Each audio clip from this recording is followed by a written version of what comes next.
PPTs with PPTs. I've given all three to technical team. You have given? Yes. Very good. So, And inside network is very bad. Make a WhatsApp group from Z3 so that she has already done that part. But we were not.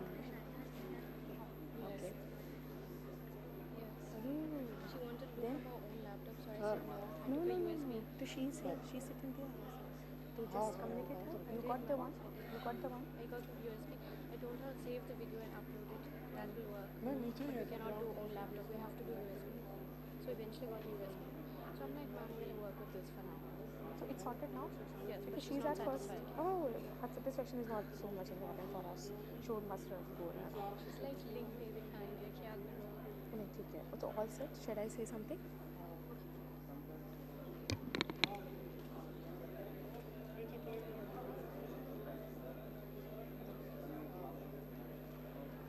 Vaishali rest बाकी दो कहाँ बाकी और दो लोग कहाँ हैं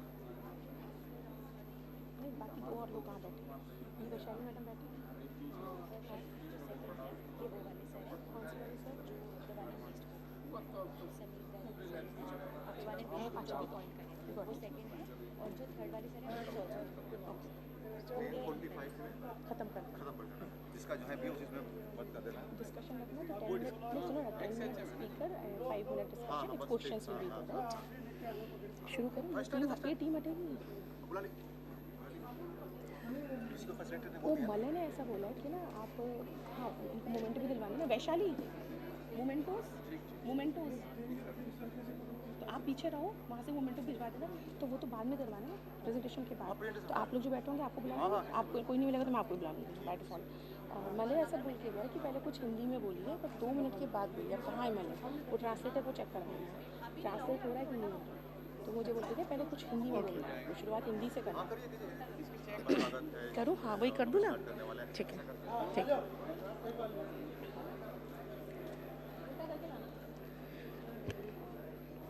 सुप्रभात सभागार में उपस्थित सभी गणमान्य व्यक्तियों को नेशनल फॉरेंसिक साइंस यूनिवर्सिटी की तरफ से आज सुबह की मंगल कामनाएं। हम उम्मीद करते हैं कि कल का हैकाथॉन का जिन लोगों ने पार्टिसिपेट किया था वो film forensic hello check hello सभी के लिए उत्साहवर्धक रहा और आज के दिन की शुरुआत हम करते हैं नेशनल फॉरेंसिक साइंस यूनिवर्सिटी के ऑल इंडिया फॉरेंसिक समिट के पहले दिन के साथ। मैं सभी से निवेदन करती हूँ कि कृपया अपने स्थान को ग्रहण करें जिससे कि हम शीघ्र अतिशीघ्र आज सुबह के प्रथम सत्र का शुभारंभ कर सकें। सभी गणमान्य व्यक्तियों से निवेदन है कि कृपया स्थान ग्रहण करें। I respect to each and everyone. Please take your seats so that we will be able to commence the first session.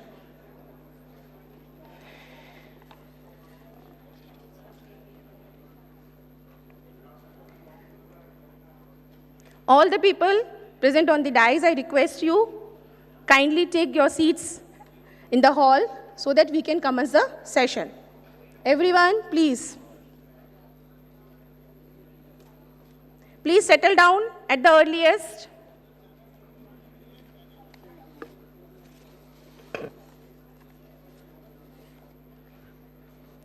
So we are beginning today's session with the technical presentation. As we know, the forensic science requires a lots of research and innovation so that in real terms, the crime-free society can be developed. So in that view, I would like to announce the first technical presentation session for today's.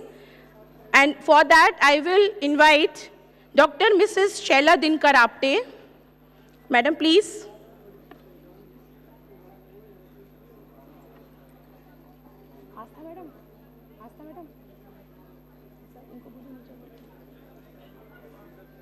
Madam, please.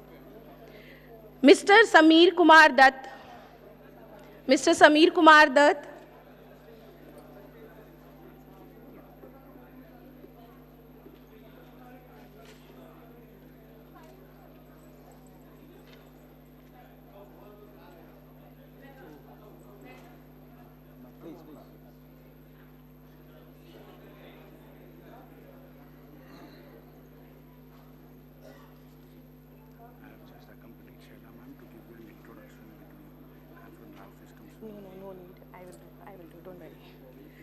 Then we have Dr. Atul Yelapalle. Dr. Atul Yelapalle, please.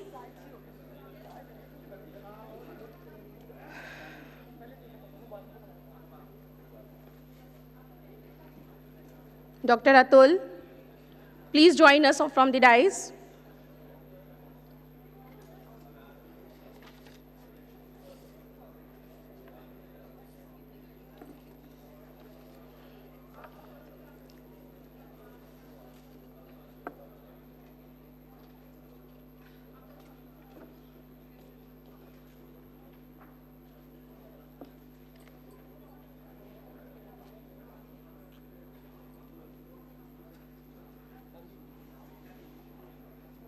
Doctor Atul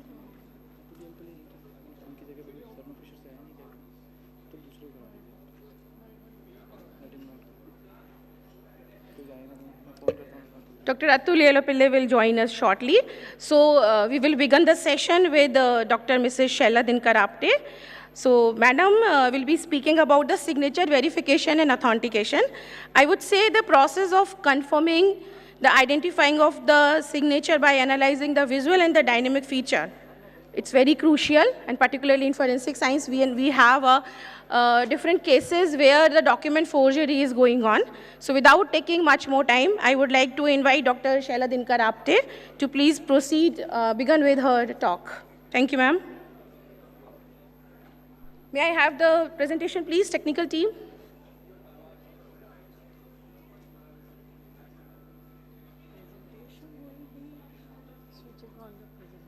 Ma'am, you can see it from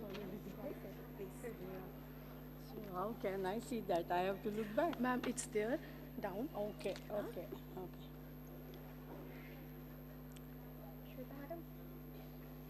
Whom should I? that the team is there, they will change. You need to change. The team is with last people sitting. That girl is standing. Yeah. With that Yeah, three and people are should I tell her to go to the next slide? And continue. hello, good morning, everyone. I'm going to talk on the solution for question document. This is supposed to be the topic of interest nowadays, and I'll be touching different areas under document analysis. So, myself, Dr. Shaila Dinkar Apte.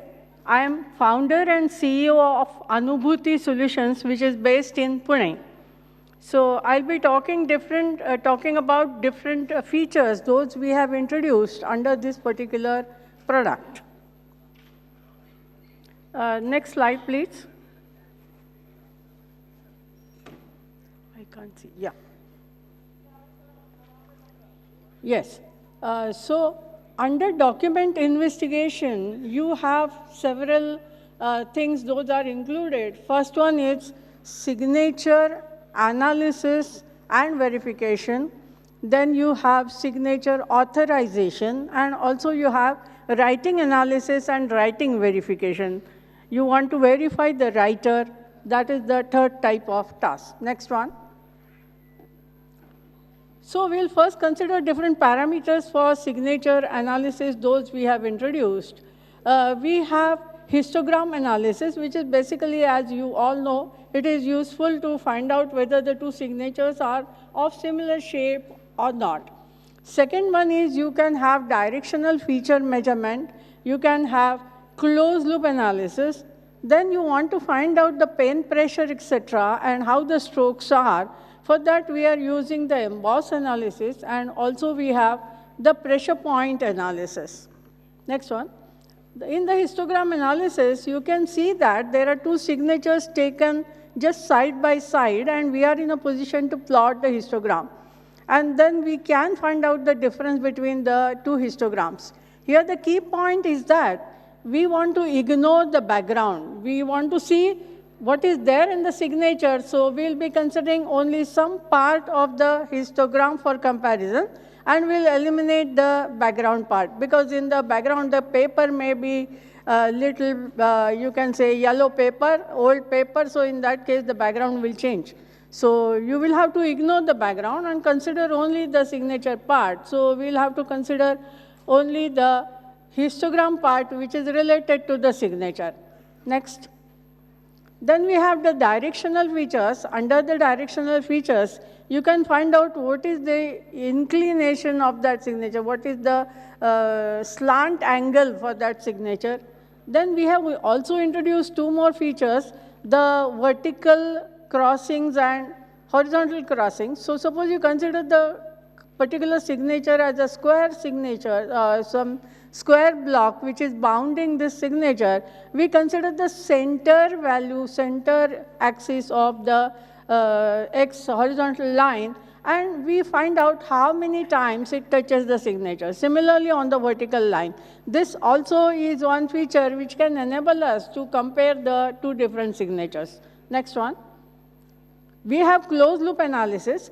Sometimes when we draw the signature, inevitably there are some closed loops, those are getting introduced in the signature. So if you take the two signatures side by side, you can find out whether in both the signatures there are closed loops at the same positions. This will also verify whether, means this is for manual verification. These methods I am talking about, these are for manual verification. Next one.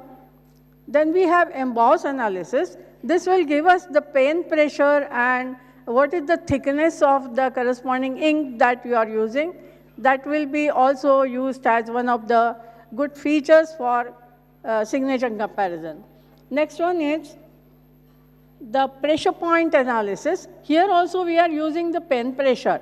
So in this case, when we use there is also a slider given. So when we move the slider, at every position we can see which points are getting highlighted. So what is the highest point which is getting highlighted can be seen at the initial position of the slider, and as you go on moving the slider, you can see how many points are again getting crossed and how many points are getting enlightened. Next one. Then we have also given the feature for signature comparison of 5 different signatures at a time. So we can select 5 different signatures at a time, and we can select a feature like the pressure point analysis, we can have the histogram analysis, directional analysis, and so on. So for every particular analysis, we can select all these 5 signatures and we can compare these signatures. There is also facility, next one, to take these signatures one by one and you have a close look at how the features are looking and whether they are similar or not. The next one. Then we have a beautiful feature of signature annotation auto. So suppose you have the signatures taken from the culprit and there are some 16 signatures on the paper.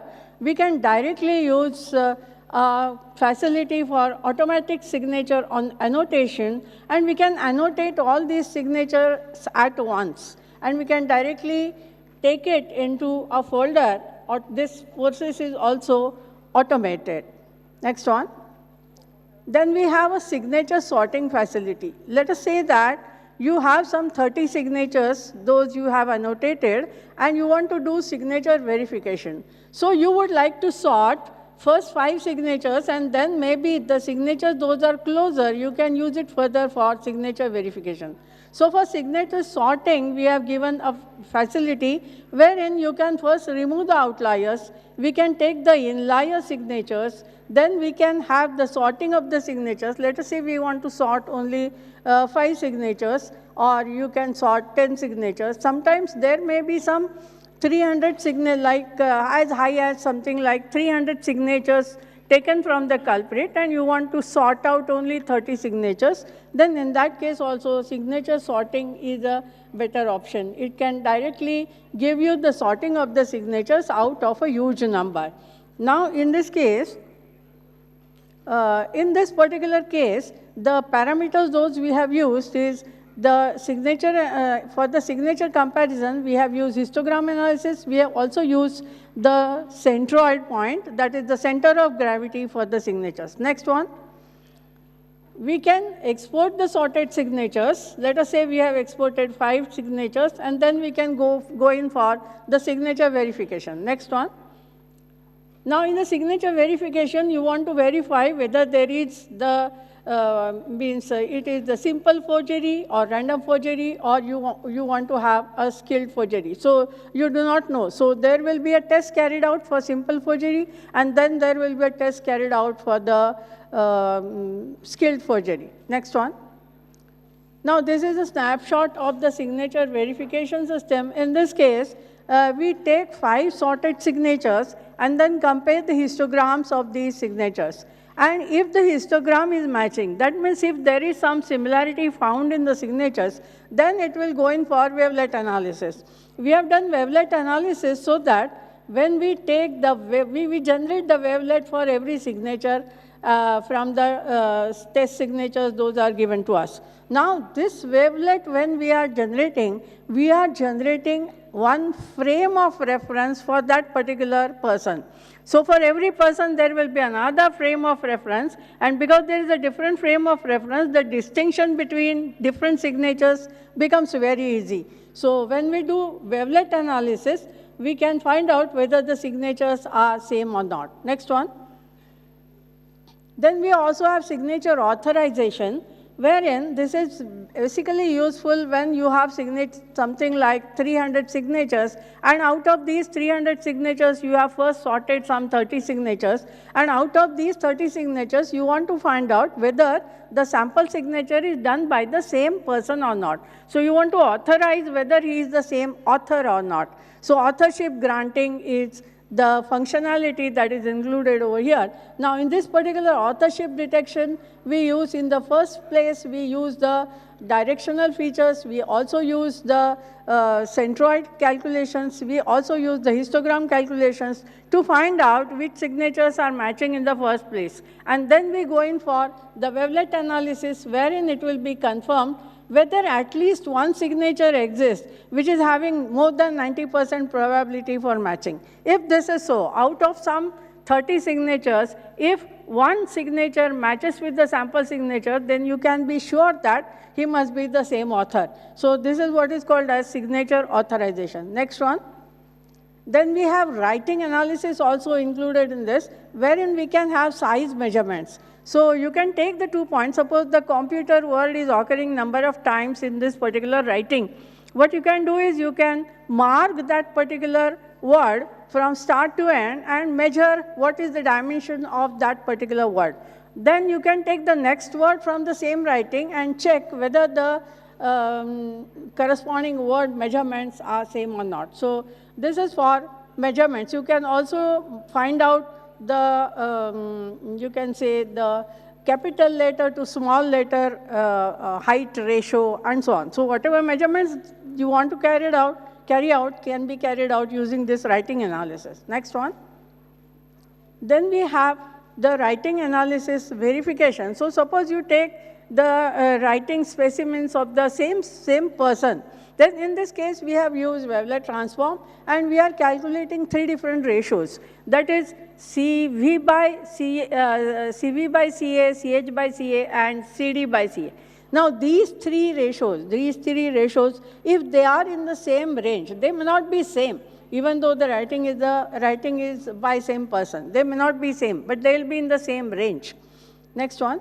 If the persons are 2 different persons person's signatures or writing is used, then in that case you will find that these ratios will they will fall in the different ranges. So if it falls in the different ranges, you can be suspicious, you can have more closer examination of that to find out whether the writer is the same or not. Next one. Then we have also provided number of filters for enhancing the image. We have spatial filters, we have transform domain filters, where we have FFT-based filters, DCT-based filters, and wavelet-based filters. We also have morphological filters also introduced. Next one. I would like to talk very short about our defect detection system. We have recently launched our defect audio detection system, which is also sold for 2 different FSLs. Now, this defect audio detection system has attractive feature wherein we have a common framework which can identify the time artifacts present in the defect clone systems. deepfake cloned audios. You can measure the time artifacts, you can identify the frequency artifacts, you can find out whether the copy-pasted segments are present in that, because whenever the synthesis is done, there are many copy-pasted segments, those are found. These are also identified. People are using the AI/ML models for identifying whether it is deepfake audio or not, but in case of deepfake analysis, this parametric measurement is more useful. Next. We have already established audio forensic products. We have Anubhuti audio authentication, Anubhuti speech lab, Anubhuti speaker verification, Anubhuti speaker diarization, and Anubhuti noise cancellation. All these products are well established, and they are being used by many FSLs, then NFSUs, and Center of Excellence Pune, and also Maharashtra Police. Next one. We are soon will be launching new products in audio, video, and image. So we will have authentication system where there will be image and video authentication along with audio. We will have image analysis and enhancement along with video and audio. And also we will have Anubhuti defect detection, wherein we detect the defects for image, video, and also the audio. All three taken together in one system. That is the attractive feature. We are also introducing one more product that is called as Anubhuti, you can say speaker transformation. That means sometimes what you want to do is whenever the culprit is recording his voice, giving sample voice, then you don't want to reveal the person's identity. So in that case, the person's identity we are just hiding, and we are generating, synthesizing the speech in a different accent, different person's voice, like in different person's voice, but the words will be heard very clearly. So this is a new launch system, that is speaker transformation system. Thank you so much.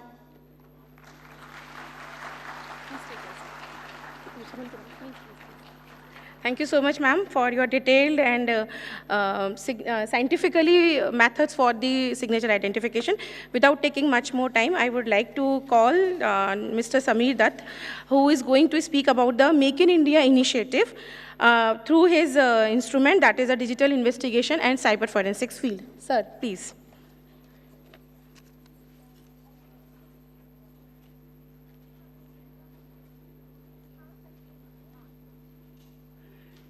Good morning, ladies and gentlemen. I am Sameer Dutt. I'm the founder of Forensics Guru. Can we begin the session, please? Next. Thank you.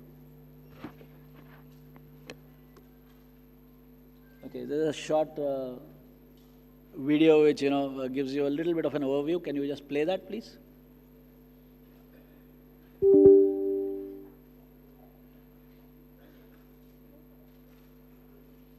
Is it working? Video?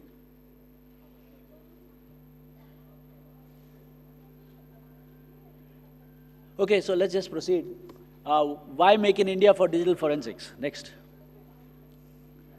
So we are, probably one of the biggest markets in the world where we are growing like anything. We have 1.4 billion people. I was actually speaking at a conference in the US, and there, we were discussing this. And they said, how come that, India is working in these areas? And I said, look, we have 1.4 billion people, over 1 billion cell phones. The cost of a cell phone is less than 1/100th of a cent per second. And, this is what we do. This is how we work. So we have to prepare to be able to solve problems on a billion level scale. And what I call is hunting for a needle in a billion haystacks. So this is something that we do. Next, please. So the key thing here is that most global tools are extremely expensive, and they're licensed in foreign jurisdictions. We even have a tool which costs as little as 100 rupees. And our aim is to have it on every phone of every investigator in India. So there are things like that. Indian investigators need localized tools that work in an Indian environment. We've seen situations where the sheer volume of data that we get in India is orders of magnitude much higher than in other countries that we've seen. Next, please. So Pradhan Mantri Modi ji has, motivated us, हमें मतलब प्रोत्साहन दिया है that we must make in India. And this is something that we are doing. We are building solutions in India, for India, and also for the rest of the world. Next, please. Here's a quick look. We have, solutions for open source intelligence, very India focused. In fact, you can find out information about a person related to their activities within India rather than, an international solution which will give you data related to a lot of other things, but not here. So this is a focused product. It's called Tiger. It's Tiger Open Source Intelligence. Then there is Spider. Spider is a cell site analyzer.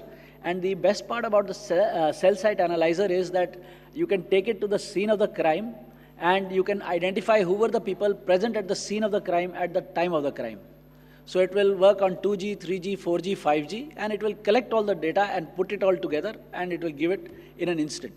So this is something you can also use on a route and also identify, towers, cell towers of unidentified cell towers. So what happens is that people will use interception equipment. This will help you identify interception equipment is also working in the area. So these are very unique features, Could you go back, please? Back. We have Hive, which is a case management system. We are all drowning in cases today. There are so many POXO cases. There are so many other cases that are coming. So the situation is that we need to be able to handle the cases, assign the cases, give it to people who have less load, and get it done fast. So we have to manage the distribution and load, and this is what allows us to do that. So the key here is that the Hive case management system, it works very extensively. It is actually in use in a number of places in India, and this is something very effective again. IP dams is for very large volume bulk IP data analytics. IP data is like increasing like anything, and this is something that we all need and we use all the time.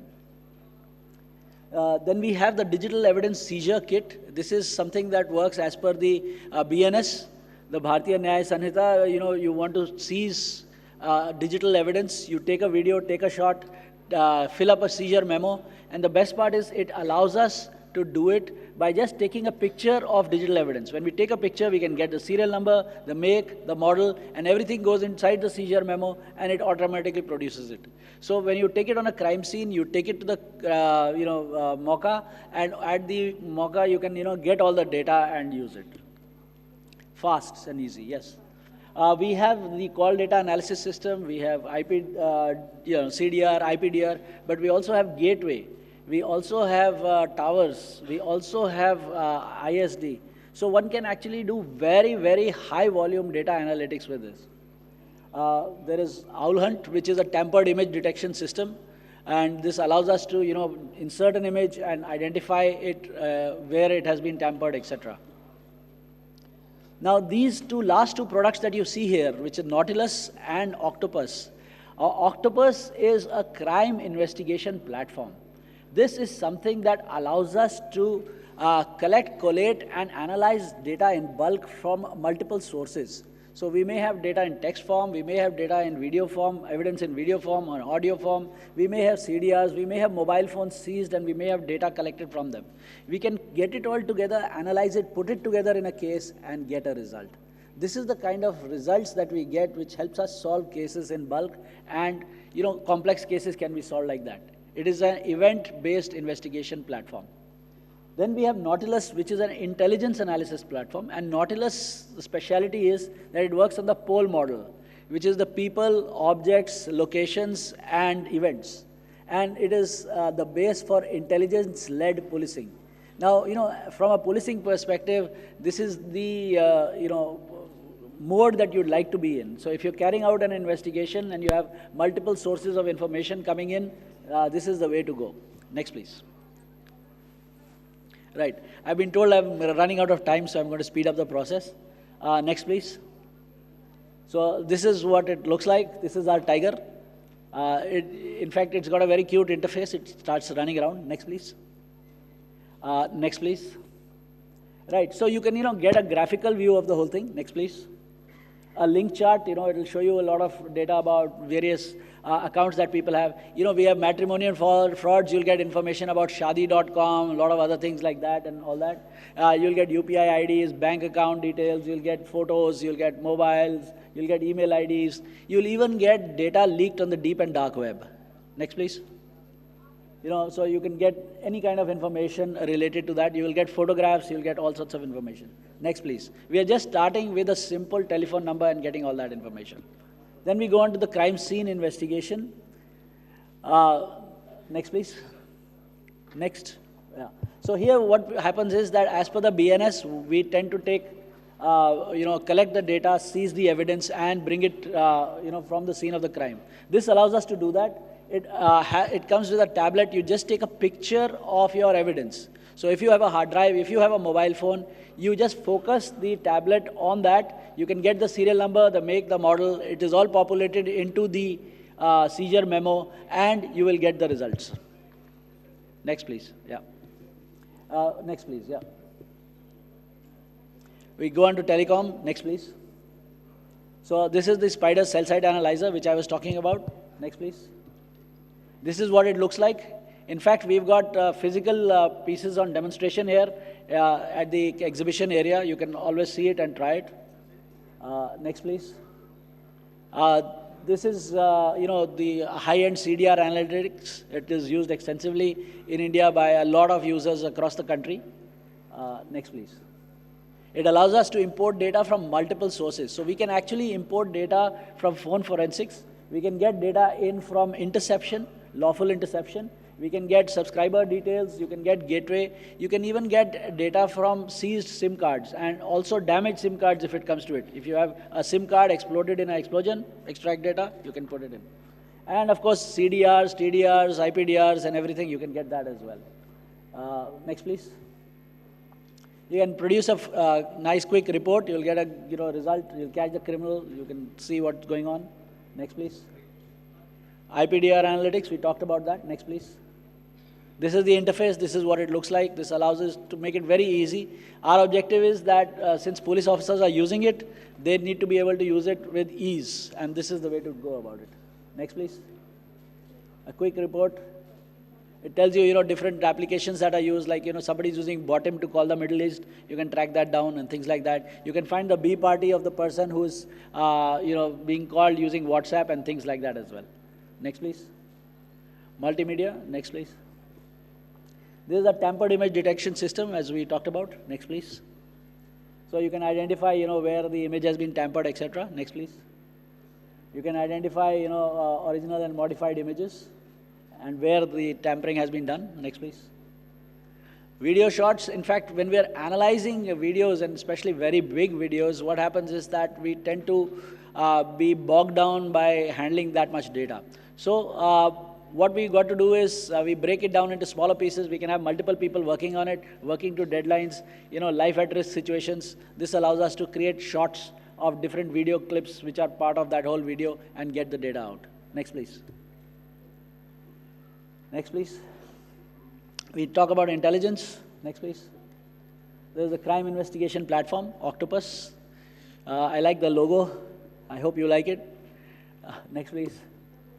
So it works, on an event-based investigation. In any investigation, what happens is that the first time law enforcement gets to know about is when it has already happened. A child has been kidnapped. We are informed a child has been kidnapped.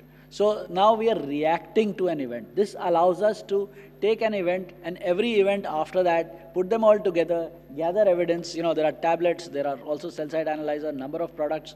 You put them all together, get the results, and analyze and solve the case. It includes face matching and metadata analysis, etc. Next, please. This is what it looks like. It's got a 3-pane view. The left side is the event-based view. And then, you can have link analysis. You can drag these onto different big monitors on big screens. You can have a nice control room and things like that as well. Next, please. You can have links and you can find common people and common things. So one of the great thing about this is video matching. You have 2 CCTV feeds. You can look for common faces in those CCTV feeds. So that is a feature that is extremely useful from the perspective of extracting data and finding common people present at both scenes of the crime or incidents or events, for example. Next, please. Nautilus, we've already talked about. Next, please. It follows the pole model, the people, objects, locations, and events. Next, please. Then there's case management, and I'm coming to the end of my presentation. Next, please. Yeah. So this is Hive, case management system. We are all drowning in cases. We have so many cases, it becomes difficult to manage. This allows us to take those cases and works on an enterprise level. You can run it throughout your forensic science laboratory.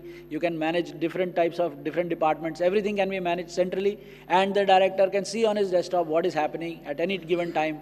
And this helps reduce case pendency. This helps reduce, the time and effort spent on, tracking cases, where they are, what is the position, is it done, not done, how much more needs to be done, etc.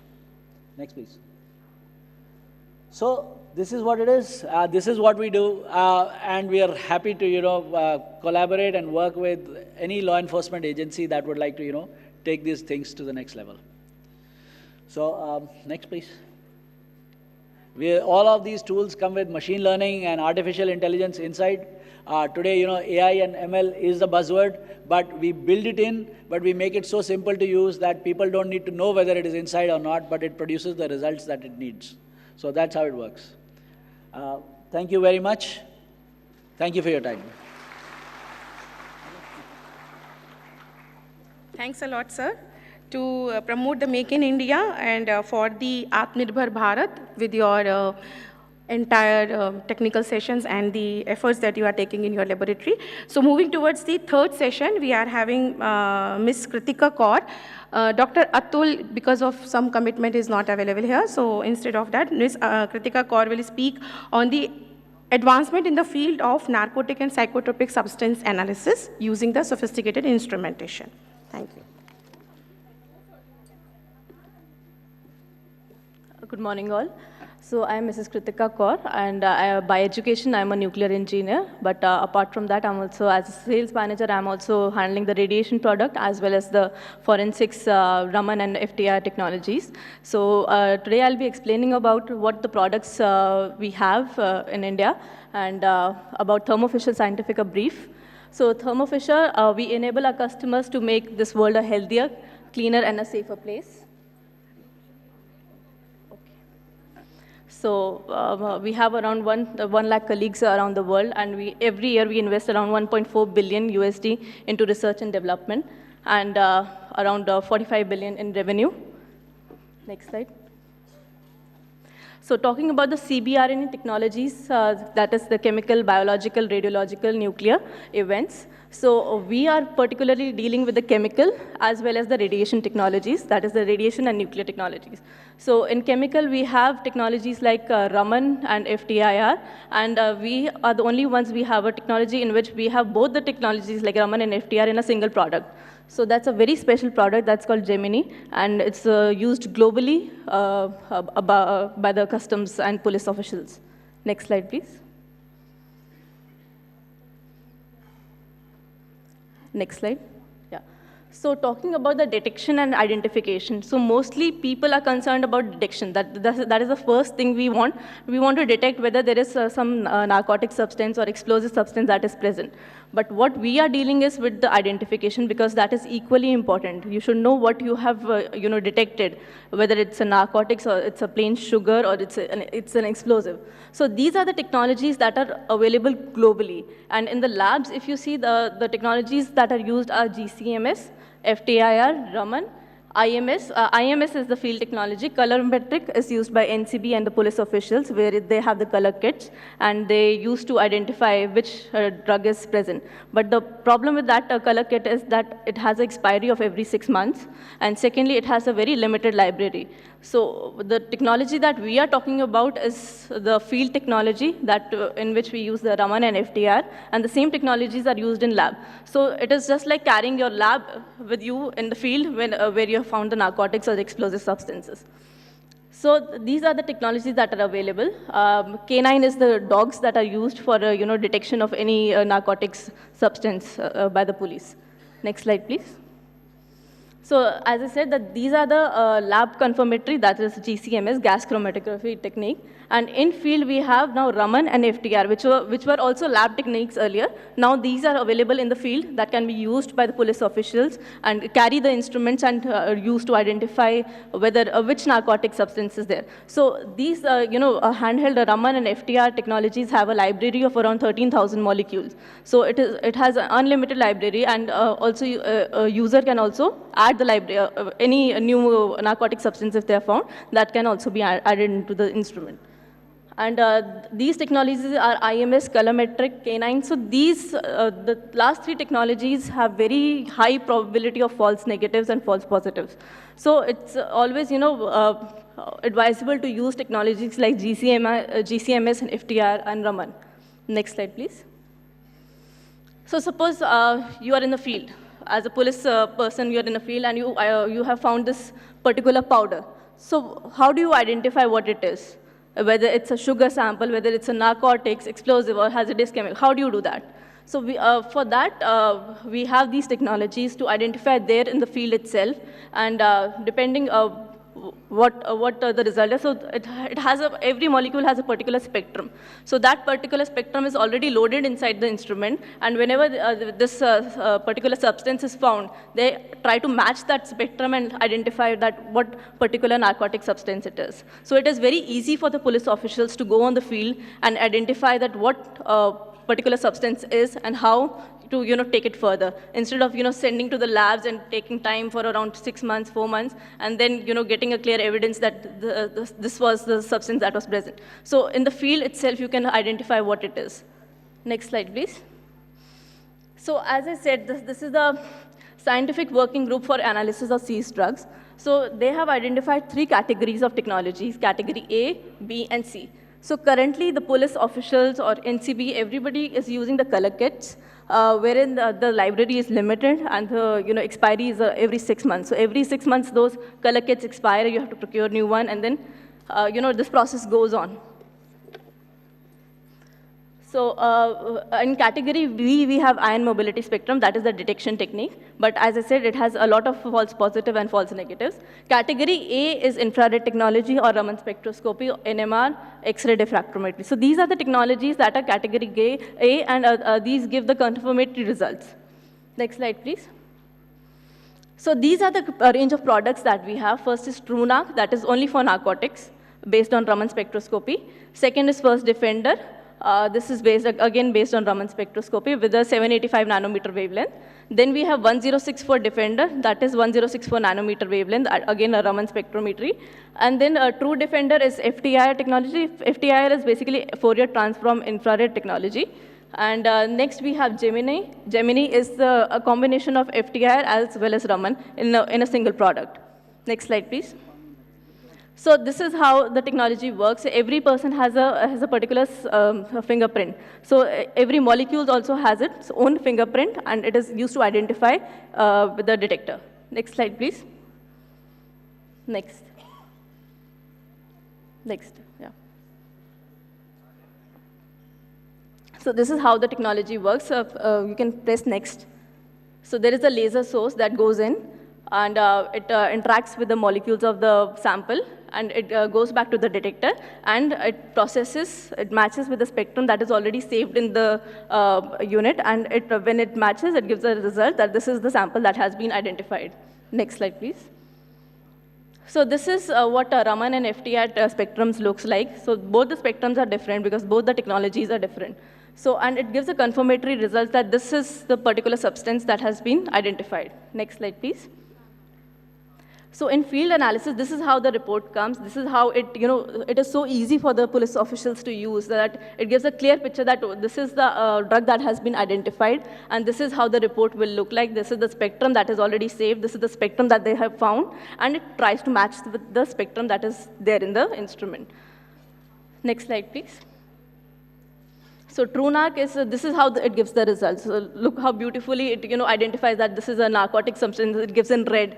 If it's a, a precursor or, a combining agent, then it gives an orange. If it's a clear methanol, it gives a clear indication. And if it is not there in the library, then it gives an inconclusive result. So there is no chances of false positive or false negatives in this. Next slide, please. So this is FTI technology. This is the second one. Basically, instead of laser, we have infrared source, and it goes to the detector. And again, it matches with the spectrum inside the instrument and shows the results. Next slide, please. So as I said, this is a product called Gemini. Gemini is a combination. Next, you can press next. Please press next. Yeah. So Gemini is a combination of both of these technologies. There is Raman as well as NFTI. So when you are in the field, if it has not been able to identify, and if you are not sure that what the results have, that has been given is the correct one or not, you can identify with FTI technology as well. Next slide. That's the last slide. So these are our installations worldwide. In India also, we have supplied at many places. But we have around 30 years of experience of supplying these kind of instruments in the field. And there have been very good results with the police officials. Next slide, please. So this is, we need to, I need to highlight that we need to upgrade the technology, because right now, as I said, the category C technologies is being used. And what we want is that category A technology should be used by the police officials or by the people who are into, field analysis. So, and there has already been, many publications in the newspapers that these technologies are not able to identify what the substance, and people have been, forcefully put into jail. So that's it from my side. Thank you. Thank you so much, Dr. Kritika Kaur. So with this, we are winding up this technical session for today. And I believe that the sessions is fruitful in terms of the awareness about the technologies and what's new is going on in terms of the Make in India. So the stalls are available, the exhibitions are available, the people are available, scientists are available. If you have any questions, you can put that at the time of the discussion or the visit. So with this, we are winding up the session. Thank you once and all, and moving forward for the next session. Thank you. Sir, please, you please come. Thank you. All are requested to please keep seated, remain seated. We are moving towards the starting of the inauguration session for today's program. Thank you.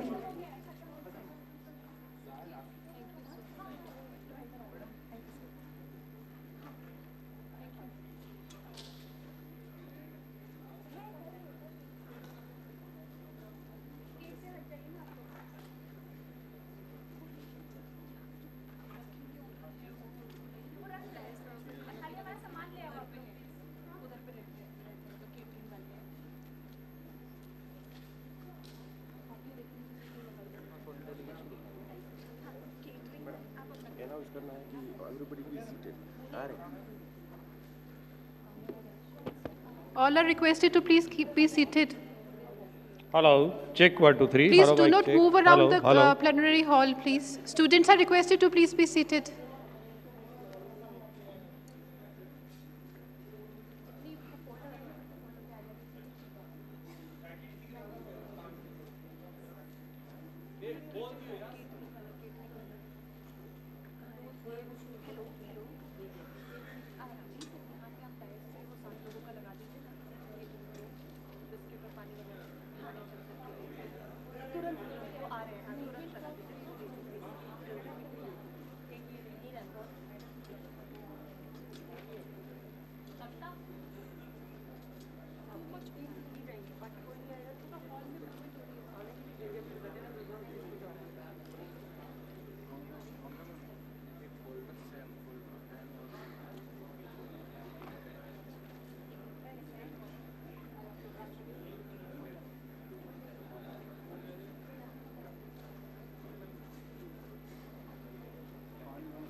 कहाँ पे है? आप एक बार देख के बताओ, मुझे दिखी नहीं है, एक बार देख लो ना please.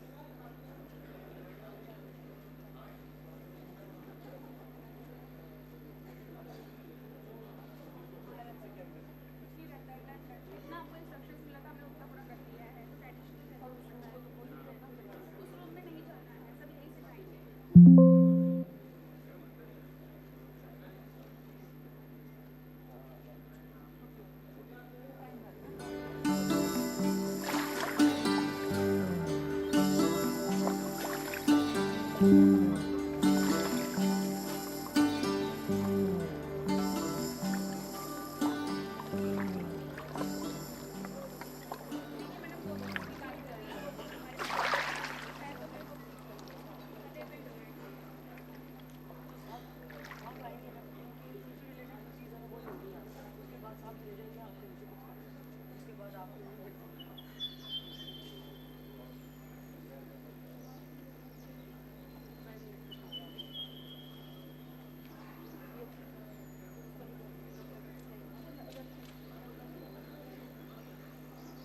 अरे Diwakar Diwakar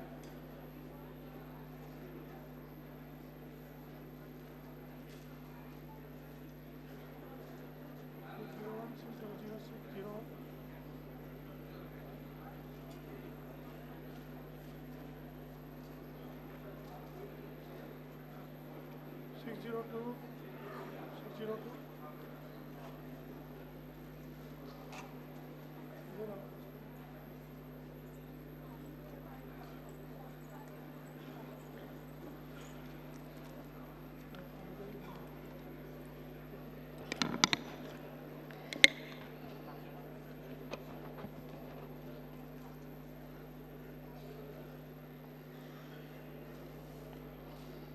Should I keep it here? पानी की bottle?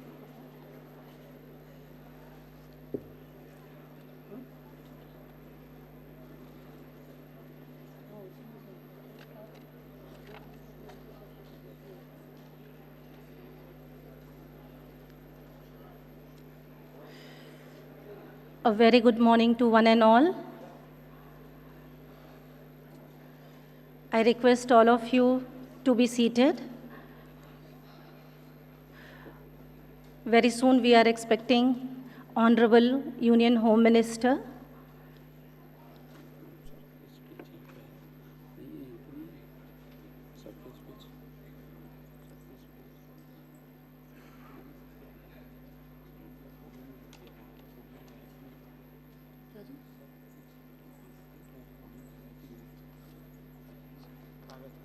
वो अंदर दे दिया था वो एक कागज आपको दिया होगा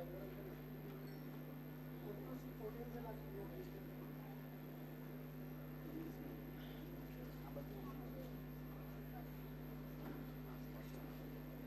हाँ ये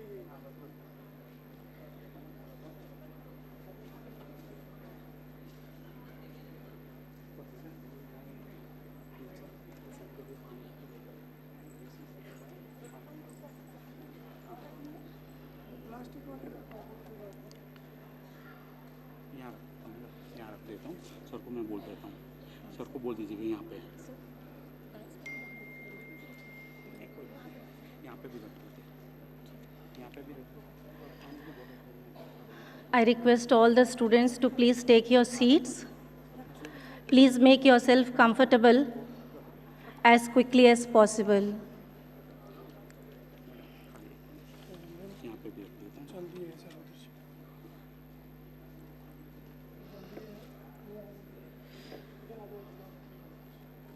I request all of you to please keep your mobile phones on silent mode or switch off mode.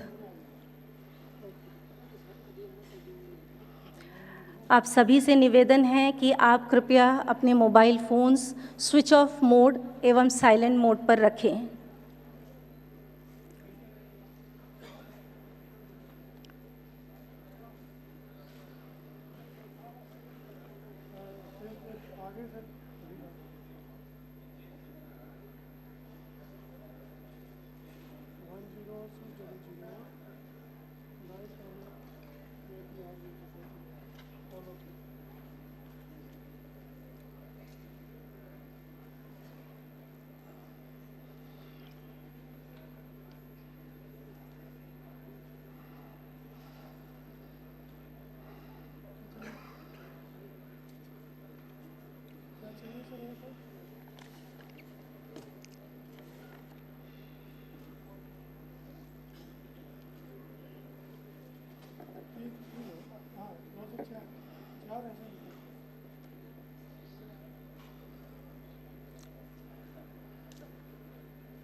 We all will remain standing as Honorable Union Home Minister enters the auditorium.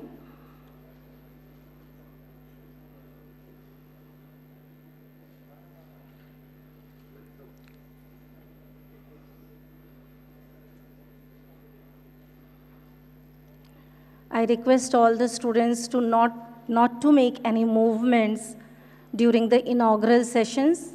Please be seated comfortably at your places.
An important announcement for the translation for all the foreign distinguished guests. You have translation available on channel 1 is for Hindi and channel 2 is for English. Channel 1 is for Hindi and channel 2 is for English.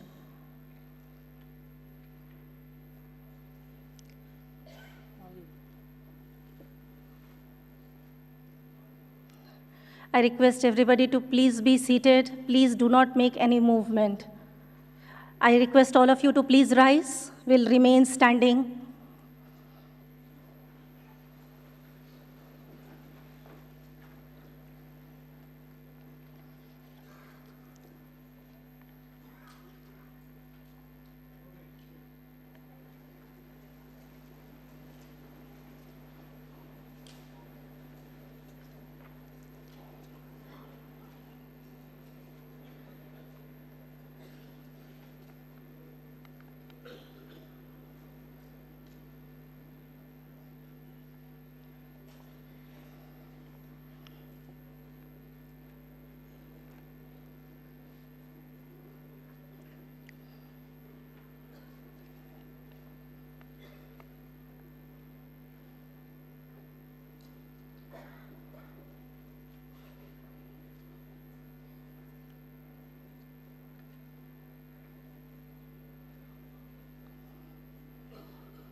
We all will rise.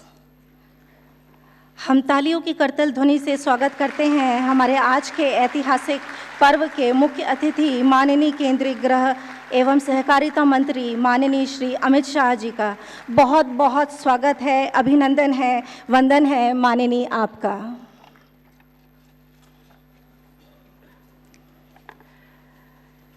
नमस्कार, आदाब, सत श्री अकाल. A wonderful good morning to one and all. National Forensic Sciences University welcomes you all to All India Forensic Science Summit 2025. The theme of the conference is the role of forensic science in effective implementation of new criminal laws and combating terrorism. It emphasizes the integration of forensic science with the newly enacted criminal laws, Bharatiya Nyaya Samhita, Bharatiya Nagrik Suraksha Samhita, Bharatiya Sakshya Adhiniyam. The summit aims to enhance the use of forensic tools in investigations, strengthen legal frameworks, and develop indigenous forensic infrastructure to effectively address modern criminal challenges, especially terrorism. With this brief introduction, ladies and gentlemen, let us mark the beginning of today's historic occasion by lighting of ceremonial lamp. मैं सादर आमंत्रित करना चाहूँगी आज के मुख्य अतिथि माननीय केंद्रीय गृह एवं सहकारिता मंत्री श्री अमित शाह जी को कि वे दीप प्रज्वलित कर आज के ऐतिहासिक पर्व का शुभ आरंभ करें. May I also request other dignitaries on the dais to light the ceremonial lamp. Sir, please.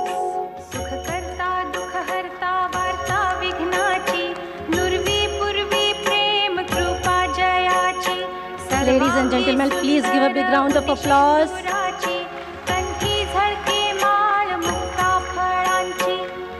Om Astoma Sadgamaya, Tamsoma Jyotirgamaya, Mrityorma Amritam Gamaya, Om Shanti Shanti Shanti.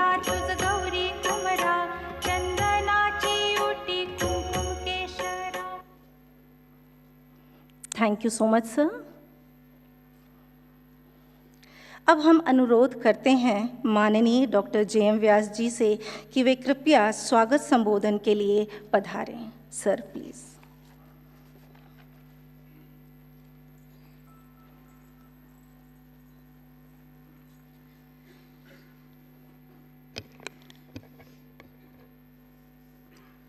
Good morning, नमस्कार. The chief guest of today's very important event, All India Forensic Science Summit 2025, our Honorable Home Minister, Sri Amit Shah ji, the guest of honor, Honorable Justice Rajesh Bindal Saab ji, the Attorney General of Government of India, Sri Venkat Ramani ji, Honorable Mr. Justice V. Ramasubramanian, the chairperson of National Human Rights Commission, Sri Manan Kumar Misra ji, the Member of Parliament and also the chairperson of BCI, Sri Govind Mohan ji, Union Home Secretary, Government of India, the High Court judges, Honorable High Court judges who have come from different parts of the country, international delegates. There are more than 35 delegates who have come from different countries, senior police officers, other invited dignitaries, dear delegates, participants, and friends. It is indeed an honor to organize such a big event in Vigyan Bhavan, Delhi. It's a very important place for the country. And I am happy to welcome all of you to this important event. I would like to extend a very warm welcome to our Honorable Home Minister Sri Amit Shah ji, who in spite of his very busy schedule he has given a consent, and he is here today to grace this very important occasion. I also welcome the other dignitaries sitting on the dais and also sitting off the dais who are present here to grace this important event. Now, as you know, the criminals are becoming more and more sophisticated, more advanced, with all kinds of latest technologies. It has become almost mandatory to involve forensic experts in all kinds of such complicated investigations. So looking to this importance of technology-based investigations, the Government of India, and especially our Union Home Minister, took a decision of changing the criminal laws, and we came out with 3 criminal laws in which more emphasis is made on the role of forensic scientists in the investigation process. So looking to this, and these laws have come recently, so we decided that the theme of this conference should be what will be the role of forensic experts and the other investigating agencies looking to the provisions of these new laws. So that will be the main discussion, sir, on this 2 days deliberations we will have. We are also combining the role of forensic science in combating terrorism, because the new laws have also made certain provisions in dealing with the cases of terrorism-related issues. So as you know, the importance is increasing, and I'm thankful to Union Home Minister, Honorable Union Home Minister, Honorable Prime Minister of India, who, keeping in mind that there will be huge requirement of forensic experts in the country and also in the world, took a decision in 2009 when our Union Home Minister was the Home Minister of Gujarat and the Honorable Prime Minister was the Chief Minister of Gujarat, took a decision of establishing this unique university, the first university of its kind in the world. Looking to this importance, considering the importance, looking to the need of, acute need of such kind of experts in the world. So then when this decision was taken, everybody was surprised as to how there can be a university on forensic science. There is only one subject. But then we started with 5 programs, and today we are running 72 programs. And this university is also unique in other ways. We established this university in 2009. Many countries, we have delegations from different countries. They all came here and tried to establish similar institution in their country, but so far, no such institution has come up in the world. So we are still the first and the only forensic university in the world as on today. And this is the vision of our Honorable Prime Minister and the Honorable Union Home Minister. It's their vision. When I was given this responsibility, I was also surprised as to which way we will go. But then we went on progressing, taking the advice of both these dignitaries of India, and slowly started progressing.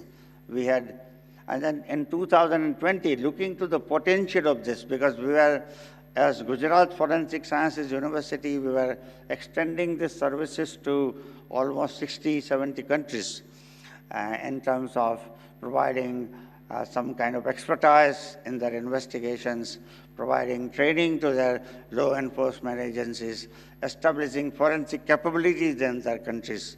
So looking to the potential of this university, the Honorable Union Home Minister took a decision again to upgrade this university and convert it into a national forensic science university with the status of institution of national importance. So then from 2020, we started progressing, and within these 3, 4, 5 years, we could establish 10 campuses, one in Uganda. We are the first government university establishing campus outside the country. And there are many more requests coming to establish similar institution in other countries. So this is how the importance of this university is increasing.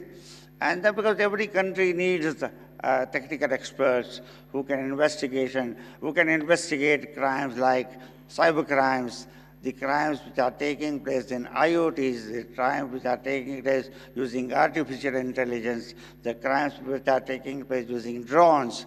So all these kind of complicated issues, not only India, every country is facing. And looking to this, the importance of this institution, we have started extending our services to many more countries. I'm happy to inform all of you that today around 86 countries, they come regularly to take our consultancy in different ways, right from training and all this. So this is how the university, and this seed was born by the Honorable Prime Minister and the Honorable Union Home Minister of India, and today, now it has become a Vatabruksha. So, and then uniqueness of the university is, in addition to education and research, normally the university is education and research from day one, because our Honorable Home Minister was very keen. It is not only for student education. We have to give training to even law enforcement agency officers also. So we started training from 2010 onwards. And till this date, I think we must have imparted this kind of training to 50,000 officers from all over the world, and including all. So this is how, this is the uniqueness which even IITs, they don't have this kind of facilities of doing education, research, and training. And the fourth component, which is also one of the major pillars of this university, is providing consultancy. And lastly, under the laws, all our faculty members have given powers under law to report cases. So we are also into investigation. So education, research, training, consultancy, and education. I have visited many universities and in many countries. I have not seen such a model which is unique. You will also do investigation. And that is the benefit the students are getting, because they know now how the actual investigations are undertaken. So this is the vision of our Honorable Union Home Minister, that this is how the university has to grow. And sir, we are trying our best to see that we meet your vision and see that we grow and then start doing. We have established, as I said, 9 campuses plus 1 in Uganda, and the Honorable Union Home Minister has sanctioned 9 more campuses. So we will have in all 19 campuses within a span of 4 years. So this is the kind of activities the university is doing. So we are getting a lot of support, a lot of margadarshan, we can say advice, guidance from the minister himself, and he takes personal interest in the growth of this institution. We are really fortunate. And we need your blessing, sir, so that we can grow further. And with this, I wish that let this seminar come out with some fruitful discussions, and we say that we implement them. And the Honorable Minister also gave an advice that whatever recommendations you gather, they are these problems and issues which you come across during the discussions, these given to the students for undertaking research. So that also we will be taking. So this is what I want to say. Once again, I welcome all the dignitaries and all of you to this very important event. Thank you so much. Jai Hind.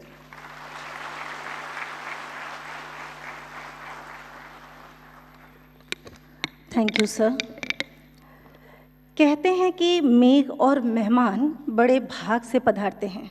Following our very rich tradition of अतिथि देवो भव, may I request Honorable Vice Chancellor Dr. J.M. Vyas ji to kindly welcome Honorable Home and Corporation Minister Shri Amit Shah ji with case, Podha and memento, including book which is on Constitution of India.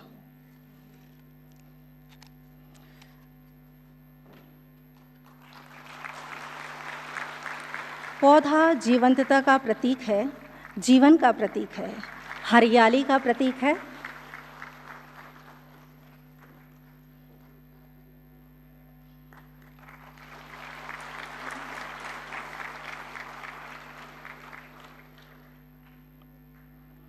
बहुत बहुत स्वागत है, वंदन है, अभिनंदन है माननीय आपका। हम पुनः निवेदन करते हैं माननीय कुलपति डॉक्टर जे.एम. व्यास जी से कि वे honourable mister justice supreme court of India Shri Rajesh Bindal ji का स्वागत खेत से करें एवं स्मृति चिन्ह भेंट करें। A very warm welcome to you, sir.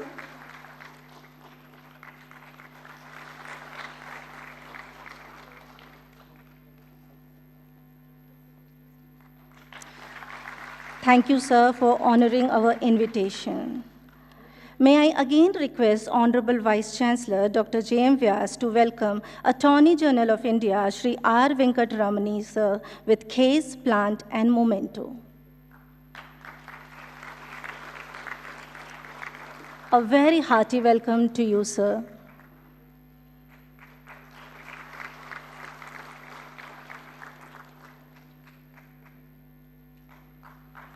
Thank you, sir.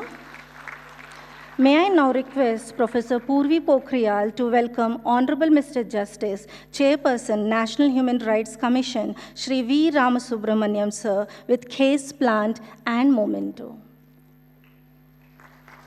A very warm welcome, sir.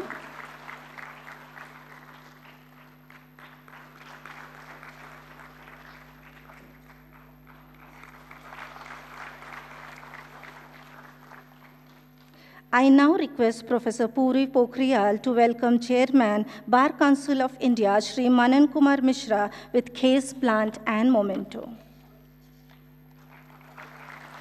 Please give a big round of applause. I think there should not be any stinginess in clapping.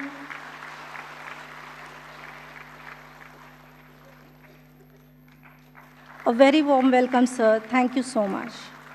May I request Professor Purvi Pokhriyal to welcome Union Home Secretary Shri Govind Mohanji with case, plant, and memento.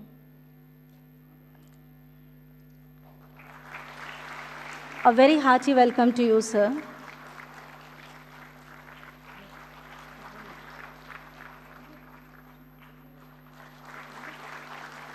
Thank you, sir. Thank you, ma'am. A very warm welcome to Honorable Vice Chancellor, Sir, Dr. J.M. Vyas ji also. A special welcome to all the distinguished dignitaries of the dais, intellectual galaxies, students, print and media, ladies and gentlemen, for sparing your valuable time to grace this auspicious occasion. May I now request respected Attorney General of India, Shri R. Venkatramanan ji, for his address to the august gathering. Sir, please.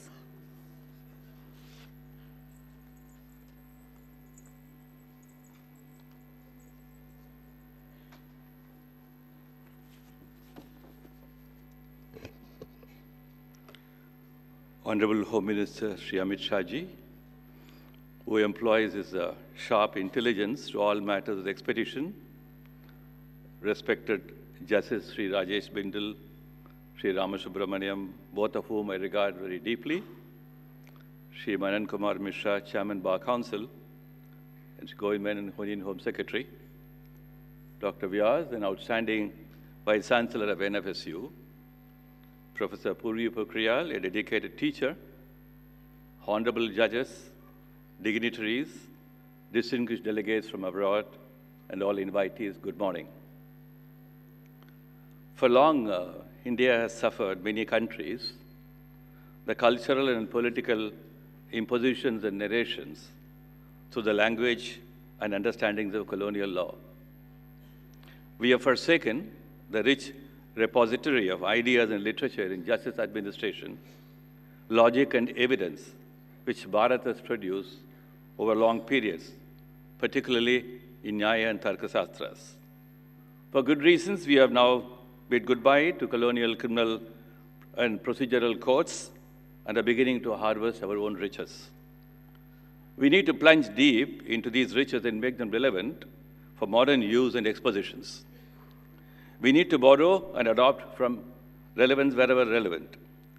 Several provisions of a Bharatiya Surakshit Samhita provide for imaginative use in technology and has paved the way for integrating technology into the legal framework. This integration, I suppose, will address issues and concerns raised by judicial pronouncements by Supreme Court and High Courts. While we are doing so, we must also dedicate ourselves to unraveling technology in the service of social defense, national security, and raising the quality and reliability of our technology. The setting up of National Forensic University with an accompanying law school, besides being a global first, is also a beginning in exploring the frontiers of this field. I wish that the university becomes an Nalanda of the future. This calls for innovation, original, and of a high order, imagination, and future-looking engagements. I feel proud that we have conceived and brought into being such an institution without any near parallel in the world. Alongside comes the hope that we'll also build, I suppose, a National Institute for Criminal Justice Administration in general to complement this forensic science venture and complete our engagement in combating crime and overseeing justice administration. With the growth of benign and useful socially useful technology in various fields of human need also comes dark technology ideas and harmful uses of technology for commission of crimes. Human tendency to subvert rule of law and use technology for commission of multitude of crimes, particularly terrorist crimes, deserve to be dealt with by stern measures.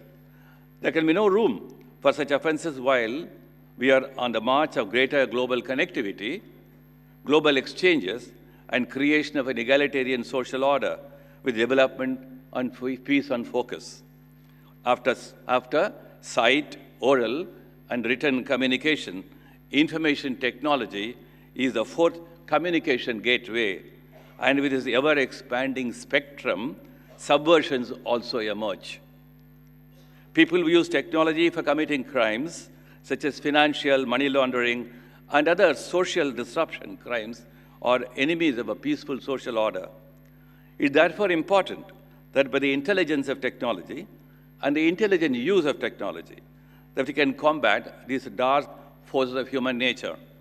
We need to refreshingly talk with renewed vigor about peaceful social orders as against dystopias where dark forces reign supreme.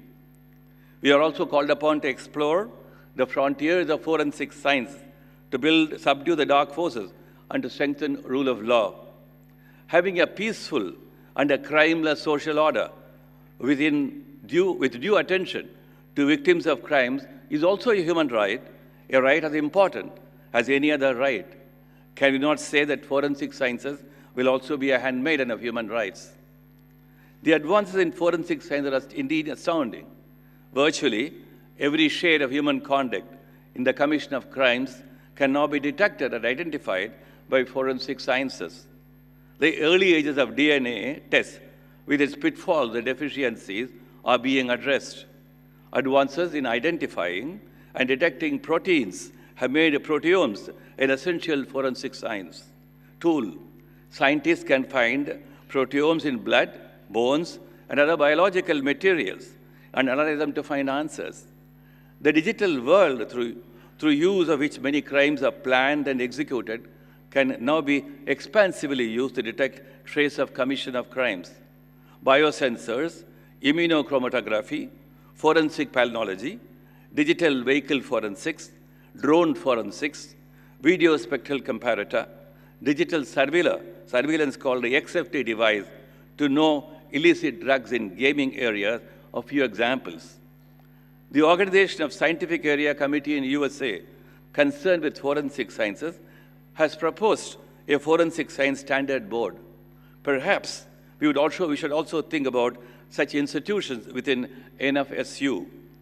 The major areas of forensic sciences, namely biology, chemistry, seized drugs, and toxicology, traces evidence, physics, pattern interpretation, forensic anthropology, video/imaging technology, digital evidence, facial identification, forensics, etc., have made evidence collection and interpretation more scientific.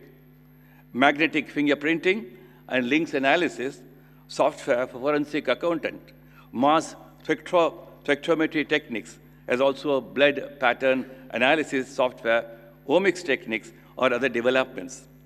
That since 2020, over 22,000 scientific publications on new advances in forensic sciences have been made is a proof of its growing role and relevance. All of this takes us to the need for a new set of guidelines for scientific and optimal use of these developments. Perhaps we need a new legal framework for forensic sciences use and development, which may set rules and regulation in the promotion and use of forensic sciences, setting regulatory framework and standards, overcoming technical limitations, awareness and understanding, cost and accessibility, adaptation and integration of technologies, as also ethical challenges, all need attention. This conference, with scholars and academics with profound insights, I suppose, may deliberate on this. I thank the NFSU for calling me to be part of this needy endeavor and to address the well-collected gathering. The Office of Attorney General of India will be too happy to lend its hands on further engagements. Jai Bharat.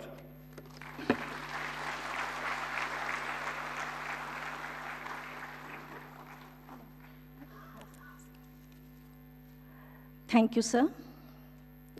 The proceedings of the All India Forensic Science Summit 2025 is dedicated to unprecedented innovation and research work in the field of forensic science. The proceedings consist of 323 abstracts from various eminent scientists, researchers, legal experts, and police officers across the world. हम अनुरोध करेंगे माननीय गृह एवं सहकारिता मंत्री श्री अमित शाह जी से कि वे अखिल भारतीय फोरेंसिक विज्ञान शिखर सम्मेलन 2025 की कार्रवाई का विमोचन करें।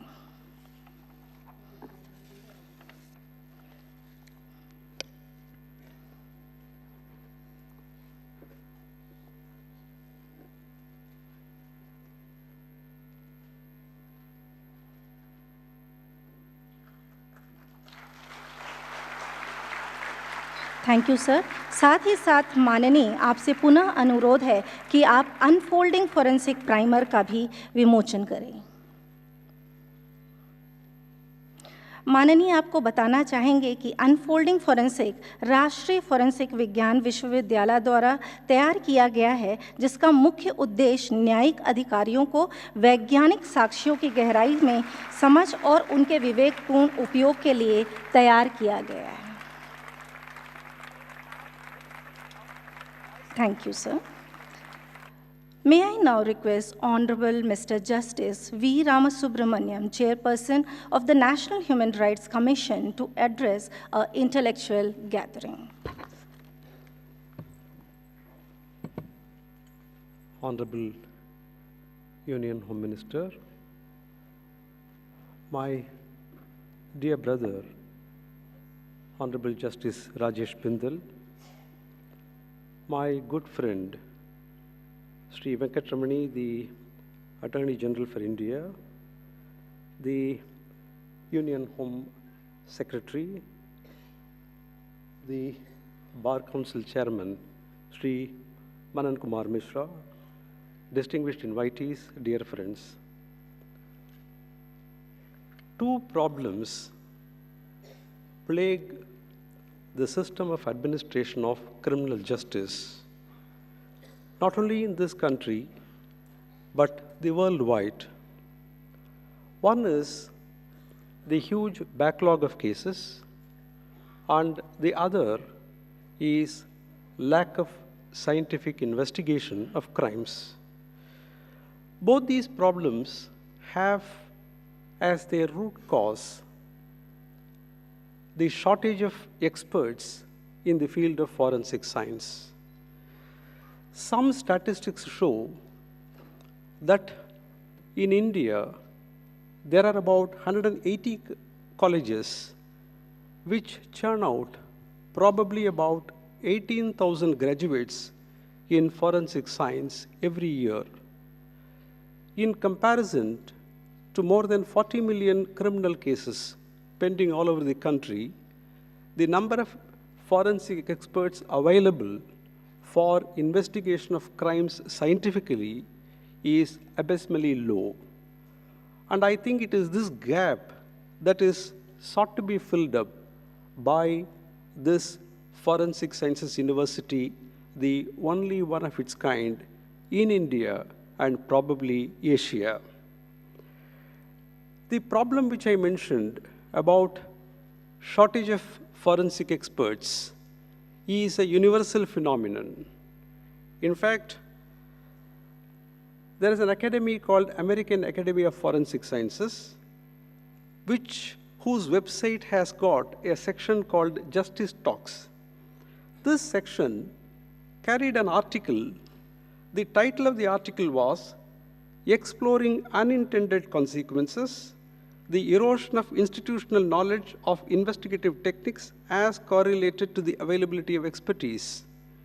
It was authored by Kevin Kulbuki, who is the secretary of the Questioned Documents section of the American Academy of Forensic Sciences.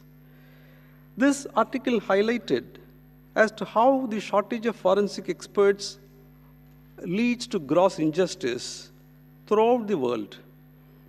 In fact, there is a reference in this article to a 2023 case in which a series of handwritten notes threatening shootings were found on the bathroom walls of a high school over a period of weeks in America. The state and the local forensic laboratories did not have forensic document examination services. Therefore, a school resource officer conducted the investigation without any scientific basis. The threatening notes were photographed with a cell phone by that resource officer with no scales, uneven lighting, at odd angles to the walls, and saved in a compressed file format. A suspect was identified using CCTV footage of the hallways outside the bathrooms from the days the notes were found. The school resource officer compared the threatening notes to the handwriting on a homework assignment of the suspect, who was a student, and they decided that they had the right person. The student, who was a minor, was removed from school, arrested, and charged with felony. No effort was made by the law enforcement to have the writings looked at by a forensic document examiner in America. However, the student's parents retained a forensic document examiner to examine the evidence. Based on a significant quantity of known writings, it was determined that it was probable that the student did not write the threatening notes in question. While the school allowed the student to return to school upon receiving these findings, the case proceeded to trial, and ultimately the court acquitted the minor of these charges. Therefore, there are hundreds of cases of failure of justice for shortage of experts in forensic sciences. A peep into the history of the development of forensics as a science provides interesting insights. Modern historians regard a Chinese scientist by name Song Sai as the father of forensic science, as he wrote a book titled Sai Yuan Lu. The meaning of these words is the washing away of wrongs. Song Sai wrote this book in 1248 AD. But interestingly, modern historians overlooked the fact that 1,000 years before Song Sai was born, there was a person called Kautilya in India who wrote Arthashastra, which contains a separate chapter on investigation of crimes. It will be very interesting to note that chapter 7 of book 4 of Arthashastra deals with post-mortem examination. Kautilya states that the magistrate who conducts postmortem on any case of sudden unnatural death should smear the body with oil to bring out bruises, swellings, and other injuries. He lists out various symptoms from the way a person died. If it is a case of strangulation, Arthashastra says urine and fecus would have been thrown out, skin of the abdomen would have been inflated with wind, there will be swollen hands and feet, eyes will be open. If it is a case of poisoning, the hands would have been darkened, feet, teeth, and nails would have shown disfiguration and discoloration. And if it is a case of death by narcotic drugs, the clones would have been strewn about, bodies spread-eagled.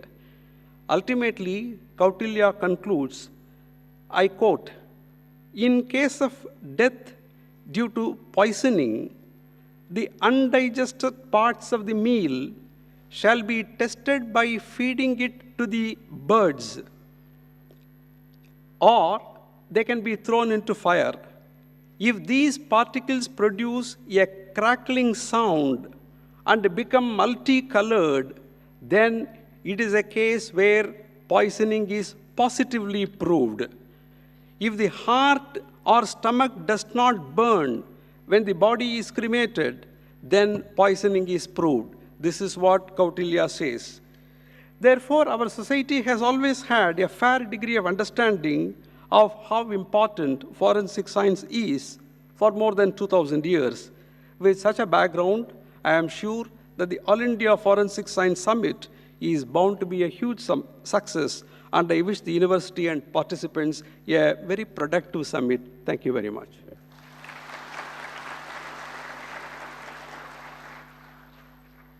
Thank you so much, sir. May I now request Honorable Mr. Justice Rajesh Bindalji, Judge, Supreme Court of India, to address the gathering.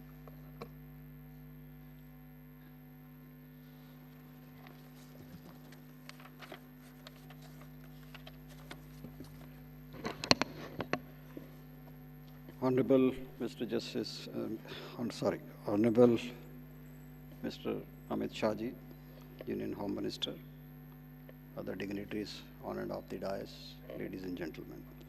I'm not taking much time in naming everyone because the time is already short. The conference, I think, is one of the most important subjects which we have today with the change scenario, especially in criminal law. We have introduced 3 new laws replacing the old laws in July 24, and a lot of people had many reservations about that. Never seeing that there are times when we need to change instead of amending many laws. If you see the history, there is long list of laws which were changed, which were pre-independence statutes and subsequent also. And if you see in foreign countries also, they are not static with the old laws. They have replaced many laws. If you see penal code, we had 1860, but England has 1977. If you see Evidence Act, earlier we had 1872, England has 1938. So they have also changed with time. And in the new law, 176 in Bharatiya Nyaya Sanhita, Bharatiya Nagarik Suraksha Sanhita says that for every offense committed where the punishment is more than 7 years, the forensic team has to be on the spot. So that means more need for the experts in this subject. Now, who are the stakeholders? Because I have done little practice on the criminal law, but whatever little experience I have, I'm sharing that. In the criminal justice system, whenever the offense is committed, we start with the complainant, then the investigating agency will step in. Then we may need the doctors also because post-mortem or medico-legal, some lab also may be required in the hospital. Thereafter the labs, FSL, CFSL also have their important role. Then come the prosecution, the lawyers on the state side or the private side, defense side, and finally the judges who have to decide. Now, the unique part of this conference is that all of them have been taken on board because the problem arises When the case is decided, somebody will say the judge has committed the wrong because this offense was committed. Nobody knows what material had come on record. The PP also may say, yes, whatever material was given to me, I have produced on record, whatever lab reports, whatever evidence was there. So everybody goes backward. But we need to plug in the holes, basically. The idea of this conference is that if you see the conviction rate in IPC is about 50%, 54%. It's not that the crime is not being committed. NDPS, it is about 77%. So we can't say that there was false implication in the rest of the cases, but there may be some lapses. This problem we also faced, in fact, in 2017. I was there in the Chandigarh Judicial Academy. We also have academies. So we held a conference, 2 conferences, in fact, we held it at that time, calling all the experts, as have been called here, and came out with a booklet on forensic science in 2017. It was published. That how the scene of crime is to be investigated, what type of samples should be collected in a different type of crime, and how those should be packed, dispatched, chain of custody, and all that. So that was circulated in Punjab and Haryana at that time. And some good results had come because IOs are the first persons at the spot whenever a crime is committed. Now, there are a lot of challenges if we want to implement all this uniformly throughout the country. I came across a bill named as Forensic Regulatory and Development Authority of India, 2011, never enacted. But I think need of the time is that bill in a revised form should be enacted to regulate the entire forensic science system in the country, including the education also, training also, and the laboratories, the quality of laboratories, the qualifications required for different, because new challenges have come in.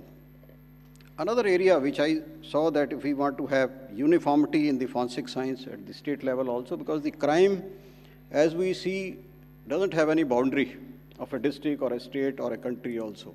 It is across the world now. The crime is there, especially with the cyber crime. Now there is a All India Service. Article 312 of the Constitution talks about it. We have All India Services Act 1951.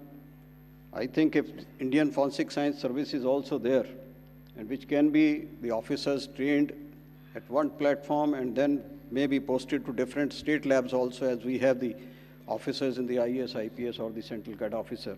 Maybe we have some uniformity in the standards. Another area where we are facing difficulty is there are about 45 to 50% posts in all labs which are vacant, which can be and should be filled, I think, without any delay, because budgetary support is already there for all the sanctioned posts. But in that also, there are now new areas which have come in. Maybe for the same post, there can be some change in the rules for recruitment, some change in the qualifications. So you have the subject experts, or maybe the areas where the load is more. Maybe the states need to amend their recruitment rules also and should be there for that purpose on one page, because you see, control of crime may be a state subject, the law and order, but it is good for the country also. Technology, I think, should be used to the best for all this. For communication also, there should be a common website, I think, for CFSL, FSL. Maybe the use of spare capacity in different labs, CFSL already does, but maybe the state labs are also on that board. And if we have the regulatory body, if the state's involvement is also there, then the issue of sometimes states saying yes or no to many things may not be there, because they are already on board in that. Then the problem, standardization of equipment so that the report from all labs should be similar if the same test is there. We may also need to examine the private participation. Maybe some labs who are privately controlled, some accredited labs for testing of the samples, because there is a lot of delays at present in testing of samples. Maybe some forensic labs in the good hospitals also can be associated so that they carry out regular testing and the delays process is controlled. Training, I think, is the most important part in this, which is little bit lacking now, and on being serious on this, what I can suggest is we also have judicial academies in all states, because it's all connected. We are all part of the same law enforcement or the criminal justice system. Our judges also need training. Similarly, the different stakeholders also need training. So why not associate and have these training processes, training parts in all the judicial academies, because a lot of infrastructure is available for that. And now we are seeing a lot of cyber crime. I think we need good number of experts for that, seeing the area in which they are operating, dark web and all that, technology. We need to be one up if we want to control all this. If you see the subjects of the conference, I think very, very important issues have been chosen. I can convey my best wishes for this, and I'm sure that some good results will come out of this serious discussion in this. And thankful to the university for giving me an opportunity to study this new thing. Thank you. Jai Hind. Thank you sir. माननीय, आपको अवगत कराना चाहेंगे कि इस Akhil Bharatiya forensic विज्ञान शिखर सम्मेलन में फोरेंसिक हैकाथॉन की प्रतियोगिता का आयोजन किया गया था, जिसमें से श्रेष्ठ 8 लोगों के कॉन्सेप्ट्स को सराहा गया और उन्हें पुरस्कार में 2 लाख की राशि प्रदान की जाएगी। मैं अनुरोध करती हूँ माननीय मुख्य अतिथि गृह एवं सहकारिता मंत्री श्री अमित शाह जी से कि वे पुरस्कार वितरण करने के लिए अपने कर कमलों से और विजेताओं को सम्मानित करें। In the category of forensic biology, the award goes to the team of Dr. Sumit Kumar Singh. Dr. Sumit Kumar Singh.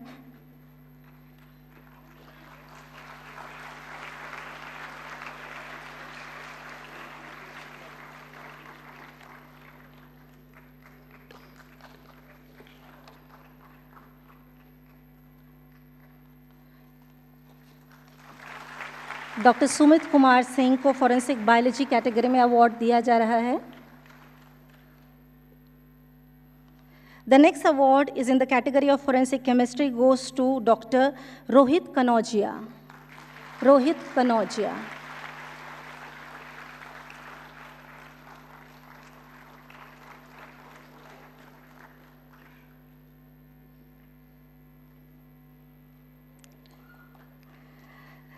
The third award in the category of forensic electronics goes to Dr. Twisha Shah.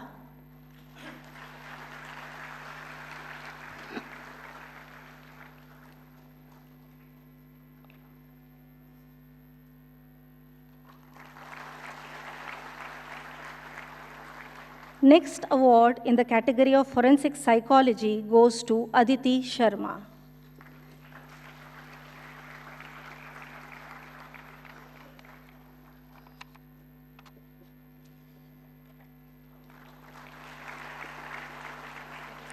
The next award goes to Ankit Kumar.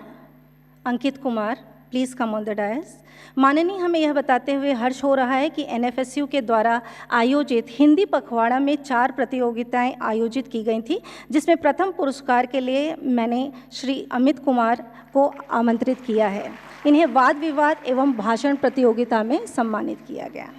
Next award goes to Manisha Rawat. Manisha Rawat for निबंध लेखन, गीत एवं कविता पाठन के लिए।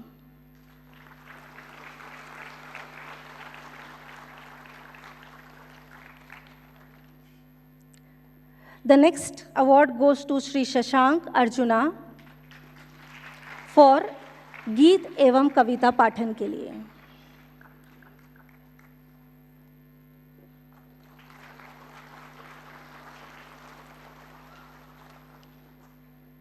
Thank you, sir.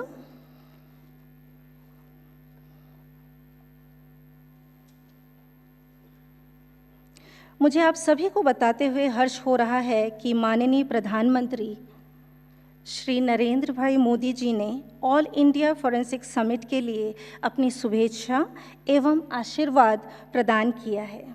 Honorable Prime Minister, sir, we assure that NFSU will also be committed to put forensic on global front.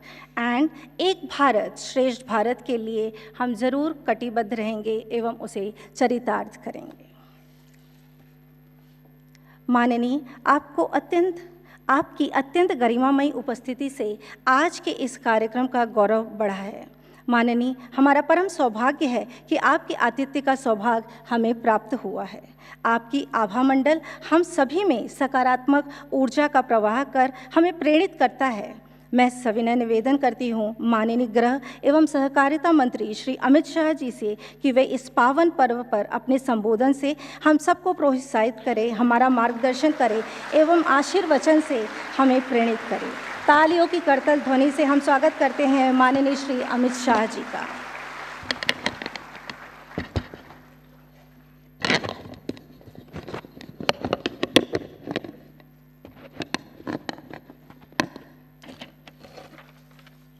आज के कार्यक्रम में मंच पर उपस्थित न्यायमूर्ति राजेश बिंदल जी,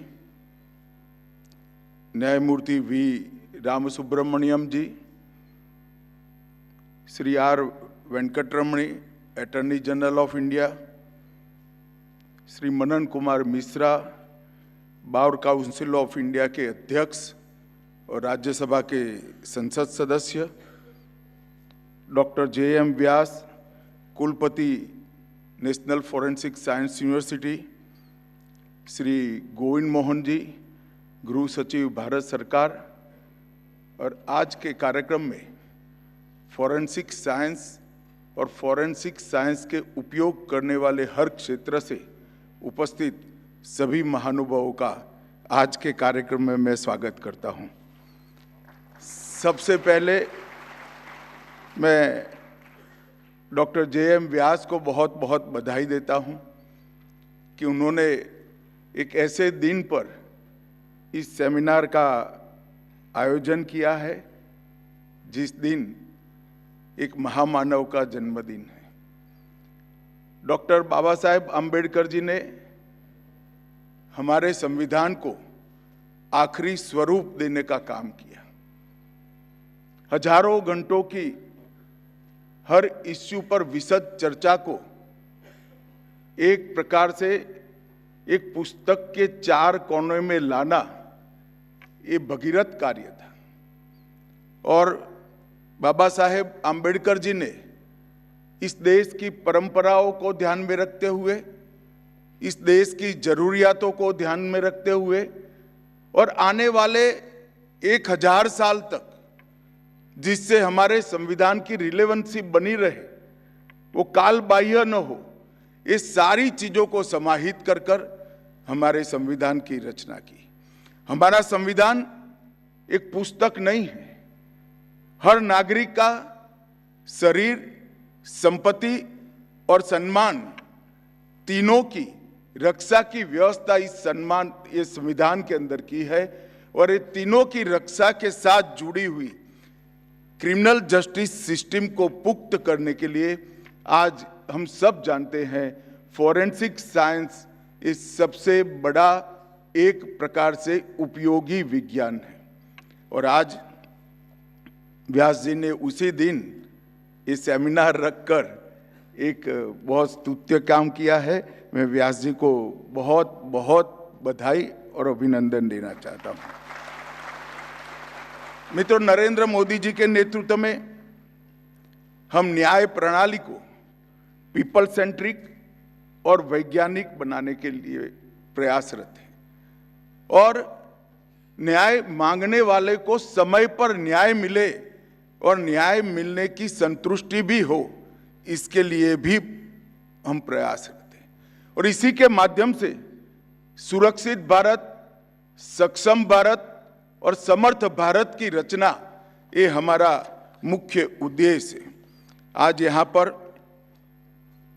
3 नए जो क्रिमिनल जस्टिस सिस्टम को पुख्त करने वाले कानून भारत सरकार लेकर आई हैं।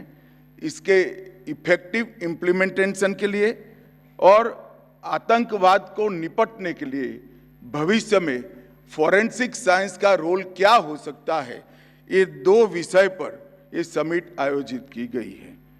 हम इस समिट के उद्देश्यों को तो बहुत अच्छे तरीके से जानते हैं, मगर मुझे विश्वास है कि विशेषज्ञों को एक मंच पर लाने से, नीतियों की चर्चा करने से, भविष्य की रणनीति बनाने से और भविष्य की रणनीति को शेप देने के लिए और एक सर्वस्वीकृत समाधान करने के लिए ये समिट बहुत सफल रहेगी, इसका मुझे विश्वास है। आज यहाँ पर युवाओं को पुरस्कार भी दिया गया है हैकेथॉन के अंदर, जिन्होंने अच्छे तरीके से विषयों को डेवलप किया है। और मुझे बहुत आनंद है कि हिंदी भाषा के उपयोग के लिए भी युवाओं को यहाँ पर पुरस्कार दिया गया है।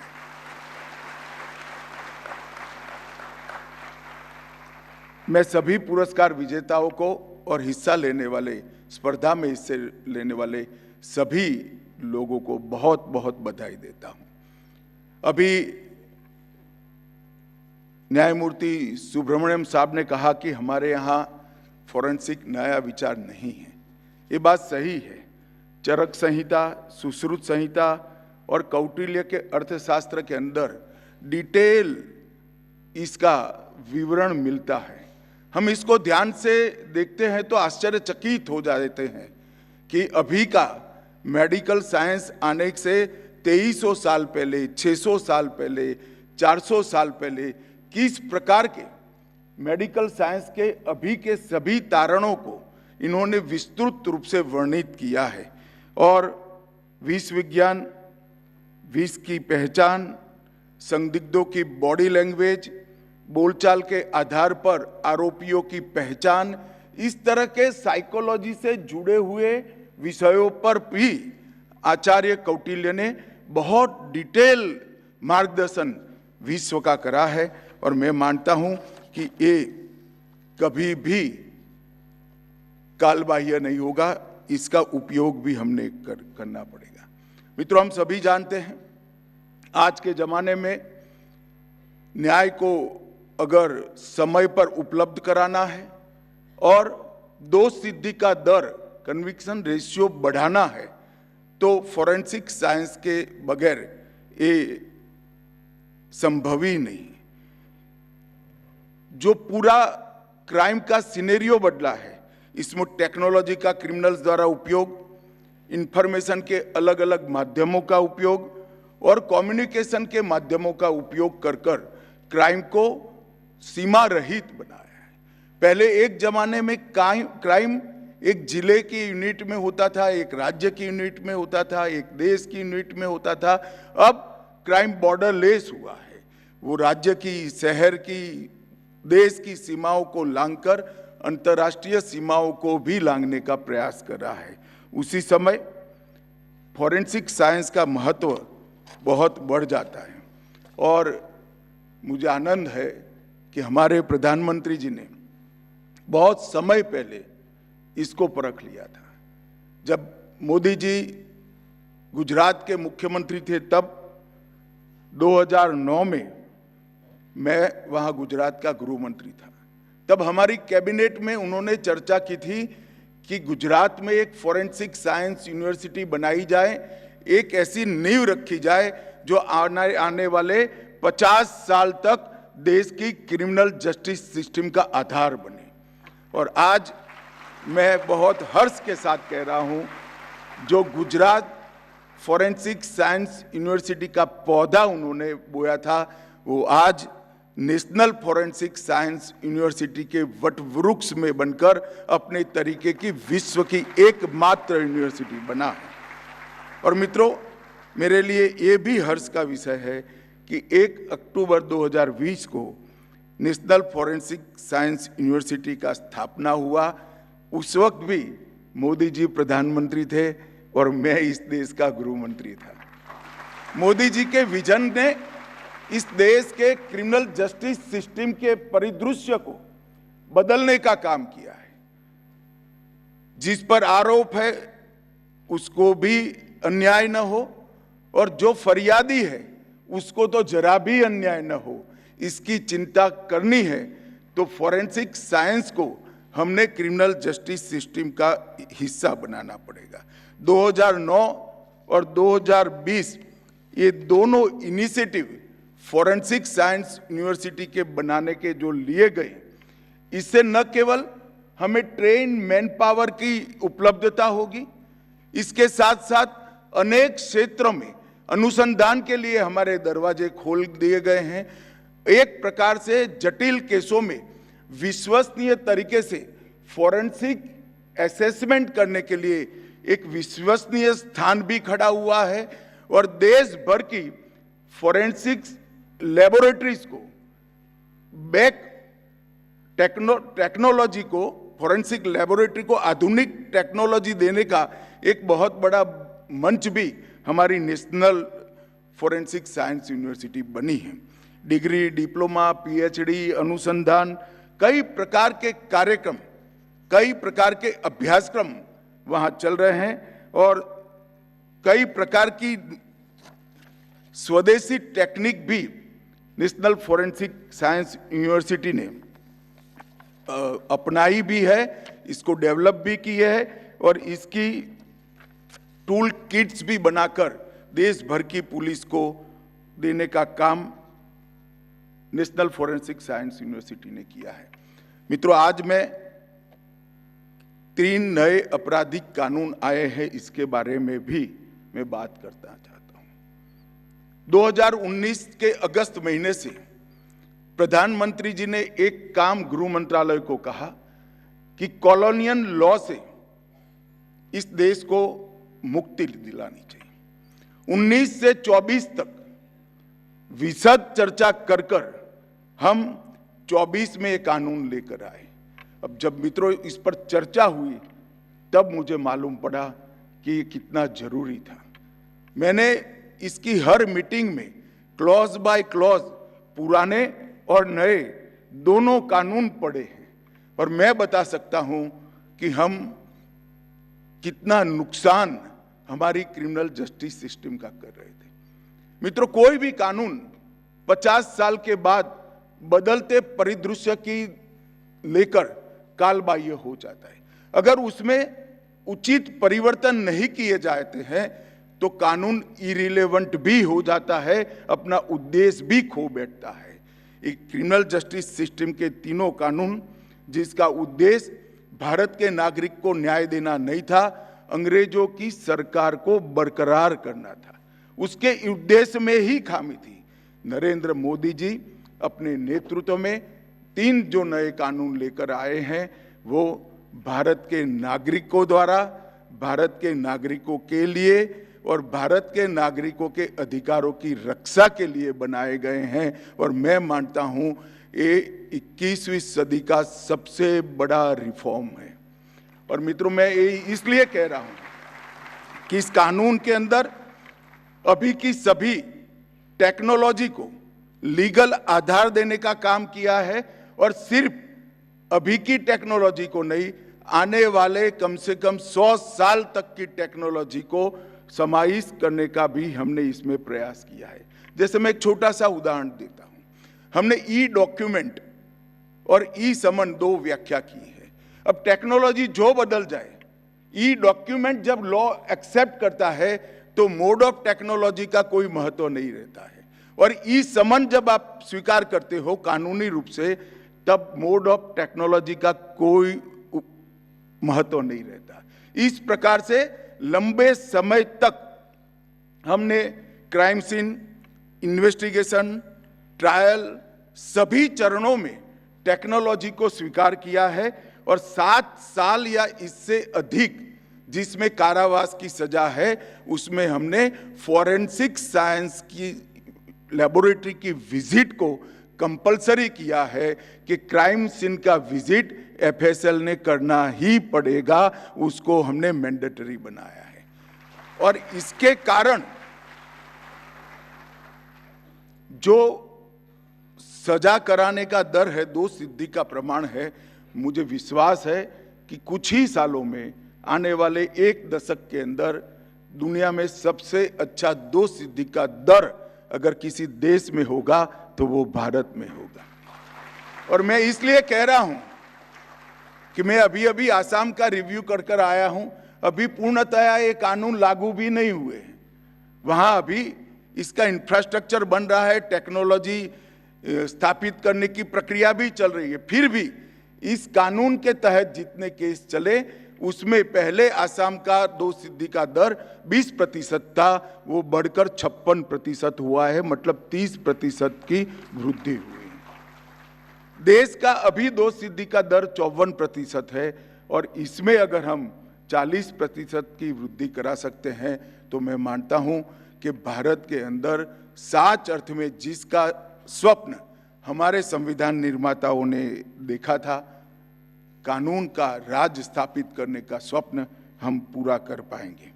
नए कानून के अंदर हमने टेररिज्म को भी डिफाइन किया है। Voice logs, digital voice mail, उसको भी स्थान दिया है। BNSS में ऑडियो वीडियो रिकॉर्डिंग, फॉरेंसिक साक्ष्य की वीडियोग्राफी, पूछताछ के दौरान डिजिटल रिकॉर्ड को भी कानूनी आधार देने का हमने काम किया है। और कई जगह पे समय कम हो इसके लिए भी हमने प्रावधान किए हैं। पुलिस, प्रोसिक्यूशन और न्यायिक व्यवस्था तीनों जगह पे हमने समय मर्यादाएं तय कर निश्चित अवधि के अंदर न्याय मिलने की प्रक्रिया को सुनिश्चित किया है और इसके परिणाम भी मिलने लगे। कई सारे केस ऐसे आते हैं कि 23 दिन में बलात्कार के अपराधी को सजा कर दी गई। 100 दिन के अंदर ट्रिपल मर्डर केस को रिजॉल्व कर उसको सजा कराने का काम कर दिया गया, क्योंकि ये सब ट्रायल्स में जब टेक्निकल एविडेंस को मान्यता दे दी गई है तो साक्ष्य कम होते हैं, साक्ष्य की ज़्यादा ज़रूरत भी नहीं होती है। मोबाइल का लोकेशन और टेक्निकल एविडेंस, ये दोनों को मिलकर न्यायाधीश तुरंत ही सजा करने का निर्णय कर सकते हैं। और इसके साथ साथ हमने पूरे हमारे देश के क्रिमिनल जस्टिस सिस्टम को डिजिटाइज करने का भी प्रयास किया। आज देश में CCTNS के माध्यम से 100% पुलिस स्टेशन कंप्यूटराइज हो चुके हैं। लगभग 14 करोड़ 19 लाख FIR और उसके डॉक्यूमेंट्स लेगेसी डेटा के साथ हमने ऑनलाइन उपलब्ध करा दिए हैं। 22,000 कोर्ट्स ई-कोर्ट बन चुके हैं। 2 करोड़ 19 लाख कैदी का डेटा ई-प्रिजन के माध्यम से उपलब्ध है। 1 करोड़ 93 लाख केसों का प्रोसिक्यूशन का डेटा ई-प्रोसिक्यूशन के माध्यम से उपलब्ध है और 39 लाख फॉरेंसिक साक्ष्य ऑनलाइन ई-फॉरेंसिक के माध्यम से ऑनलाइन उपलब्ध है। क्राइम में इससे 16 लाख अलर्ट जनरेट हो चुके हैं। नफीस के अंदर 1 करोड़ 53 लाख आरोपियों के फिंगरप्रिंट उपलब्ध है और ये फिंगरप्रिंट हर पुलिस स्टेशन के साथ साझा किया है।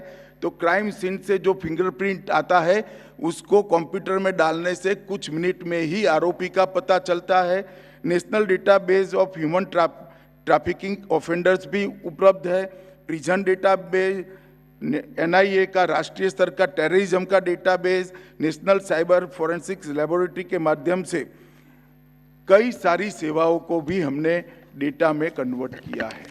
ये सारे डेटा अभी तो अलग अलग साइलोज में पड़े हैं। इस पर गृह मंत्रालय काम कर रहा है। आर्टिफिशियल इंटेलिजेंस का उपयोग कर कुछ ही वर्ष के अंदर, शायद 1 या 2 साल में, ये सारे डेटा एक दूसरे से बात कर विश्लेषणात्मक तथ्य हमारी इन्वेस्टिगेशन की टीम को देंगे। जब ये विश्लेषण इन्वेस्टिगेशन टीम के पास आएगा तब क्राइम को रोकने की डिजाइन बनाना, रणनीति बनाना हमारे लिए बहुत सरल हो जाएगा और क्राइम कंट्रोल करने में भी हमें बहुत फायदा होगा। मित्रों, जब मैंने कहा कि 7 साल और उससे ज़्यादा कोई भी सजा हो ऐसे FIR के अंदर क्राइम सीन का फॉरेंसिक साइंस का विजिट करना जरूरी कर दिया गया है, अब कंपलसरी किया है। कई सारे लोगों के मन में सवाल आता था कि आप इतने ट्रेन ह्यूमन रिसोर्स कहाँ से लाएंगे। उनको मालूम नहीं है, नरेंद्र मोदी जी आगे से ही सोचकर काम करते हैं। कानून 24 में आए और 20 में हमने नेशनल फॉरेंसिक साइंस यूनिवर्सिटी बना दी। 4 साल पहले से ही नेशनल फॉरेंसिक साइंस यूनिवर्सिटी बनाई। 7 परिसर इसके देश के अलग अलग राज्यों में हो चुके हैं। अगले 6 माह में और 9 परिसर हम स्थापित करेंगे और 10 और परिसर प्रस्तावित। देश का करीब करीब एक भी राज्य ऐसा नहीं होगा जहां नेशनल फॉरेंसिक साइंस यूनिवर्सिटी का परिसर नहीं होगा। और हम हर परिसर को एक एक विषय देकर उसमें सबसे अच्छा, दुनिया का सबसे अच्छा यूनिट बनाने के लिए हम आगे बढ़ेंगे। फॉरेंसिक साइंस के हर क्षेत्र को एक एक परिसर को आवंटित कर कर वहां के विद्यार्थियों को रिसर्च एंड डेवलपमेंट के लिए, R&D के लिए मदद कर कर, अनुसंधान में ऊंचाइयां हासिल कर कर वो परिसर को कोई एक विषय में विश्व में सर्वोत्तम बनाने का हम प्रयास करेंगे। और जब ये हो जाएगा तब हमारे पास हर साल 36,000 डिप्लोमा और डिग्री होल्डर युवा पास आउट होकर बाहर निकलेंगे, जो हमारी क्रिमिनल जस्टिस सिस्टम की सेवा करेंगे मित्रों। और मुझे विश्वास है कि हम हमारी पूरी रिक्वायरमेंट को मीट कर पाएंगे। लगभग एक अंदाज के हिसाब से अभी हमारे डेटा जो हमारे पास क्राइम रिकॉर्ड ब्यूरो में उपलब्ध है, इसके हिसाब से 7 साल और इससे ऊपर की सजा वाले हर क्राइम सीन को विजिट करना है तो 30,000 लोग चाहिए। यहाँ हर साल 32,000 लोग बाहर आएंगे, जो बाद में प्राइवेट FSL के अंदर भी काफ़ी लोग इसमें काम करेंगे। गृह मंत्रालय प्राइवेट FSL और गवर्नमेंट FSL के बीच में एक अनुबंध भी तैयार कर रही है, जिसे कुछ FSL का एनालिसिस करने के लिए प्राइवेट लेबोरेटरी का भी हम उपयोग कर पाएंगे। NFSU, drone forensic, smart city forensic, marine forensic, corporate forensics जैसी कई नई विधाओं में भी आगे बढ़ने का काम कर रहा है। NFSU का इंटरनेशनल आउटरीच भी बढ़ता जाता है। अभी लगभग 240 विदेशी छात्र NFSU में अभ्यास कर रहे हैं और मुझे लगता है कि आने वाले दिनों में दुनिया में भी, एक जगह तो शुरुआत हो चुकी है, पर दुनिया में भी हम हमारे कैंपस को विस्तारित करने का कार्यक्रम हाथ में लेंगे। मुझे जब ब्रीफ करने के लिए NFSU के ऑफिसर आए थे, तब गृह मंत्रालय और NFSU के ऑफिसरों की एक मीटिंग भी हुई थी।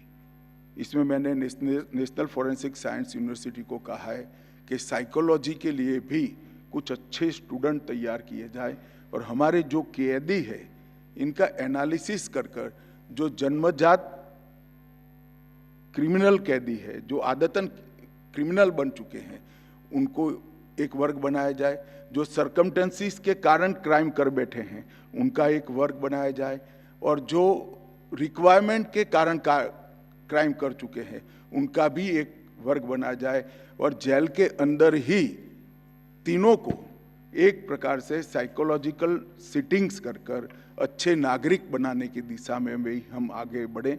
मैं समझ रहा हूँ बहुत बड़ा काम है, कोई तुरंत होने वाला भी नहीं है, ये भी मैं समझ रहा हूँ, पर जो नींव डालते हैं वो नींव में से ही तो बड़ा वटवृक्ष होता है। मुझे आशा है कि आने वाले दिनों में समाज के अंदर हमारे कैदियों के पुनर्वसन के लिए, पुनः प्रस्तापित करने के लिए फॉरेंसिक साइंस के आधार पर हम एक अच्छी सुविधा खड़ी कर पाएंगे, इसका मुझे पूरा भरोसा है। इसकी शुरुआत कम से कम हम मोदी जी के नेतृत्व में आने वाले 1 या 2 साल में करेंगे, और उसको फिर हमने एक मोडस ऑपरेंडी ब्यूरो बनाया है। वो मोडस ऑपरेंडी ब्यूरो के साथ जोड़कर क्राइम कंट्रोल में भी इसका उपयोग करेंगे। मित्रों, कई सारे चैलेंज, आज यहाँ युवा विद्यार्थी भी है, कई सारी चैलेंज हमारे सामने है, जिसका रास्ता फॉरेंसिक साइंस ढूंढ सकता है। कई सारी चैलेंजेस है, मैं इसका नाम देना नहीं चाहता, लंबी सीरीज है, परंतु फॉरेंसिक साइंस यूनिवर्सिटी और गृह मंत्रालय दोनों साथ में मिलकर इस सारी चैलेंजेस का उपाय ढूंढने के लिए फॉरेंसिक साइंस का उपयोग करें और समाज को अपराध रहित बनाने की दिशा में हम आगे बढ़ें। मुझे विश्वास है आज जो समिट हुई है वो एक दिशा में महत्वपूर्ण कदम होगी। मैं फिर से एक बार NFSU के चांसलर श्रीमान व्यास को हृदयपूर्वक बधाई देता हूं और जो युवा बच्चे बैठे हैं उनके उज्जवल भविष्य के लिए मैं अनंत अनंत शुभकामनाएं देकर मेरी बात को समाप्त करता हूं। वंदे मातरम। बहुत बहुत आभार माननीय आपका। Thank you so much honourable sir. May I request Professor Dr. Purvi Pokhriyal to propose vote of thanks.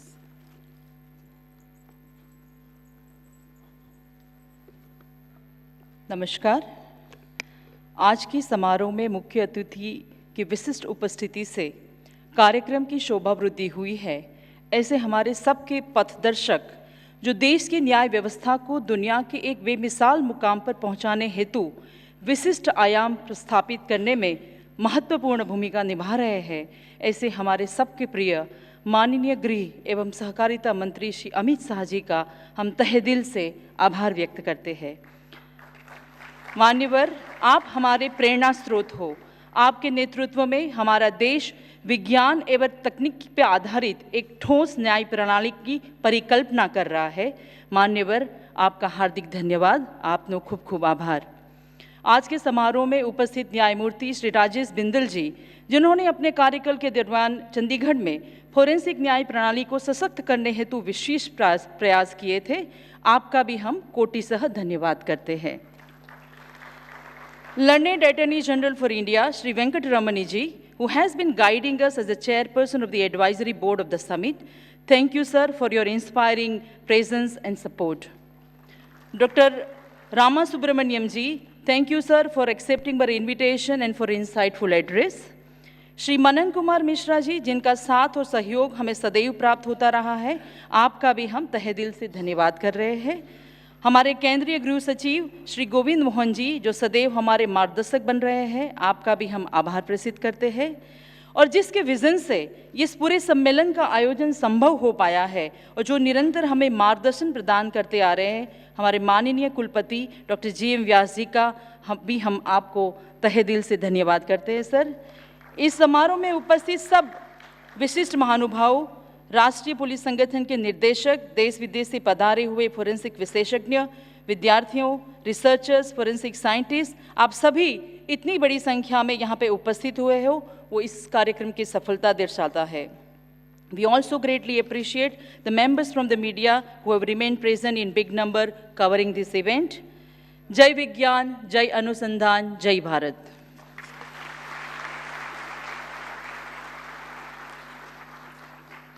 We all will rise for national anthem.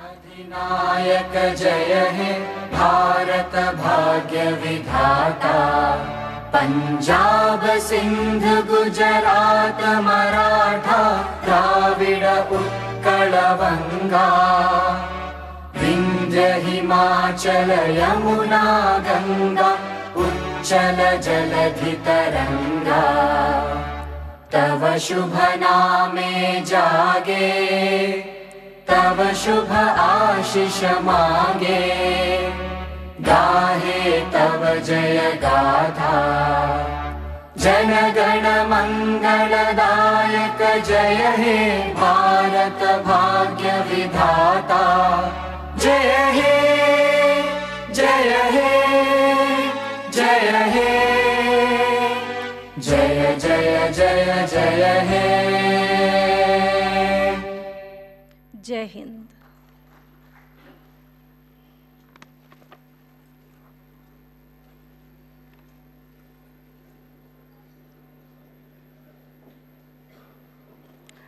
I request all the distinguished guests, students, and delegates to please be seated. We are going to start the panel discussion very shortly. Within 5 minutes, we'll start the panel discussion. Thank you.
I request all the delegates who are there near the stage to please take your seats.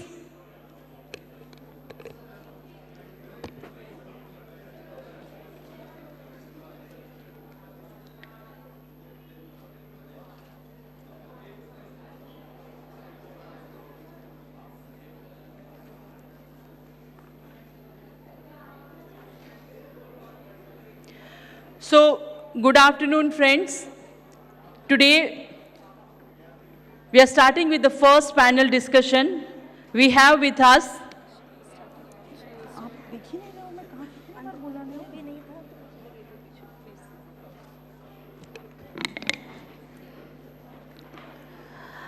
Today, the first panel discussion we are going to have on forensic science in the courtroom. We have the panel members, Mr. Justice Rajesh Bindalji, Judge, Supreme Court of India, Mr. Justice Naveen Sinha, former Judge, Supreme Court of India, Mr. Justice Anand Pathak, Judge, High Court of Madhya Pradesh, Dr. Justice Sanjeev Kumar, Judge, Odisha High Court, Cuttack, and we have the today's moderator, Professor Puri Pokhriyal, ma'am. Professor Pokhriyal, ma'am, is presently Campus Director, NFSU, Delhi. Madam is also holding the charge of Dean, School of Law and Forensic Justice. Madam has more than 25 years of experience in the field of law, and Madam has got several achievements in the field of law. I hand over the session to you, ma'am. Please.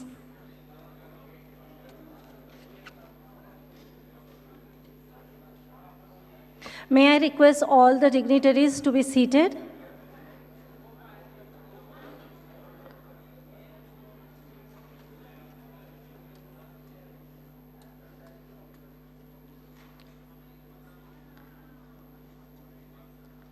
I request all the dignitaries to please be seated.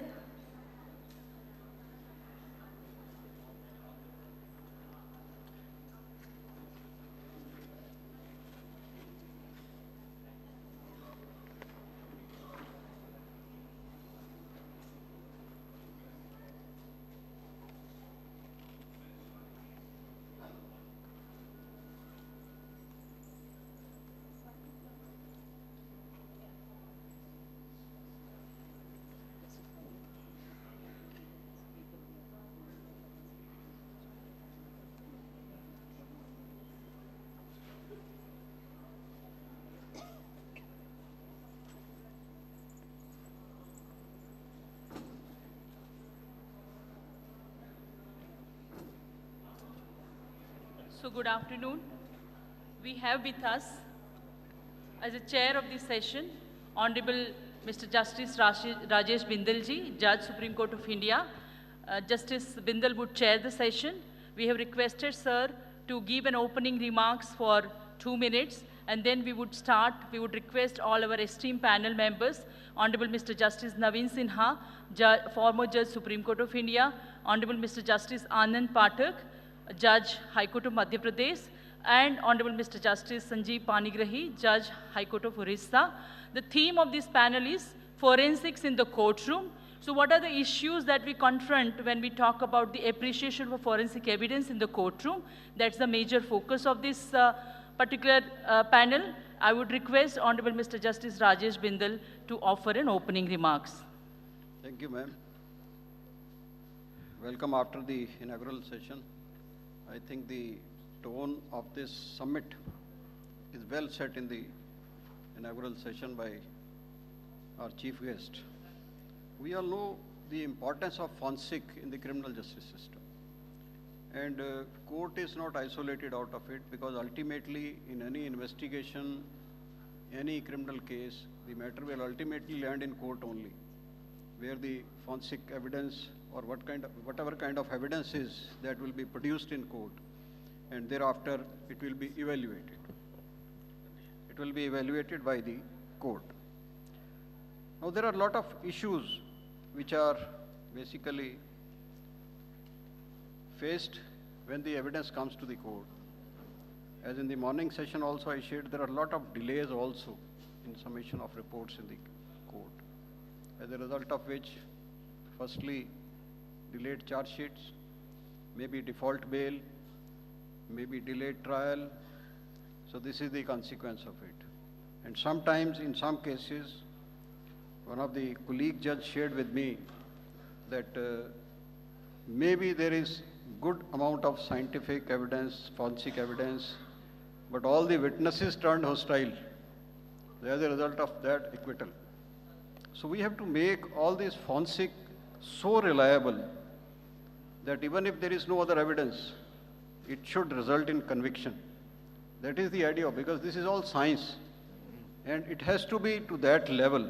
And with that, I think the labs also, because the kind of problems which are being faced now, the kind of crime which is coming up, we all need to be one up if we want to control it, and conviction rate is also to be increased. Otherwise, the people may get the impression that maybe the false implications are there, which may not be the correct position. But there is something lacking, and if we move further with this scientific evidence, for which robust infrastructure has to be there at all levels, then I think we can be successful in the mission, and especially the criminal justice system, which affects all of us, and especially now the cyber crime, where even the poor people are being affected, because their accounts only are being misused. Today only in the newspaper I read that banks are probably seeking some permission from the government that they should just say or put a hold on the non-operative accounts, dormant accounts, so that nobody is able to misuse those accounts. Otherwise, we all know these accounts are being rented out by poor people for small money, and ultimately they are in soup because the transactions are through their accounts only. So with these words, I have with me my brother Justice Sina and brother Pathak and brother Panigrahi. So they will share their views and ideas on the subject. And then maybe if some audience also, the people who are attending it, they have some experience to share, I think that will be good, because the idea of this summit is this only. Thank you. Yes, I will hand over to Brother Sina.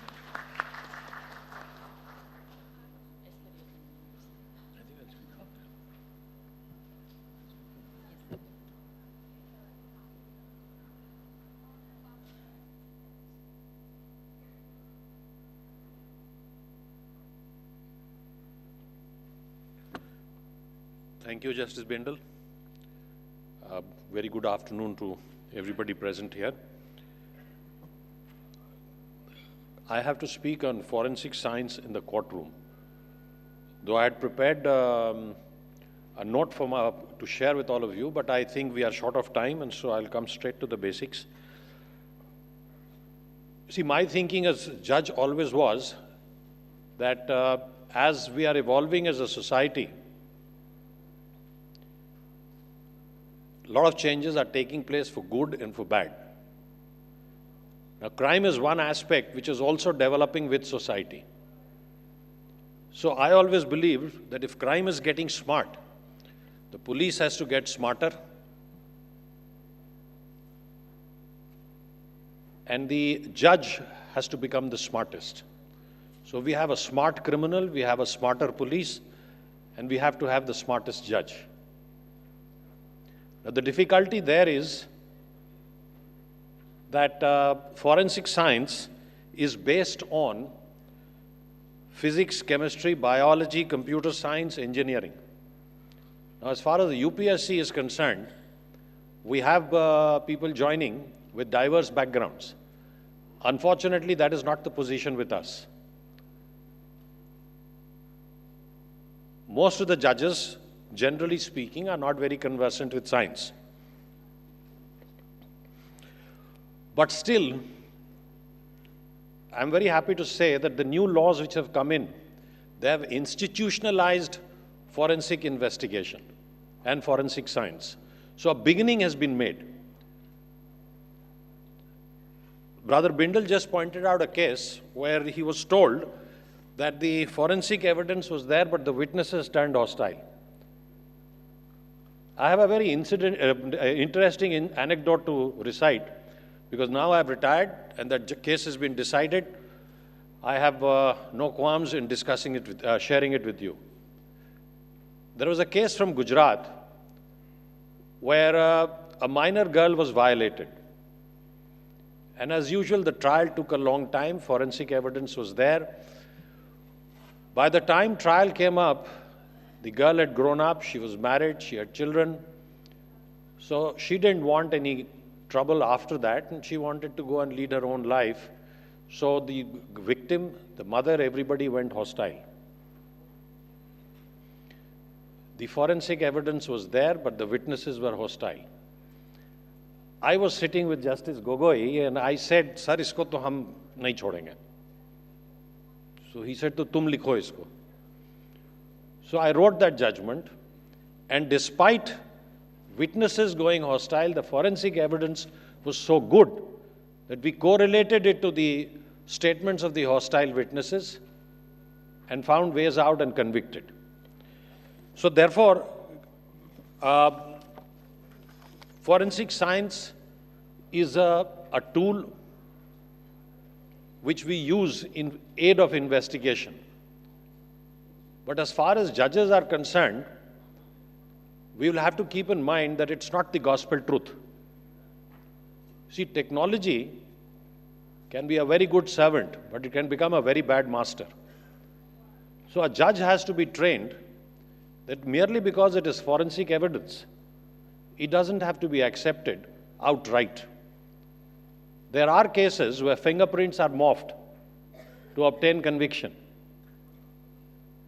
So therefore, a judge, according to my thinking, will have to be trained very properly, because based on his training, his knowledge, his awareness of forensic evidence, he plays the role of choosing what evidence will be admissible, what will not be admissible. For that, according to me, it is very essential that the basics of forensic science, forensic investigation, the judge must be made aware of. He must undergo training. He must be acquainted with it, because then only he will understand.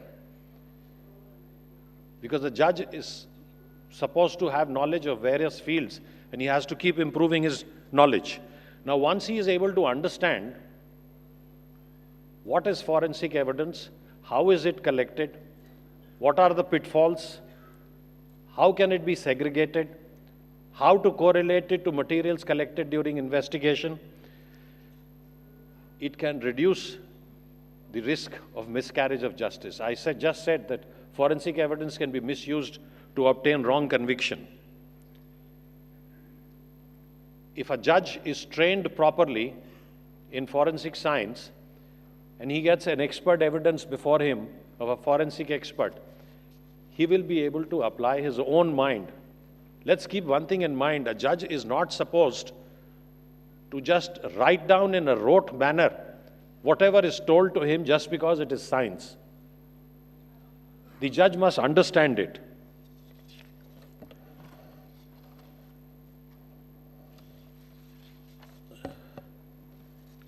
I don't want to go into the changes that have been brought about now, but before I start, there is one thing which troubles me. I am talking of the year 2010.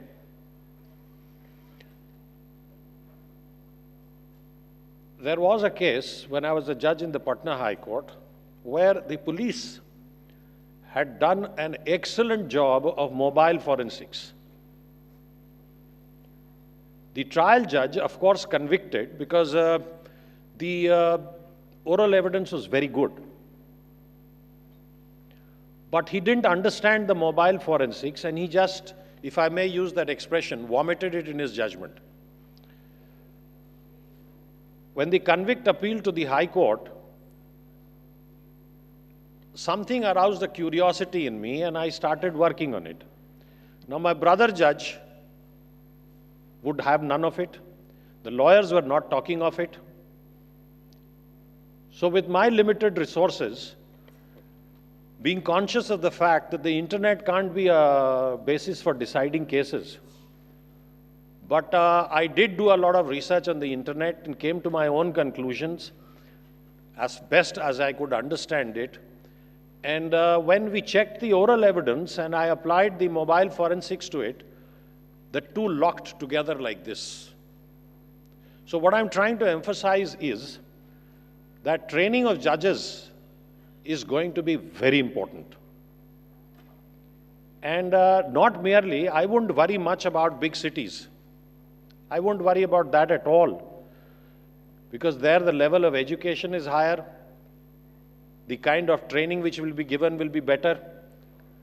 I will talk about enforcing forensics in the courtroom in, let us say, a remote district of Bihar called Supaul. I come from Bihar, so I'm picking it up as an example.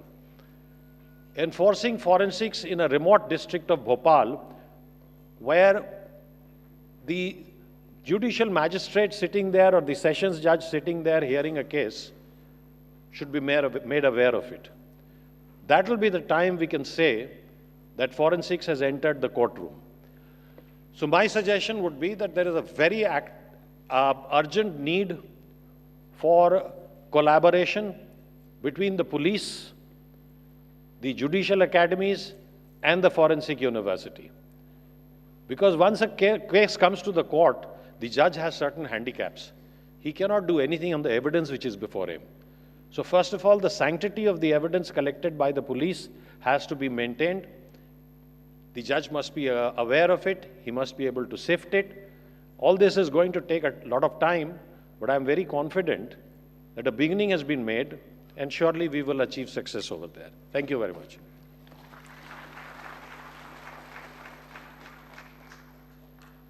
Thank you, brother. May I request Brother Pathak to share his ideas, views?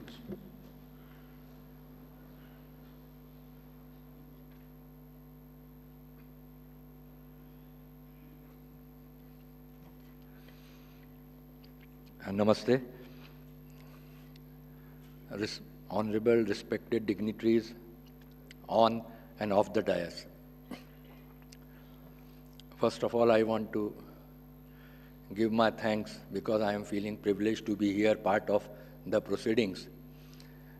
And I'm thankful to NFSU and especially Dr. Vyas, Dr. Pokhriyal, for giving me this opportunity to address conference of esteemed academicians and all stakeholders of forensic science. As we know that forensic science is silent but powerful and effective ally of justice.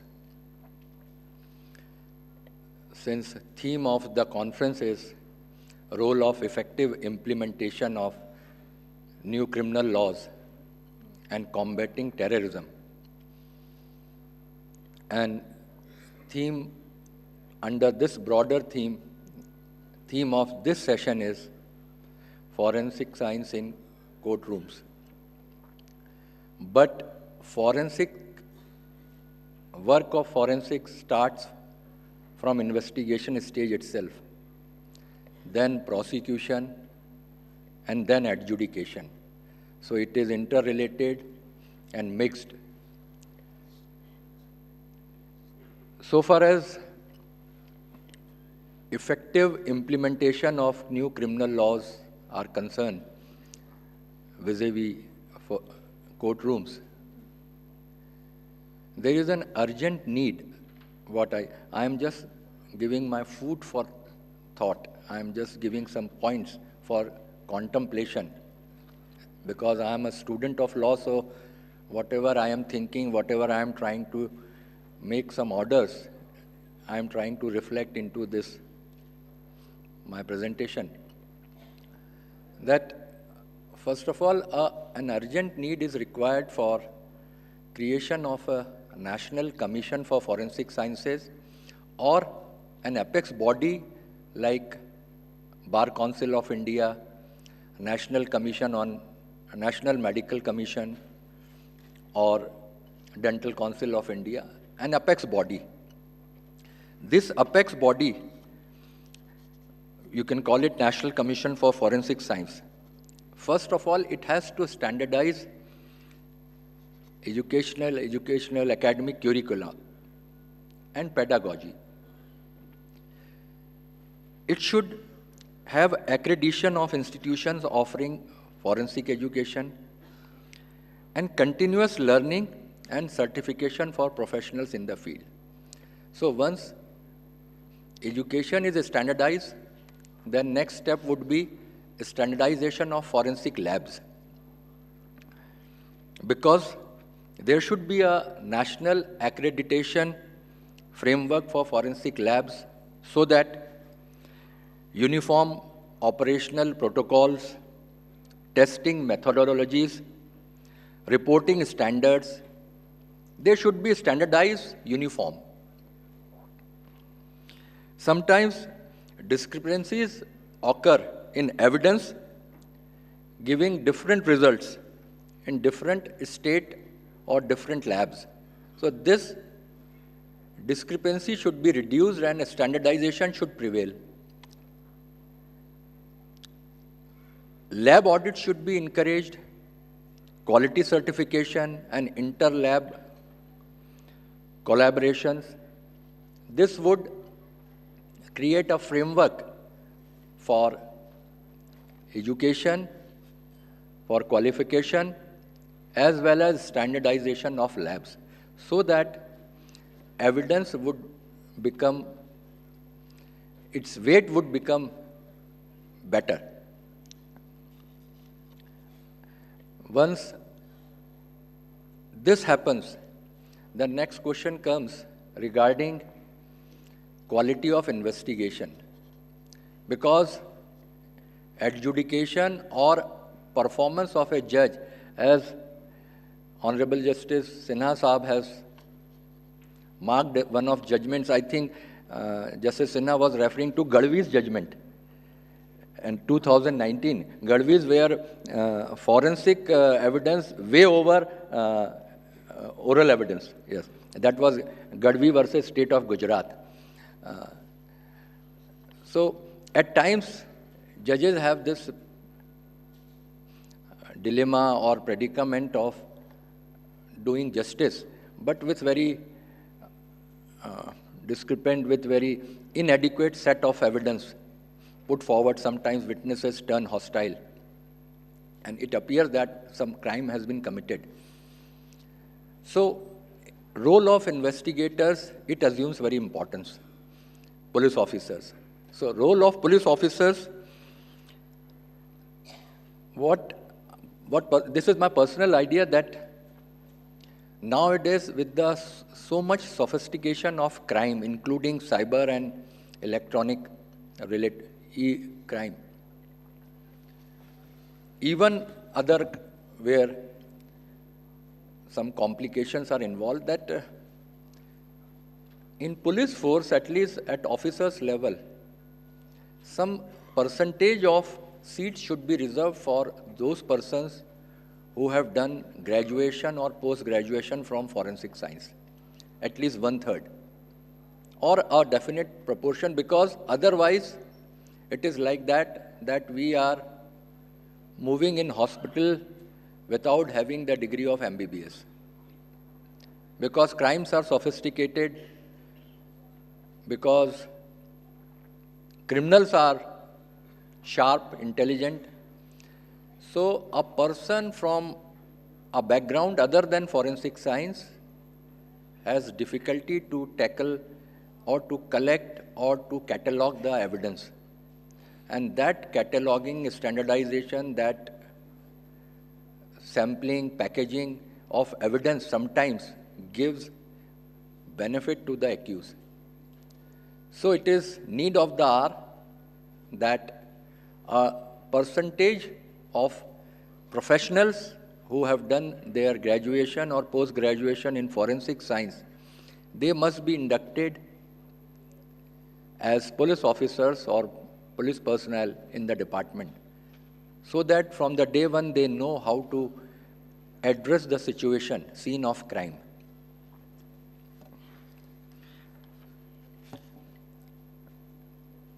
One aspect which I always feel, and in some of my judgments also, I am trying to create a SOP also, that SOP of scene of crime, as Honorable Minister, Home Minister, and Honorable Justice Bindal Saab, they also address this point that new criminal laws mandate that for offences which are having sentence more than 7 years, in which visit of forensic expert is mandatory and videography is mandatory. Now question comes, how the videography would be effectively applied. So there should be a standard protocol for videography also of scene of crime. So those experts who are here, they must think whether any standard protocol that this would be a perimeter of scene of crime. All these are the tick boxes which are required to be ticked before leaving the scene of crime. Like suppose a sandal is lying over the scene of crime, and if the deceased person who died is having a pair of shoes of 8 number and that sandal is of 10 number, so that should be videographed properly. Angles, timeline, spatial coverage. Then evidence should be catalogued, tagging, packaging, preservation. For that, there is requirement of preparation of a national evidence handling manual. There should be now a national evidence handling manual. How the evidence of scene of crime is to be handled, how the videography is to be done. And then next stage is whether an AI-enabled app, AI-helped app, we can create, which if this half-an-hour videography of scene of crime is put into this app, it starts giving some probabilities, it starts giving some probable way of investigation. Because it is seen that if an investigator is sharp, intelligent, and dedicated to his duties, then he collects all possible evidence. But when an investigator is average or maybe a bit reluctant, then at times he leaves some important aspects to cover. Therefore, to bridge the gap between an excellent investigator and an average investigator, this AI-enabled app would be very handy. Moment videography protocol of videography is set, it is feeded into the app would start giving results, and confidence probability levels it would provide to a less experienced investigator. Then evidence regarding sampling, packaging, collection of evidence. Evidence is collected, how it would be sampled. In NDPS matters, sampling is very important. Sampling, packaging, then chain of custody. For that, blockchain technology is to be applied. Separate blocks are prepared in blockchain technology so that it is tamper-proof. Because this digital evidence, because the crimes when move online, then this digital evidence needs immutability. Otherwise, it may be of no use in court of law. Therefore, blockchain can ensure chain of custody transparency, as separate blocks are created, no tampering. The person who puts anything into the evidence sampling, he would make it his entry. That would be hashed hashtagged, and tamper-proof logs. There is some technology advancement, some QR-based or hash-logged evidence bags. They are also some concepts which can be roped into blockchain system for effective maintenance of evidence without being tampered, so that it can be placed before the court of law for appreciation. Otherwise, most of the time in Malkhana, this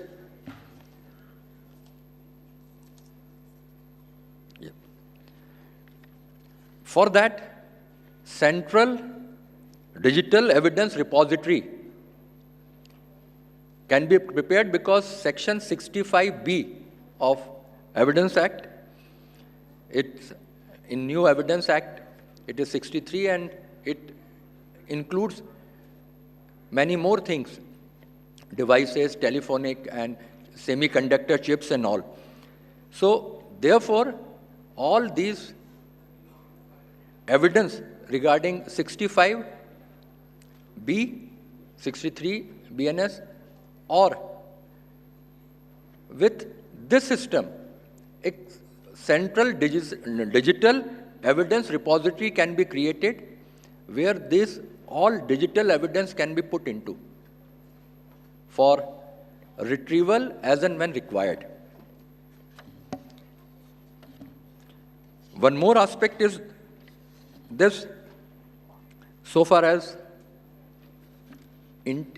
training is concerned, integration of National Forensic Science University with all judicial academies is also required, so that judges can also learn, so that NFSU and judicial academies can create synergy. Last,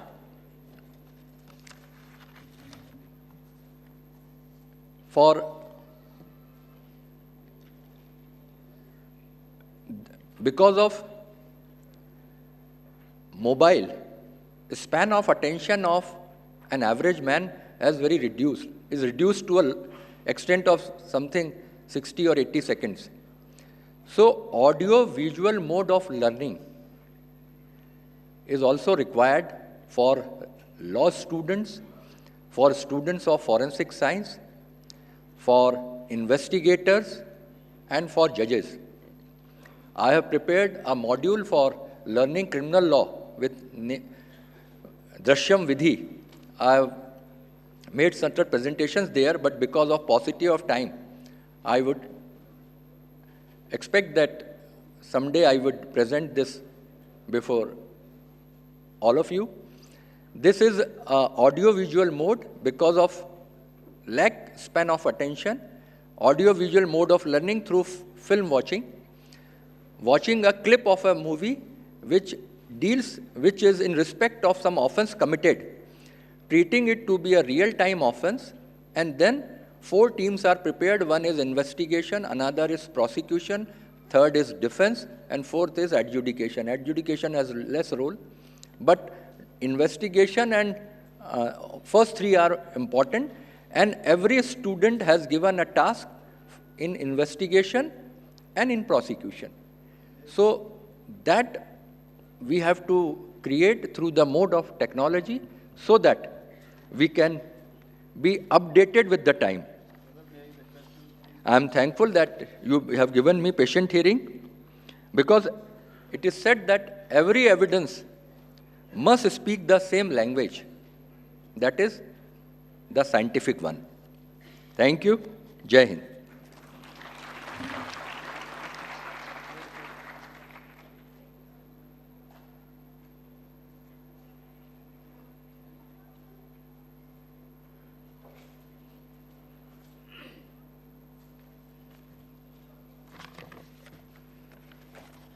Namaskar. Honorable Justice Bindal, Justice Sinha, Justice Pathak, Madam Pokhriyal, thankful to NFSU for giving me the opportunity to address the learned gathering here. Special thanks to Dr. Vyas, who is the Bhishma Pitama of forensics science education and teaching, and all the audience present here. You must have watched the regular serial CID. There is one Salunke and there is one the SCP Pradyuman. So many Salunkes or Pradyuman are present here. I welcome all of you. Forensic science emanates as a natural extension of the involvement on forensic science in the justice delivery system. Where no eyewitness present, best possible efforts through which the modern, how we can reach to the conclusion by a judge in the courtroom, and the prosecution also tries to get advantage of the non-availability of eyewitness, that is through these forensic evidence. This imaginative use of technology, as Justice Sinha was telling, integrating technology with the justice delivery system, that is very, very important in forensic science. There is a need for collaboration. It is where it is like a converting, this forensic science is like converting milk to curd, then curd to butter, then butter to ghee. So if you don't have proper collaboration in this sector and proper training, so the ghee may be a bad ghee. So I just give you an example. The death of the Princess Diana, which was an accidental death. So Diana was a royal citizen with Egyptian boyfriend, crashed in the French tunnel in a German car with Dutch engine, driven by a Belgian driver, and who drank Scotch whiskey, followed by Italian paparji, on a Japanese motorcycle, and finally treated by an American doctor with Brazilian medicine. Only a lawyer and a forensic scientist can see the classic international forensic picture in narration of the accidental death of Lady Diana. For an ordinary person, it is an accidental death only. So the forensic expert has to go into all these aspects. He has to be very sharp in going to that, as Justice Sinha was telling, that the expert has to be smarter than the criminal. The investigator should be smarter than the criminal. The absence of witness in the forensic and the role of forensics cannot be undermined. As in the first session, the previous speaker has told, the forensic science is not new to India.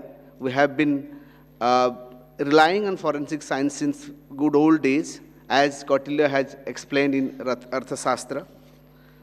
So, but in modern India, in the year 1858, Sir William Herschel first done that fingerprinting, and later now we have reached to this level, and we have every state has a forensic lab. Of course, the standard of labs are not very satisfactory, and with the emphasis on the forensic issues in the new Criminal Act, hopefully there will be better labs in future. The recent changes in the Bharatiya Nagarik Suraksha Samhita under Section 176, mandatory for the forensics experts to visit crime scene, that will require more and more forensic professional, and the forensic universities will be ready to face that challenge and accept that challenge. And the most important aspect in the recent years we have found in forensic science is the eSaksha app. This app is being used at the state of Maharashtra very effectively. Every search, as mentioned in Section 105 of the Bharatiya Nagarika Suraksha Samhita 2024, has to be now mandatorily be recorded through videography initially.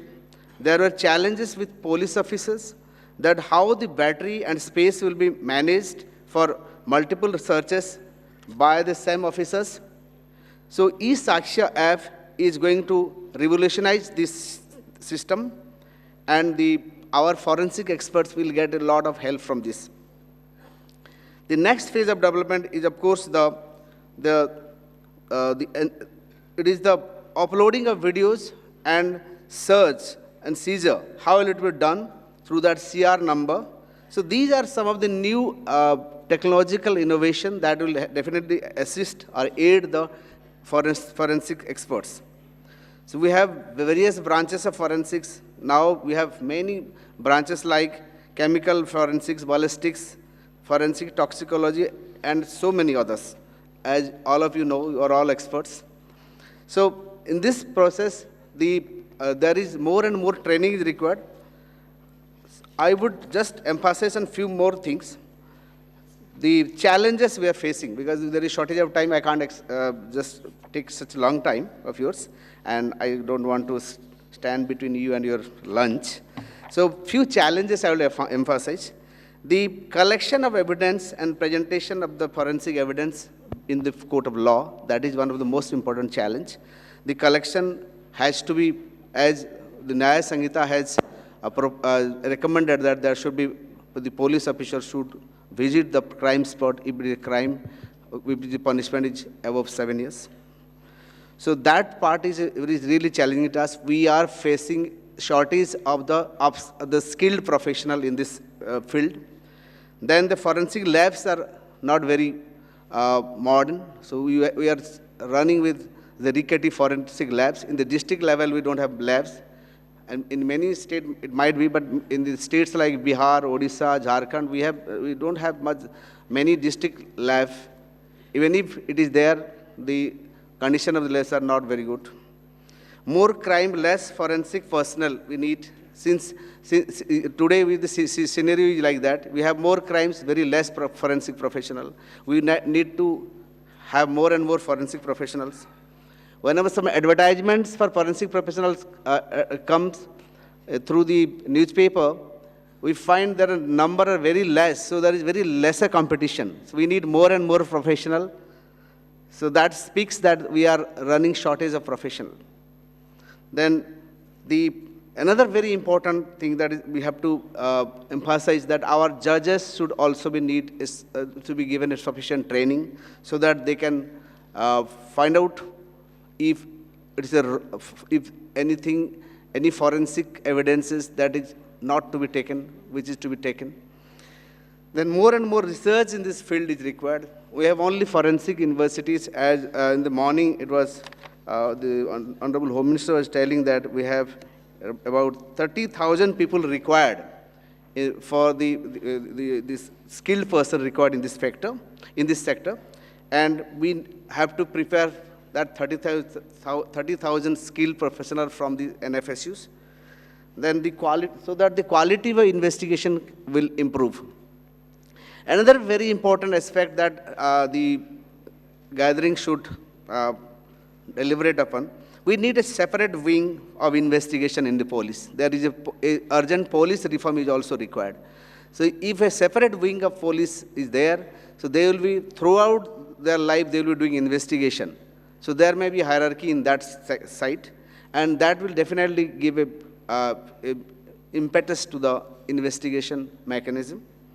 And we need, as Justice Pathak was saying, we need SOP for this crime scene, and also a national evidence handling mechanism, as you were saying, and for that we need to create a handling manual. So all these things are very, very important for augmenting the skill of the criminal investigation personnel and also the police personnel. Thank you very much for giving me the opportunity. Thank you.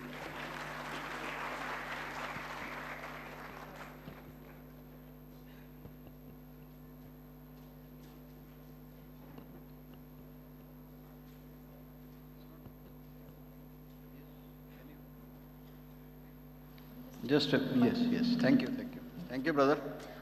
I think we had different views about the forensic in courts. This is a very interesting subject. You see, as I shared in the morning, I had never practiced in criminal law, but somehow as you grow after becoming the judge, you have to deal with different types of cases. So interest in this area also developed. And practically, you see, in all cases which are coming to the court, it is the judge who is on trial, not the trial in judge court. Finally, everybody sees at the judge what he is doing, not seeing what is there in the background. Brother Sina had said that the police has to be smarter and the judge has to be smartest. Yes, when I started, I think I had to take admission in law. So one very senior lawyer, he just shared one anecdote with me. I remember that. He said कि police को खराब बताते हैं सब. So he said if the criminal is number 10, 10 number ही हम normally use करते हैं, but the police has to be number 11 only. And naturally the judge has to be number 12 then.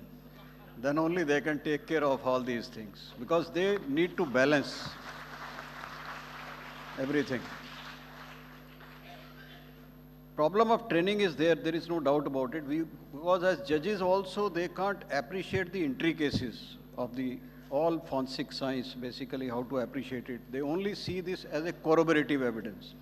But wherever the science is perfect, I think it can be used. Why not? Now see, one example given by brother was regarding that judgment he had delivered. And one experience shared to me was different. Now see a circumstantial evidence where no eyewitness is there. You have CCTV cameras, you have other evidence, only the scientific forensic evidence. Why the conviction can't be there? No eyewitness to the crime. So this is the era of that. AI, yes, is very dangerous. There is no doubt about it. And now in that also people are very smart. You see, he can leave his mobile at some other place and go for a crime at a different place, then he say my mobile location is not there at that place. So people are smarter also. We need to take that. But as judges, I think sometimes they also have third eye to see what is behind. So from there they appreciate things and then certainly come to a conclusion. The idea is to do justice. Regulatory body, as I said in the beginning, there is a bill of 2011, Forensic Regulatory Development Authority bill lying. Maybe a lot of changes required in that bill now, and we need to regulate the education also, labs also, and all that. This is required, very important. And I can share in Punjab, they had made rules for, I think it was for renewal of the licenses of the private forensic experts, document experts, and all that, to review their working. And I suggested that there should be a software just to regulate or monitor the working of the private experts. You see, in 90% cases, their reports are rejected by the court. Because practically, as we, in a lighter way called, they are working like HMV. You must have heard the word HMV. But here the HMV's meaning is his master's voice. Whosoever pays, his report is on that side. So same signature, both sides will give different report. Ultimately, again, the judge on trial, the judge only will evaluate it. Now I can share two experiences with you regarding the shortage of facility for testing. We had one matter regarding import of steel. The issue was whether it was a cold rolled steel or a hot rolled steel. The sample was sent to some private lab. They found that to be a cold rolled steel. Thereafter, the importer was not satisfied because it was hot rolled which he imported. The issue was there. Some questions to the lab that whether did you use this technology or this equipment for testing. He said, I don't have that facility. When the matter came to the court, we just said that there are a lot of steel plants in the country. Why can't we send the sample to one of the steel plant or many public sector? We sent there, the report also came.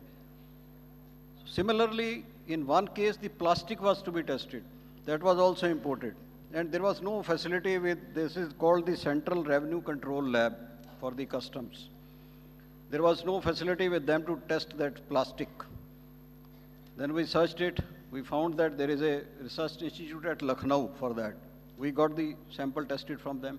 Then a suggestion was given to Customs Department that why not recognize or have on your panel all the research institutes or the government bodies, because you don't have the facility to test all this. Why can't we use all this also to check the delays? We have a lot of research institutes, universities, in India, a lot of IITs which have all these facilities to test different things. This will check the delays, you see. Now, e-Saksha is there, videography of the scene of crime, yes, it is there. But one of the problem which one officer had shared in one of the program is that there is a limit of recording of 4 minutes in that. And every 4 minutes you have to, again, it will switch off and then you switch on. So there is a gap in that, there can be a lot of management continuity. So I think this needs to be taken care of. Problem of scene of crime is another. You will see that at many places, you will, on the TV, the news is there, the media is before the IO goes there. He will show you, think this is the pistol recovered there, this is one thing. So scene of crime has to be cordoned off immediately. This is the major area, in fact. I remember one case where some attack was there on the military establishment at Pathankot long back. Nothing was cordoned off, they were showing everything, this is lying there, this is lying there, this is the wall, he will climb also, left, right, this. This is the most important part because otherwise the entire evidence is tampered with. And if this tampered evidence comes in court, many people have seen the crime, maybe they are not coming as a witness, but they ultimately say the court has acquitted them, court has granted bail to them. So this entire blame then comes to the court. Brother had talked about the attention deficit. There is a term, I think many of you must have heard, ADD. There is the problem now of the technology, attention deficit disorder. This is with most of us because span of attention is reduced because of lot of information being pushed to you through electronic media, through your mobile and all that. And this is the problem being faced by a lot of students also. I think this is one of the negative points in these technological parts, and lot of dependence on AI is another problem. I think AI should be used only wherever it is required as a help, not simply totally being dependent on that. We have seen some orders where AI-generated judgments are being cited, non-existent. So those kind of errors, I think, should not be committed. And a lot of evidence is produced in court. I think for that, if you use video conferencing facility, that will save a lot of time of the officers also, maybe the technicians or the scientists in the lab also. Because otherwise they have to go far off places. That can save a lot of time. So these were my experiences I have shared with you. Thank you. Thank you, ma'am. And thanks to all the audience for patient hearing. Thank you.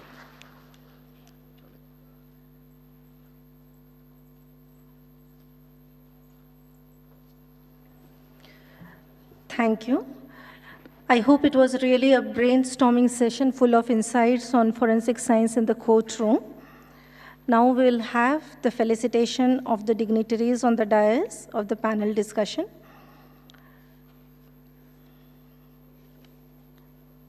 May I request Mr. Justice Rajesh Bindalji to offer memento to Mr. Justice Anand Pathak, Judge, High Court of Madhya Pradesh.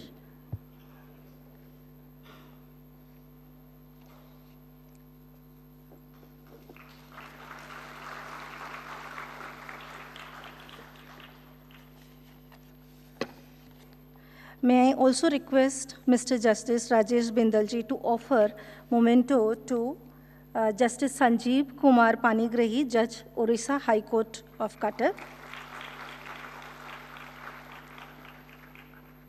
May I also request Mr. Justice Rajesh Bindalji to offer memento to Mr. Justice Naveen Sinha, former Judge, Supreme Court of India.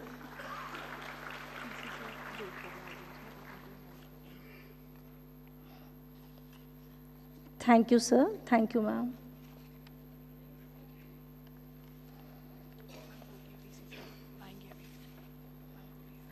May I request Honorable Vice Chancellor, Dr. J.M. Vyas, sir, to please come on the dais. I would like to inform that due to short of time, we couldn't felicitate all the winners of the hackathon. Actually, there were 4 winners and 4 runners. So on the request of the students, we would like to felicitate them, and Honorable Vice Chancellor, sir, and Mr. Justice Rajesh Bindalji would join us in felicitating those students.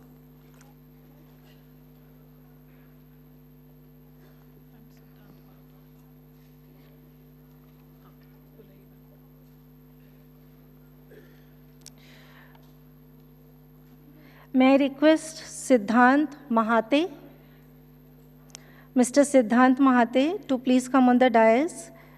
He is being given runner-up prize for the forensic biology section. Please give a big round of applause.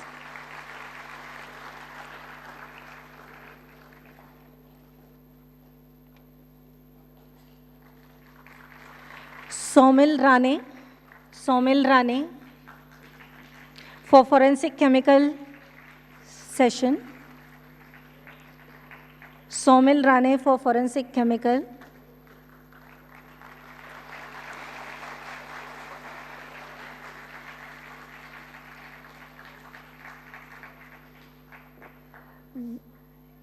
Venkatesh R for forensic electronics.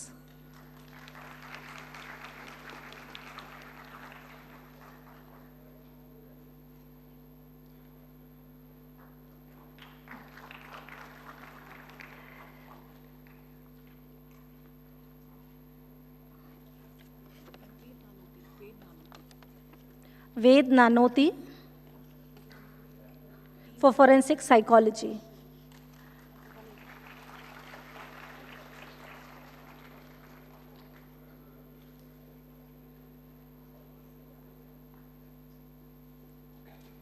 Thank you so much, sir. Now we'll move ahead for the panel discussion too, and may I call upon stage Dr. Rajesh Yadav.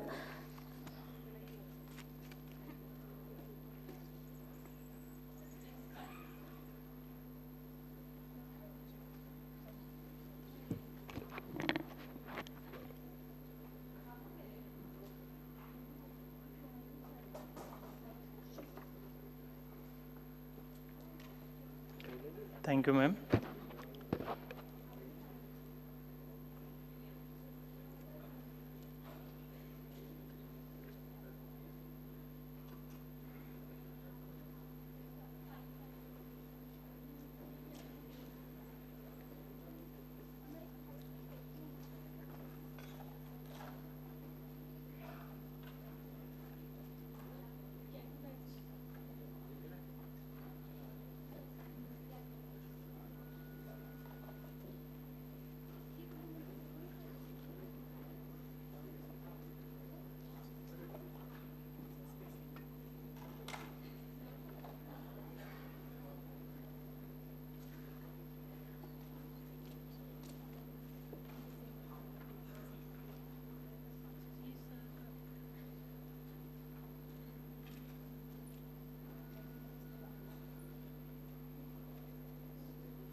A very good afternoon to all of you. So now I again welcome you all for next our brainstorming session, that is panel discussion 2. And for this session, I would like to invite our dignitaries on the dais, in which, so first chairperson of this panel 2, our respected Sri R. Venkataramani, Attorney General of India. I invite you, sir, to please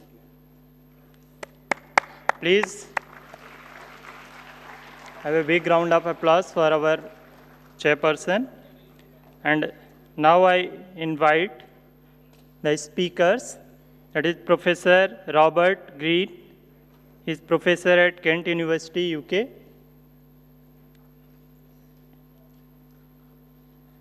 I welcome you, sir. Next, I would like to invite Mr. K.C. Reddy, IPS, retired former Chief Security Advisor, United Nations Peacekeeping Organization. I welcome you, sir. Now I invite Mr. Pranav Mistry, founder and CEO, TWAI, and former president, Samsung. I welcome you, sir. Now I invite moderator, our Air Commodore, Kedar R. Thakkar, serving as a director, NFSU Uganda campus.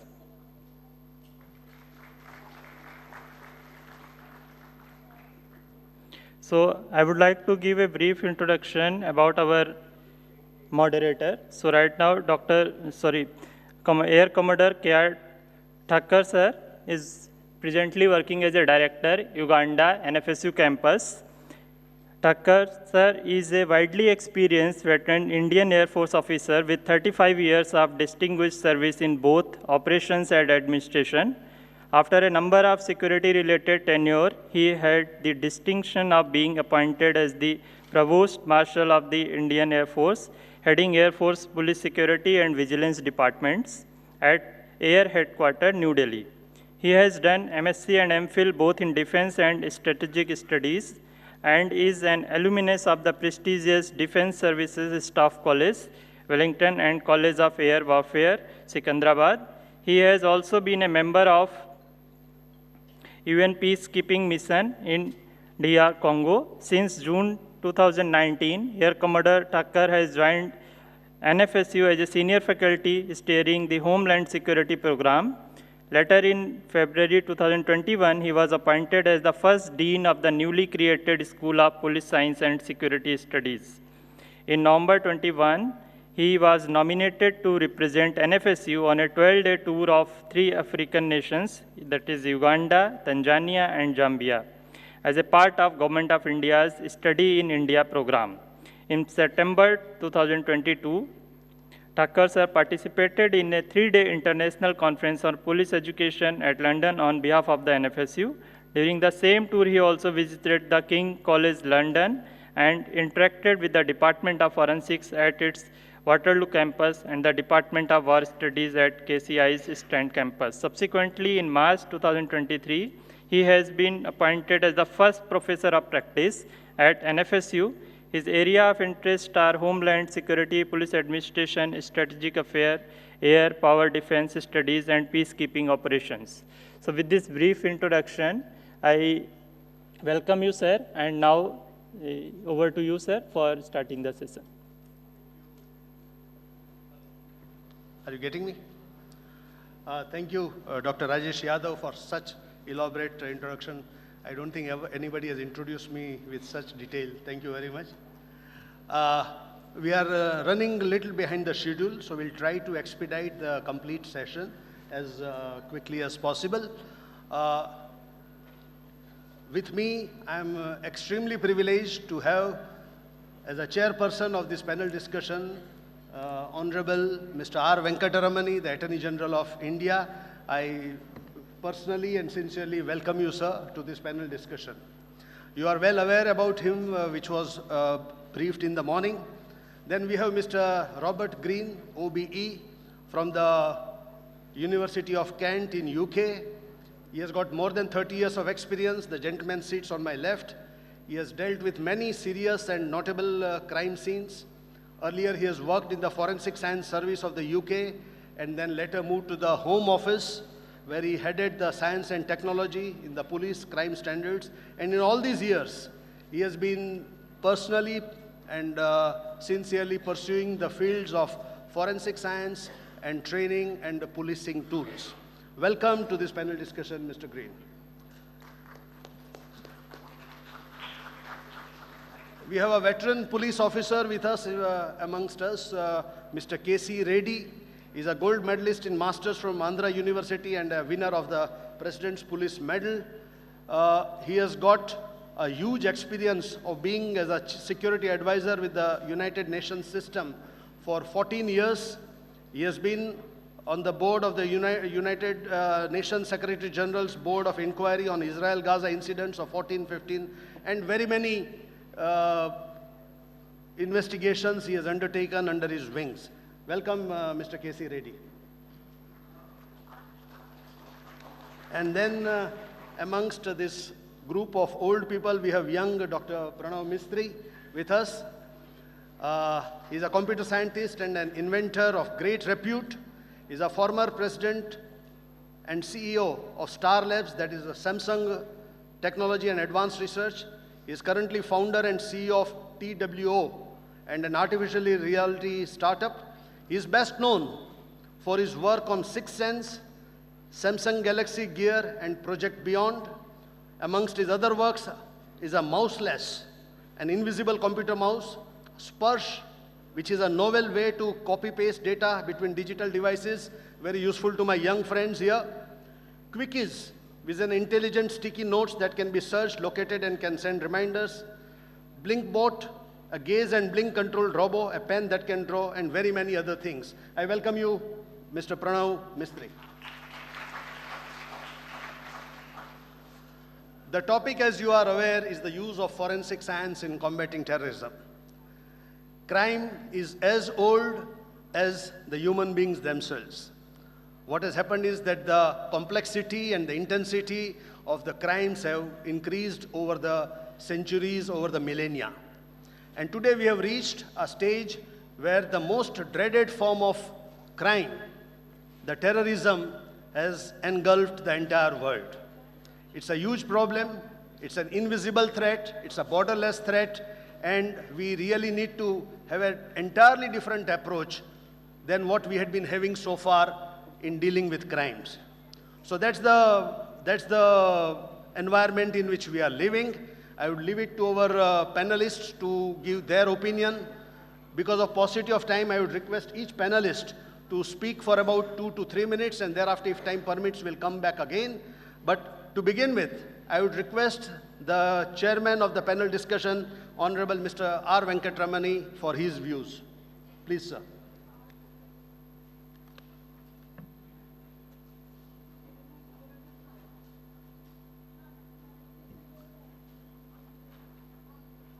To be hedged in by eminent persons in the field of forensic sciences is a privilege.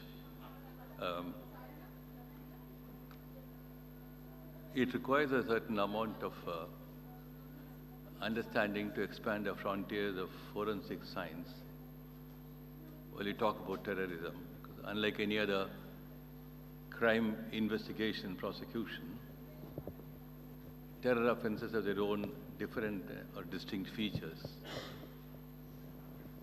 In a recent case which came up to Supreme Court of India, the question was one of identification of the persons involved in the commission of the offense. In an ordinary situation, an identification would have been easier. In cases like this, you do not know who actually commits a crime because there are a lot of masks owned by those who commit this kind of crimes. And very often it happens that there is a delay in identifications. And the tools or the instruments used or the methods used for commission of these crimes are not those readily identifiable in the physical space. They have a nexus and a connection which is very difficult to unravel. So in this case, we found that because due to lapse of time, the identification of the accused by persons from whom some articles were purchased, even though the trial court convicted, the High Court acquitted them. So when I entered this case, I found that it's a very serious issue of how do you identify beyond doubt.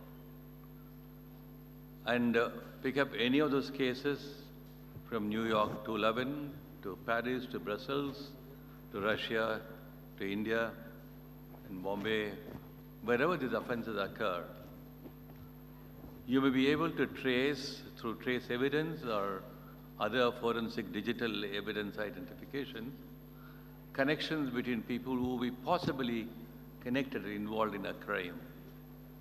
But the ultimate issue of whether the ones who are alleged are the ones who can said to have committed a crime is a major issue. And putting together all the development and in the forensic sciences in the digital space plus the physical space is going to be an interesting, issue for consideration. And I suppose the panelists will throw greater light than me on this. And as an Attorney General, I find that unlike Attorney Generals of other countries, India, the Attorney General does not head the prosecution services. And we therefore lack that kind of a direct experiences unless the case comes to Supreme Court and the High Court where we are asked to give our opinions on how do you go ahead with the collection of evidence or the handling cases in the courts. We have different kind of systems in other countries of prosecutors head the prosecution systems. And I suppose the NFSU will be able to gather those very important insights which other prosecution agencies and prosecutor generals from other parts of the world would be able to, secure for us and then share with us. With this introductory remarks, may I request Professor Robert Green to enlighten us. Good afternoon, everyone.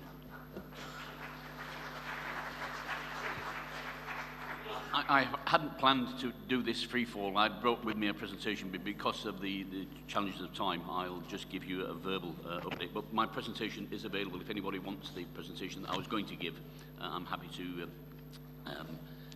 do that. I think to all of the students first, sitting in the back, these are very, very exciting times for you all. I can recall vividly 1995, which was, 30 years ago now, when we were launching our DNA database. I think ultimately in your lifetimes, India will have its own DNA database, which essentially revolutionized crime fighting in the UK. When I was at the Home Office, across my desk every week, I would see around about 850 matches. 850 matches to many different types of offence, homicide, and lesser offences. Sexual offences, they were commonplace also. So very exciting times for you all, and you are going to be the future in this fight. You've heard other speakers say this morning about this is a long-term plan of your government. Moving forward, and I think particularly in the context of terrorism, the challenges on you are going to be speed, producing the evidence in a speedy format. If I could give you an indication of the turnaround times for DNA in the UK, standard turnaround time nowadays is 5 days. So from 5 days of a sample going into the lab, there is an expectation that there's a profile on the database or a match being made against another known person.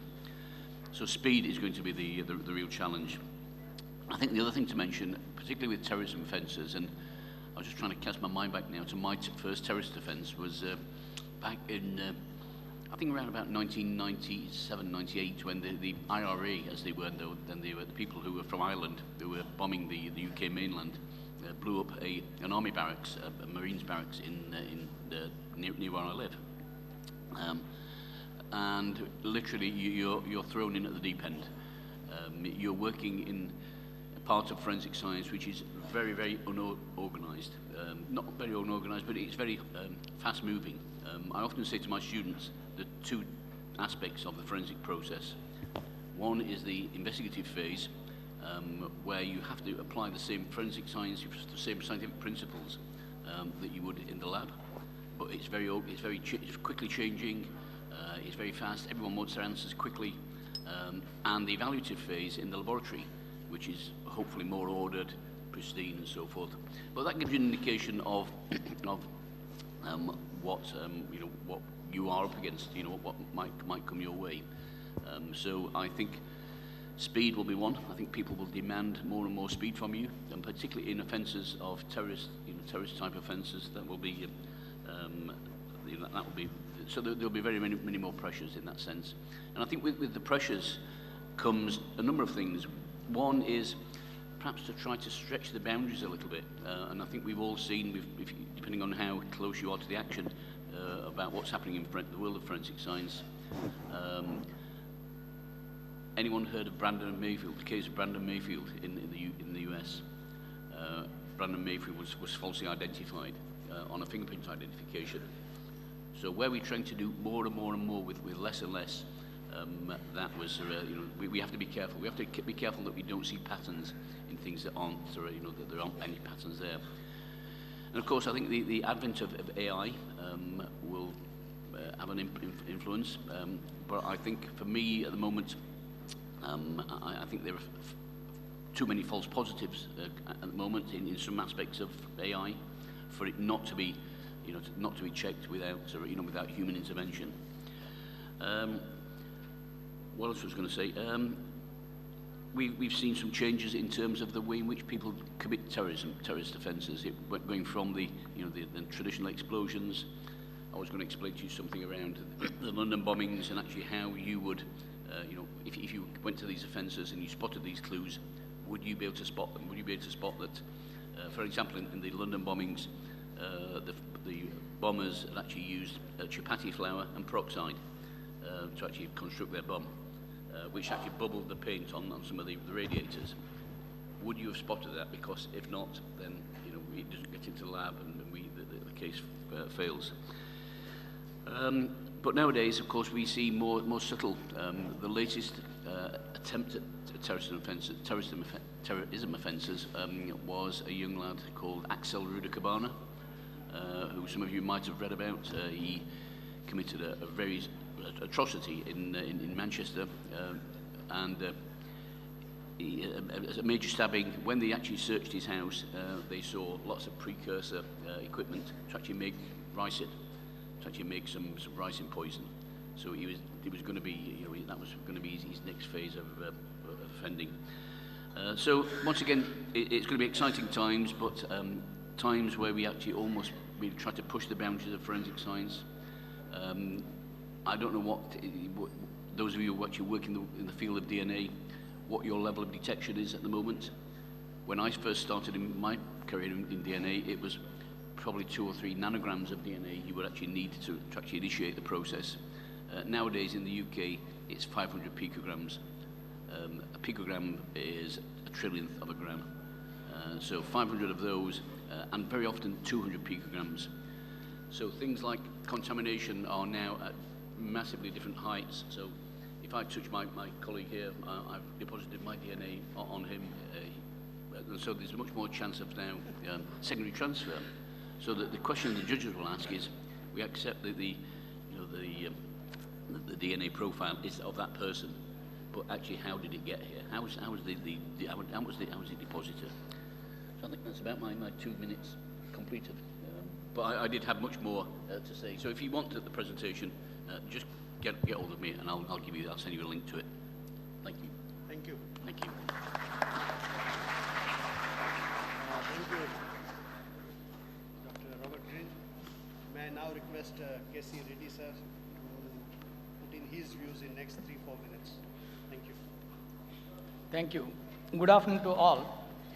In fact, I learned more about the crucial role played by forensic science in combating terrorism during my post as a Chief Security Advisor in Syria for a United Nations mission, and also as a member of the UN Secretary General's Board of Inquiry on the Israel and Gaza. When I went to Syria, the Islamic State, it's also known as ISIS, they formed an area of 50 square kilometers bordering Turkey, Syria, and Iraq. And Baghdadi ruled that area and administered with Sharia law. So atrocities committed, you can see all over the media, in fact. The today's subject is about terrorism and terror groups. First, I would like to examine what are the terror groups, how they are exploited or used modern technology for their advantage. Right from Al-Nusra in Syria, or Al-Shabaab in Somalia, or Boko Haram in Nigeria, or if you come to the neighbors, Jaish Muhammad and also Lashkar-e-Taiba from Pakistan and Abu Sayyaf group from Indonesia. All of them, without any exception, they all used, I don't say used, exploited modern technology for their propaganda, for their recruitment, for their radicalization, for the fundraising, and also for training. 2 different degrees only. Some use more, some use less. But if you take all the groups, still Islamic State and Al-Qaeda are top the list. In fact, Islamic State is the first terrorist organization which has used all the social platforms like Twitter and Facebook right from the beginning. Later on, others copied. All those organizations which I said, they're all affiliated to Al-Qaeda at one stage, but when they saw al-Baghdadi took over reins of Islamic State, and Islamic State was implementing Sharia law, they all gravitated towards Islamic State. Today, all those organizations which I mentioned, they're all affiliated to Islamic State. So how they used? The social platforms they have, they used extensively for their propaganda, for their ideology. In fact, earlier, through the books and the old traditional methods, they took so much of time to propagate their ideology and radicalization. With the advent of the new technology, they could send their messages easily. They could send their radicalized messages even in minutes to all over the globe or to all over the people who are interested in that. So with the proliferation of social media, in fact, what the IS did is they have put up innocent messages initially to the vulnerable groups of all ages. It's not only young, it's not only middle or even the old. Everybody and all professions. In fact, in Islamic State, if you see, there are doctorates, in fact, also joined Islamic State for a cause because they are totally radicalized. When they put up the innocent message, they took the vulnerable groups and they identified them, they recruited them, radicalized them, and trained them, either to come to Islamic State Caliphate, which is formed there, or conduct attacks in their home states, home countries, in fact. That's how they indoctrinated a lot of people to their ideology. So, realizing this fact, some of the countries, most of the countries realized, but only 2 countries could really go ahead with this, which is Israel and another is US. Because if you see, the present day detection capabilities or combat capabilities available to security forces are not able to match the tech-savvy terrorist groups. As a result, unless we have advanced combat measures or trained our security forces in that line, we will not be able to fight this digital jihadism, I can say. So what is required is the traditional methods of investigation and dealing with the terrorism will not be sufficient unless it is padded with forensic science knowledge, in fact. That's why it is essential to integrate forensic science in almost all the levels. This is what exactly US and Israel have done. They have integrated forensic science at all levels, realizing these facts in a sophisticated manner. So how exactly the terrorist organizations utilized or exploited modern technology? As I said, they utilized extensively for the propaganda, radicalization. They used platforms like, they used some of the dark web sites by mastering Tor, that is the software they use it, and got all the anonymous contributions from all over the world. Without anybody able to detect them, they are able to get this. And they also have financial transactions through dark web, in fact. That's how the entire financial transaction could not be traced out by any agency, and they are able to do it. Like even Hamas For that matter, when I went to Gaza, I could see they have a lot of contributions from all over the world. They use crypto wallets, in fact. They get the money, and innocently, it is like a human aid contributions on the top of it, in fact. And they also, Islamic State formed a jihadist, cyber caliphate in that area. Through that, they have almost hacked almost all the websites of the Western governments and also the media websites. So they were able to create a cyber terrorism with the help of this jihadi cyber caliphate. Similarly, they also, almost all the terrorist organizations, if you see, they have a fascination for the drone technology. Why drone technology? Drone technology is affordable, it's cheap, and also it requires a minimal training. So that's why it's very easy for them. So Islamic State, what they did, they have used drones for reconnaissance as well as attacks like dropping the bombs in northern Iraq at the time. And also they have, if I remember correctly, they have used, at one stage, they have pinned down the Iraqi army for about 24 hours by using 70 drone missions. This is how the capabilities have been developed by Islamic State on the drone technology. Similarly, if you see Houthi militants from this side, they have almost brought to a standstill of 60% of the oil supply by drone attacks on these Saudi Arabian refineries. Like that, drone technology today is the buzzword for in the modern technology exploitation by the terrorist groups. They also used various platforms for the communications, like some of the apps, and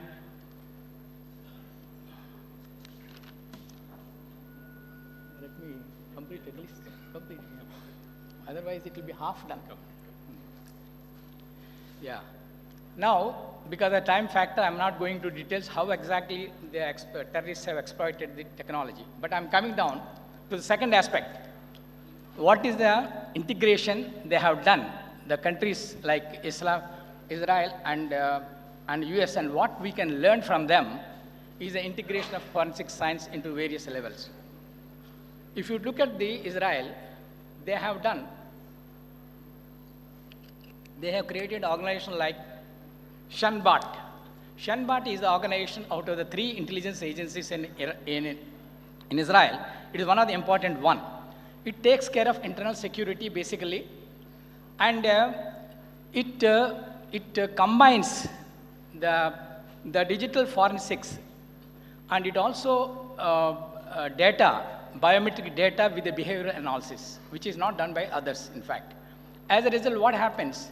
They are able to, by having a forensic intelligence, they are able to predict and prevent suicide bombers, and also lone wolf attackers, in fact. These are the 2 aspects which bothered Israel security for a long time, because a lot of suicide bombers used to come, a lot of lone wolf attackers used to come. By having this forensic intelligence of combining this, they are able to do it. Similarly, they also went through the websites, dark web, and to trace out how the terrorist funding is coming, how it is utilized, how the financial transactions are taking place from one group to another group. And also, the important thing is they have developed a rapid response teams, which they will deploy within no time of the incident. Whenever some incident, terrorist incident, or bombing happened, or a chemical attack happened, there is immediate response by the team.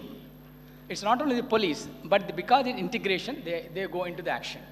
So in that way, they are able to, in fact, in one instance I remember, they have got a small piece of plastic, which is, after detonation, it remained there, from there, they are able to trace out the fingerprints as well as DNA analysis. This is how they have gone. So it's so easy for them to detect and trace out the criminals and track the suspects, in fact. So similarly, there is another organization which is a AIFSS, that is the Division of Identification and Forensic Science. This is under the Ministry of Israeli Police Department. It's a forensic science. They do normal digital analysis, DNA analysis, and residue testing. All these things they will do. One of the Mossad is also there. Mossad is only basically take care of the external intelligence, external part of it, external threats, and also monitoring the communication. But another very important organization which came to prominence recently is that Unit 8200. This is the military intelligence unit of Israel. Under the Directorate of Military Intelligence, that's Amman, under that the particular unit comes, 8200. They do extreme surveillance of electronic surveillance as well as cyber surveillance. As a result, they are able to intercept the conversation between the terrorist groups, terrorist elements in fact, and take the neutralization methods. When I come to the last, I will tell you how the Unit 8200 brought a fantastic results, in fact. Similarly, if you look at, I'm rushing through because there are two other organizations, because of the time constraint, I'm not going to details. Another thing is the US, if you see the important organization, FBI tops the list, in fact. They have a TEDx, that is the Terrorist Explosive Device Analytical Center.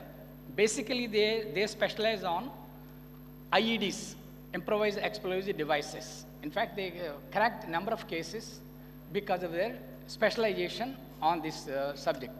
Because they found out some IEDs are specific to a particular terrorist group. If they found out a particular IED, they can trace out this group can be. So who are the people in this area? They round up and interrogate, and they are able to crack the cases, in fact. Similarly, they also conduct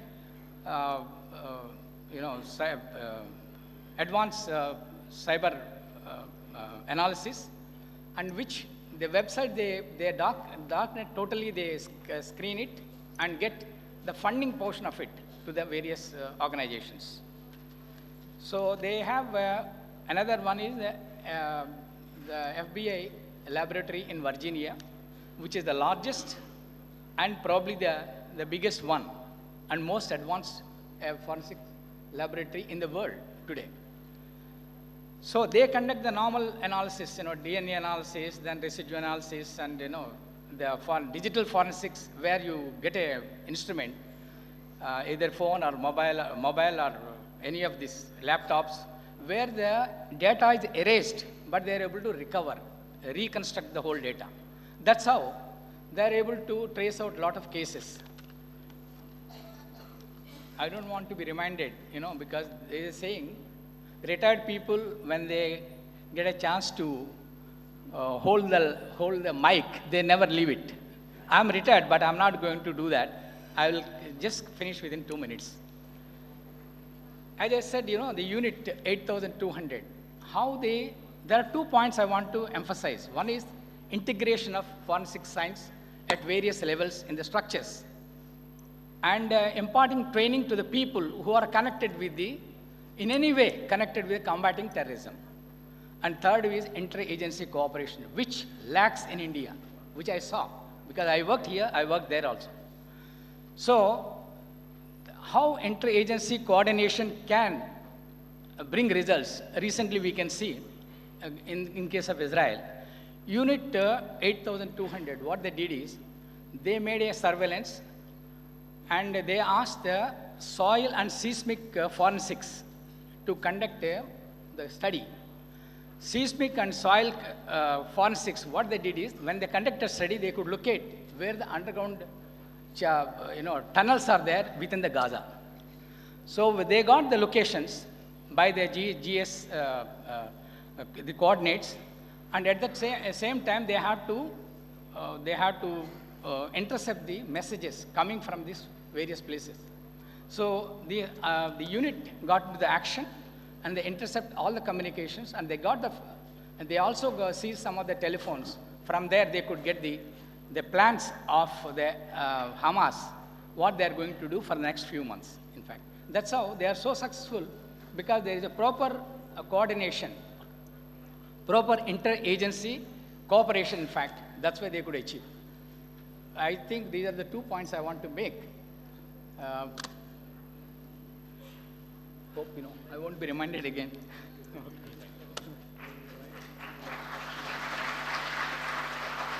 Thank you very much, sir, for giving us insights into the wide-ranging experience that you hold. I would now request Pranav Mistry to share his views. Okay, namaskar and good afternoon, everyone. First of all, it's been an honor to be part of this experts panel because I don't think, unlike many of them, I have no background in forensic sciences or law enforcement. I'm here because I think the role of technology in this, everything that we talk about, is increasing at super speed. And I come from the technology world.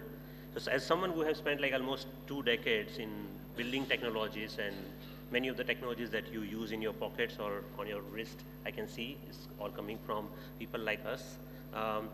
We can definitely see that the current age of AI is actually changing it even further. It is making it even more important. So the threats today that we face are more faster, more decentralized, and more digital than ever before. So from coordinated attacks to deepfake propagandas and the web chatter that we have seen, what is happening is that the manual systems are not able to cop up or keep up the pace as these threats are happening in digital world, the cyber security attacks and those part of it. So role of AI is not going to be only in terms of here to just predict or combat that thing, but also to be ready and being future ready to build systems that will make us ready for next decades or maybe couple of more decades in that part.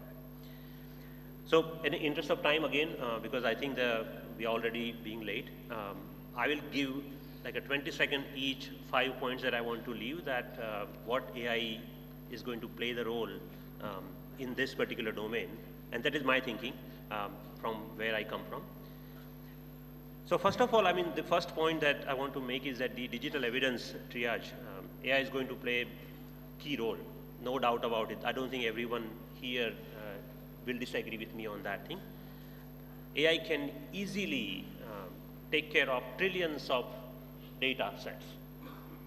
You talk about images, videos, documents. It can do real-time analysis of that. There's no doubt about that. So let's move to the point number 2, what AI is going to change in that one. In case of India specifically, the multilingual and multimodal intelligence monitoring is going to be the key because our languages are enormous. We are not talking about here only about the chats, that billions of the chats that human and even specifically Indians we sent on WhatsApps and maybe lots of calls that we do. We are talking about here video data that our new CCTVs are now capturing. But who is going to analyze them in real time, and how are we going to deal with this thing? Specifically when you're talking about languages, maybe more than 100 languages and more than dialects on that part of it. So AI is going to play a very key role in that part of it. The third one is a little bit different than what the forensic science have been so far. Forensic science has been wonderful at being reactive in one sense. The crime happens, we understand what happens, we analyze that thing. But AI can be predictive. One of the key power of AI is that the predictive nature of it, we can pre-analyze, we can analyze the behaviors, the transactions, or even the patterns that is happening in this digital world, and make sense of it even before the crime happened. We are not talking about here like arrest before the crime. What we are pointing out here is that the investigate before the, okay. We are talking about investigate before the detonation in that case. So what we are saying is that is the power of AI to bring early warning systems in forensic when used ethically, and of course the responsibility is important, that thing. That's going to be the 3 part, and that's a key advantage of AI kind of technology where you don't only be reactive, but you can become now predictive and you can take an action a little bit before what's going to happen. The fourth one, the fourth point, I think is a little bit new. And what I want to point it out over here is the swarm AI. I'm not sure many of you have heard about this particular term called swarm AI. It's like a bird of flocks. The AI, a decentralized nature of AI. So just imagine that every police station in India, every forensic lab of India, every agency, law enforcement agency, local AI-based analysis and talking to each other like a swarm. They are communicating with each other. What we are talking about here is a much large fabric of intelligence that we can create with the power of AI that is fast, that is local, and that is connected. And that power AI has it. So, and that's what I think that today morning, Mr. Amit Shah also was mentioning, that we can become connected in part of it. Or even Mr. Reddy also was mentioning that some of the technology use cases people were doing on some of the connected forensic labs. Last part, I think this debate is going to keep coming. We, being the free country, the nature of the data and the surveillance and the technology role that playing in forensic science is both predictive and reactive. We need to make sure that the AI that we use, we need to ensure that this AI that we use is auditable and accountable. Because there are a lot of shadow AIs. Many of your departments must start using AIs already for small things, right? You never know that AI, when you are not looking at them, or even when you're looking at them, what they are doing in the background. So the threat of the AI, or even use of the AI in forensic sciences or cybersecurity, now we need to take it with a very, very caution, and with very accountable and very auditable manner. So I think that's the 5 points I wanted to make. But one thing that I really want to end with on a sentence, that India, we stand on a very unique crossroads in terms of technology use cases, because we have that scale, we have that talent, and we have that urgent need in terms of using technology in everywhere that's going to impact. With the right strategy and right decision making, we can not only defend our nation, but we can become the role model for the world to become, and how to AI-powered forensic and cybersecurity development should be done. With NFSU, we are already kind of writing the first chapter of it, and we believe, I personally believe, that it's now time for us to take it to the next level. We also become the cybersecurity lead of the world. Why not? And that is the coming. So AI-powered infrastructure building, not just for the response, but resilience is what we dream to secure our physical as well as digital borders. So that's, with that said, thanks for inviting me on this panel, and it's my pleasure to be part of this panel. Thank you. Thank you very much, Pranav Mistry, for very insightful insights. We have had different perspectives from different panelists. Professor Robert Green gave his insights from his British experience. Mr. K.C. Reddy told us the kind of threats he has faced and encountered across the globe. And Mr. Pranav Mistry gave us what AI is going to do and what AI can do as far as the dealing with terror threat is concerned. He mentioned that forensic science is more reactive in nature. Mr. Pranav Mistry, you mentioned about forensic science being reactive. Let me tell you, well before the word AI was being heard, our Honorable Vice Chancellor has propagated a concept of preventive forensics good about a decade back, and we are working on it in different fields. This is just for your information. Thank you very much. The last word has to be from the Attorney General, and so here also I would request our chairman, Mr. R. Venkatramani, to sum up and close the session. Thank you very much, sir.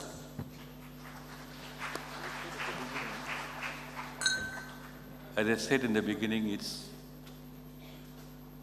a different framework in an ordinary crime and a terror crime.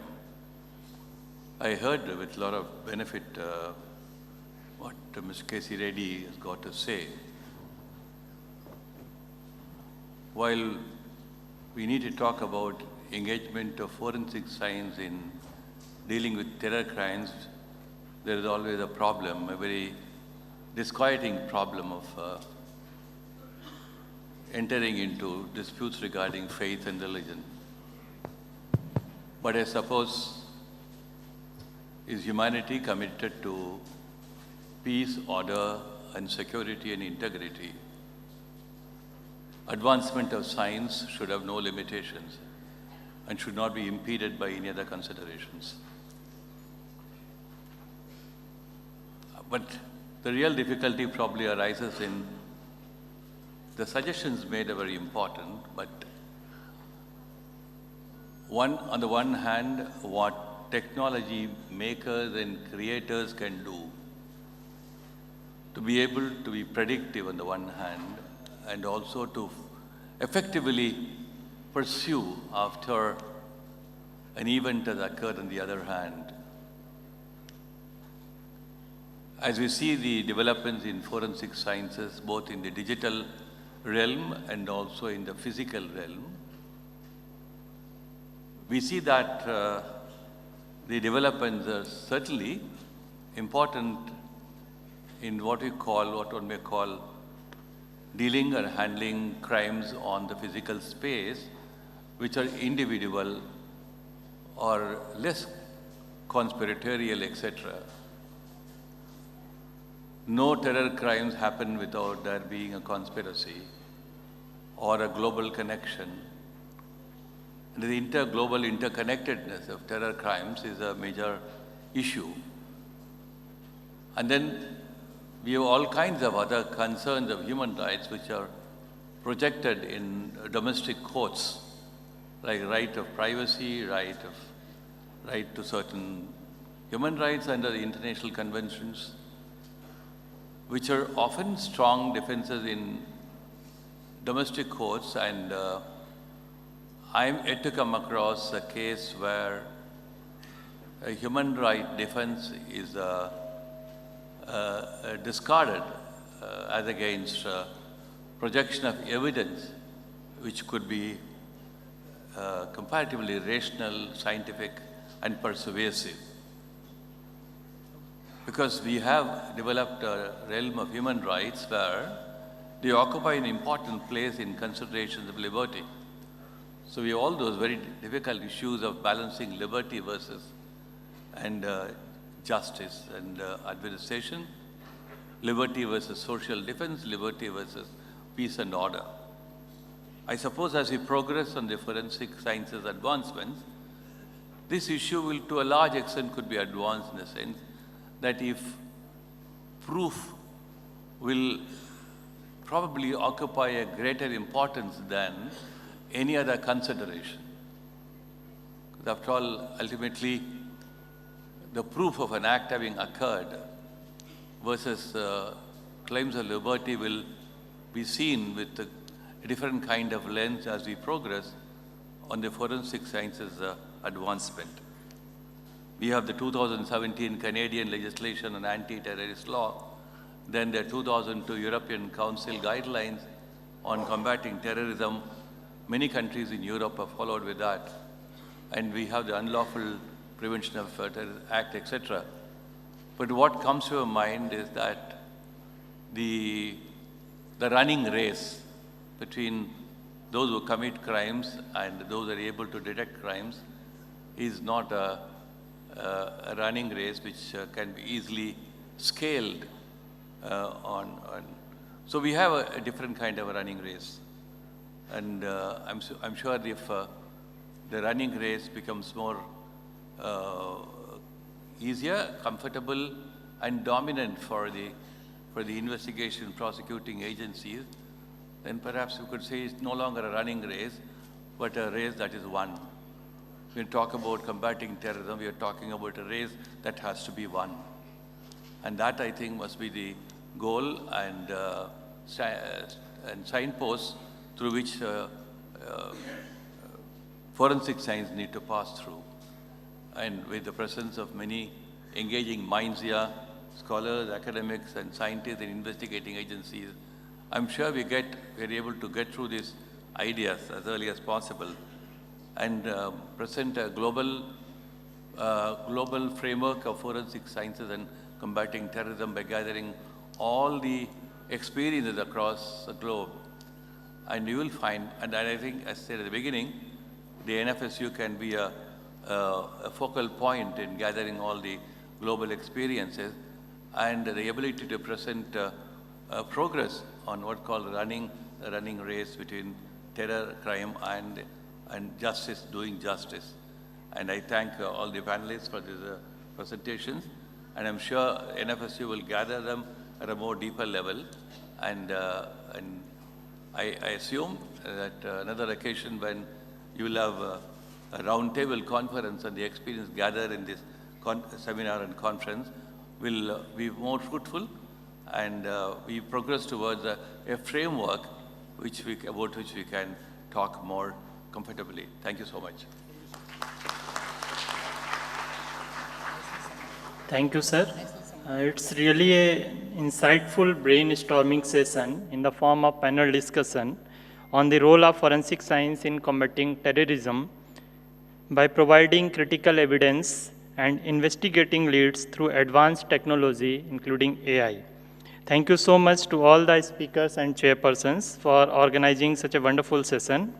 Now it's time to felicitate our dignitaries, for which I would like to request our chairperson, Sri R. Venkataramani sir, to felicitate our speakers. First, I would like to request to felicitate Professor Robert Green.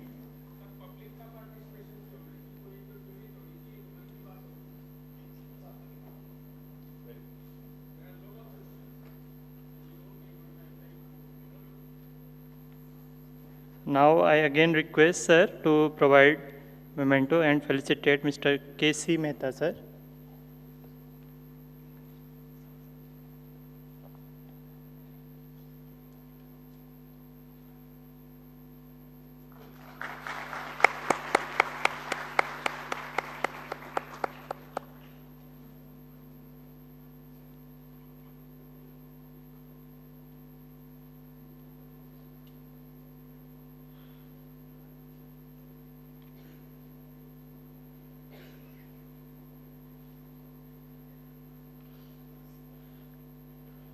Sir, I request you to provide memento to Mr. K.C. Mehta sir.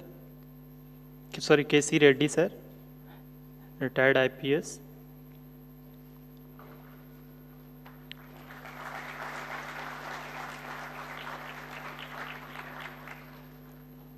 Now again request sir to provide memento to Mr. Pranav Mistry.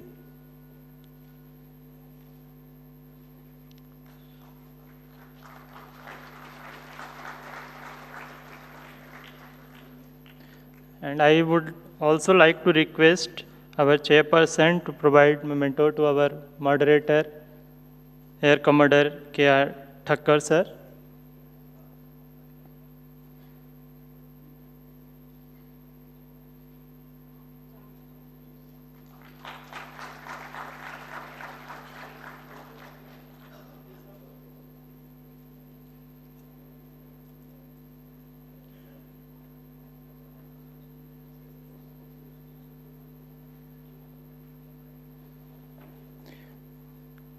Thank you all the dignitaries for organizing such a wonderful insight regarding the combating crime with the help of forensic science.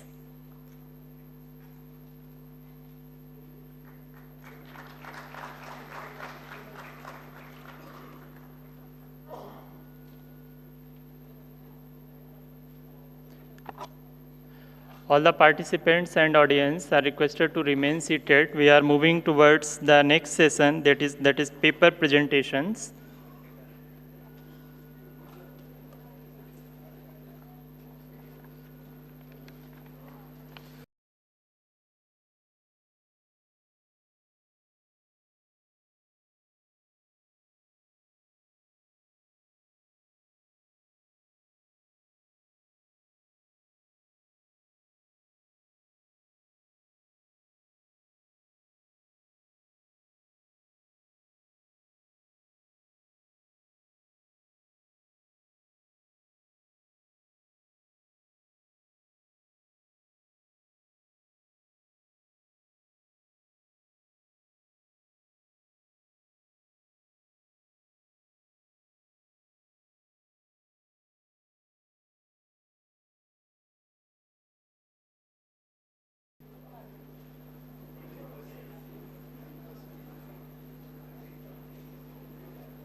Ladies and gentlemen, just a small announcement. We will break for lunch just for half an hour.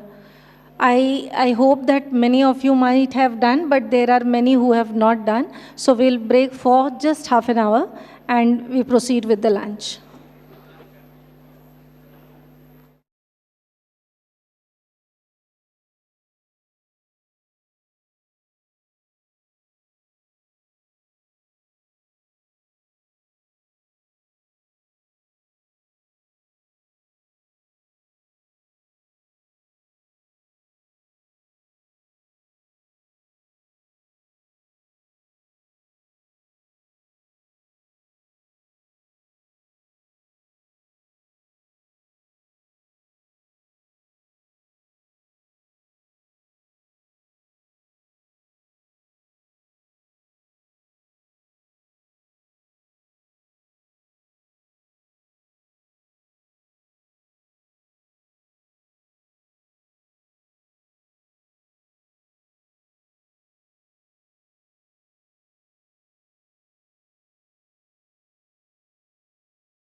And give their attendance. So we'll begin the presentation at the earliest. Please.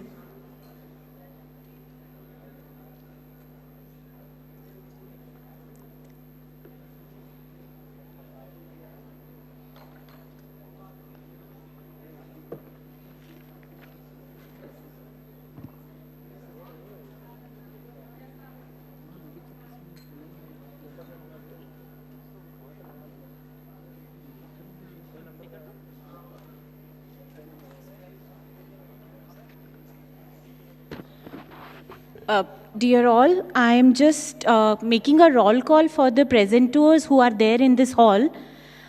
Kindly please all of you come ahead so that we can have a smooth presentation.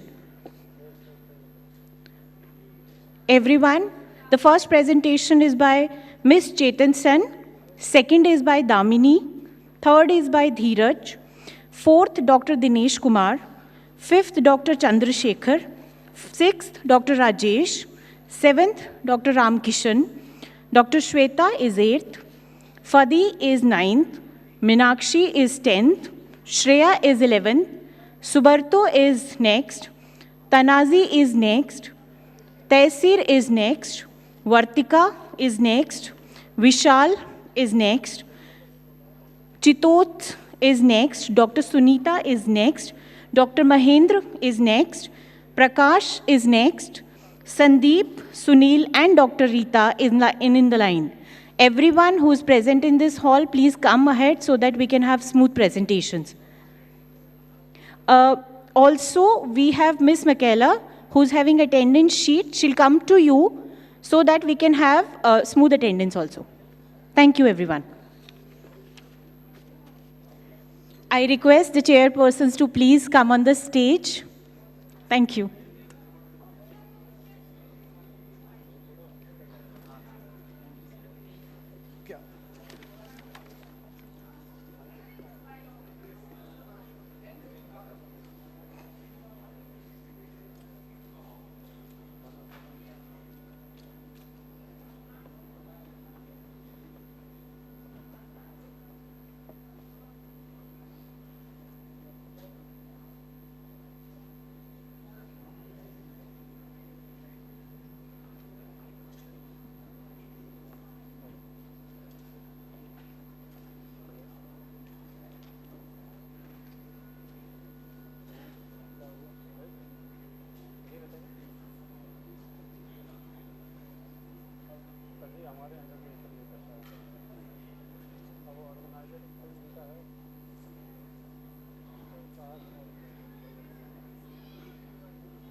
Once again, good afternoon to everyone.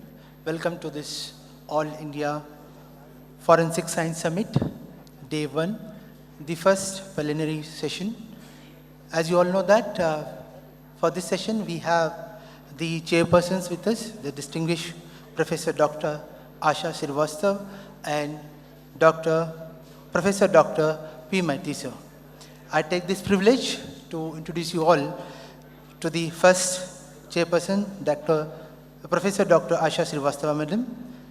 Ma'am is a distinguished forensic psychologist with over 30 years of experience in forensic psychology, assessment, investigative psychology, and crime scene profiling.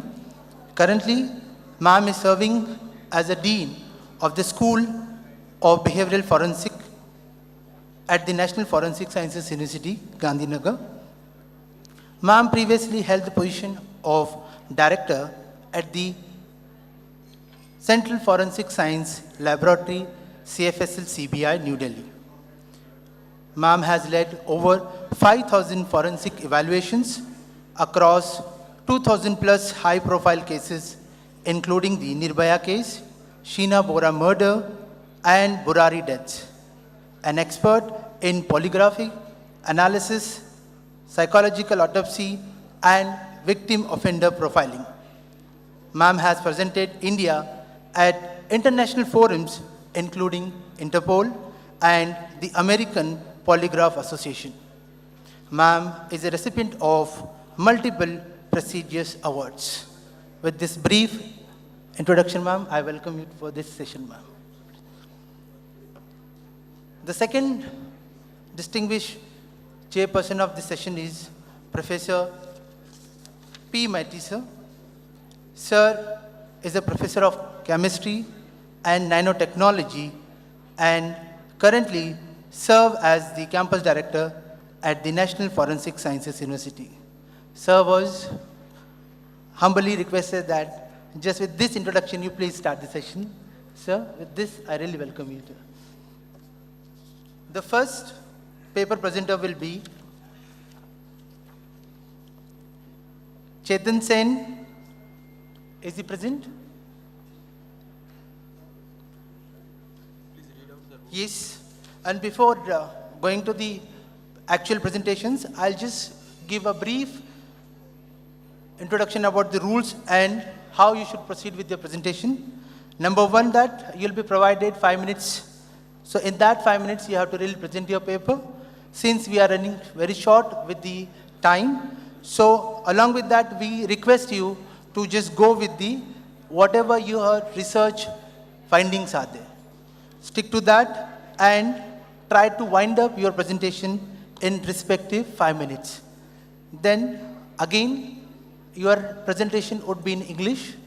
Try to use the English maximum if in case if you have to explain something. So try to avoid other respective languages. Since we have delegates from across the world, so the presentation would be only in English. So with this, I request you to go ahead with your presentations. So again, I take the name of the first presenter, Chetan Sen.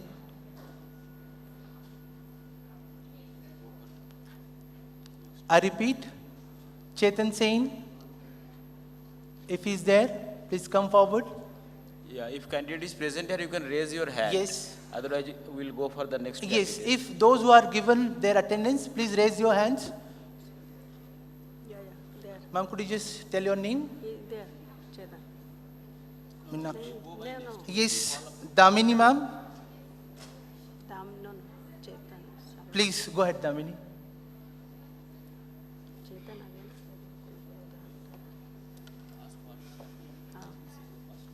Yes, Damini. Your good name, Damini, right? Yes, Damini. Okay.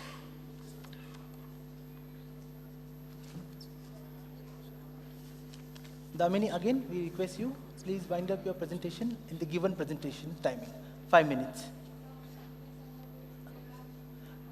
Methodology and your objectives and respective outcome of your research. Thank you. Can I start? A very good afternoon to everyone. The topic of my presentation is an advanced analytical approaches for examination of automobile headlight filaments under different operational conditions. I, Damini, along with Dr. Kanchan Mala, worked on this topic together. So from where I have to shift the slides. Okay, thank you very much. So the background of let me start with explaining a little background that when the road accident happens, vehicle collisions, crash in foggy areas or hit in any obstacles, the common questions that arises that if the vehicle is in operational condition or in non-operational condition. So the primary objective of my study is the comparison of morphological and structural changes in the halogen filament of a headlight bulb, the identification of forensic markers, and to confirm whether the headlight was operational or non-operational during the collision. So the basic methodology which we follow is we take the 3 sets of the headlight bulbs. The first is the new H4 halogen bulb, which is worked as a control sample. The second one is the used broken bulb while in operational condition, and the third one is the used broken sample while non-operational conditions. We use the iron rod with which we just broke the sample and use the DC source to keep them in operational conditions. So the analytical approaches which we took is the stereo microscope and the scanning electron microscope. With the help of stereo microscope, we did the preliminary examinations, and with the help of scanning electron microscope, we just see the deeper examinations. So here are my results with the stereo microscope, microscope, that in operational conditions, the coil has the thinning in the edges and the melting, whereas in the non-operational condition, there is a non-thinning present. So next, from this, we have a confidence that we have to go for the scanning electron microscopy. So in scanning electron microscopy, we have the results. Next slide, please. Yes. No, yes. This is our scanning electron microscopy results. In the first image, we have a new filament, the clean edges of the filament body. Whereas in the second image, there is a non-operational condition where we found the ripple marks. These ripple marks is nothing but a DC notching. This what tells us that this headlight bulb is not on during the collision. Whereas in the third operational condition, we have a coil widening. This coil widening tells us that when the crash or accident is happen, the vehicle is in operational condition. And lastly, we have a crystal formation in the operational conditions. Here are the my concluded result, in which I make a flow chart where a broken headlight is at the top. There are two types of cases, intact filament and broken filament. In intact filament, we have no thinning present, whereas there are much of traces of oxidation and DC notching present, which tells that during the collision of the headlight, the car is in non-operational condition. Whereas when the filament is broken, we have molten fracture, crystallization, no DC notching, and the coil widening. This tells us that the vehicle is in operational condition.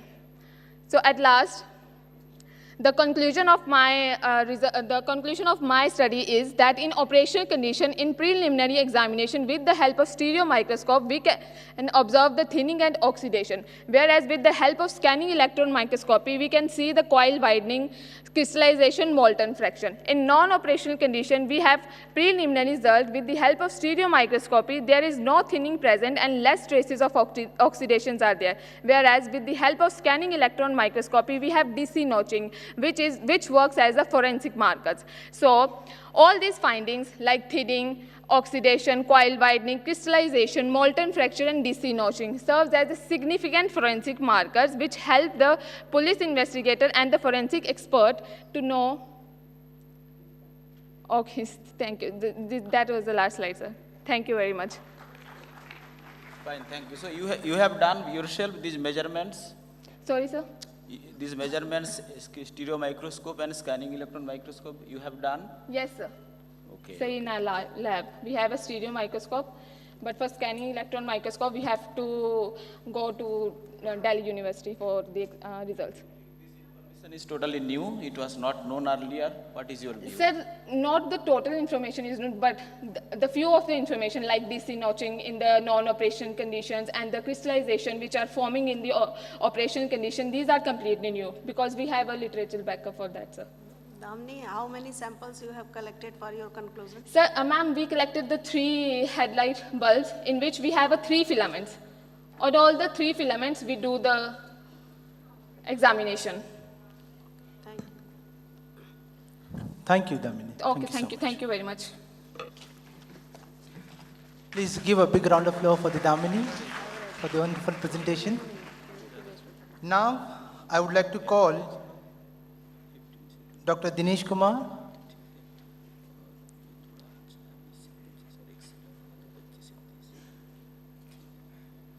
Presentation number 4, technical team.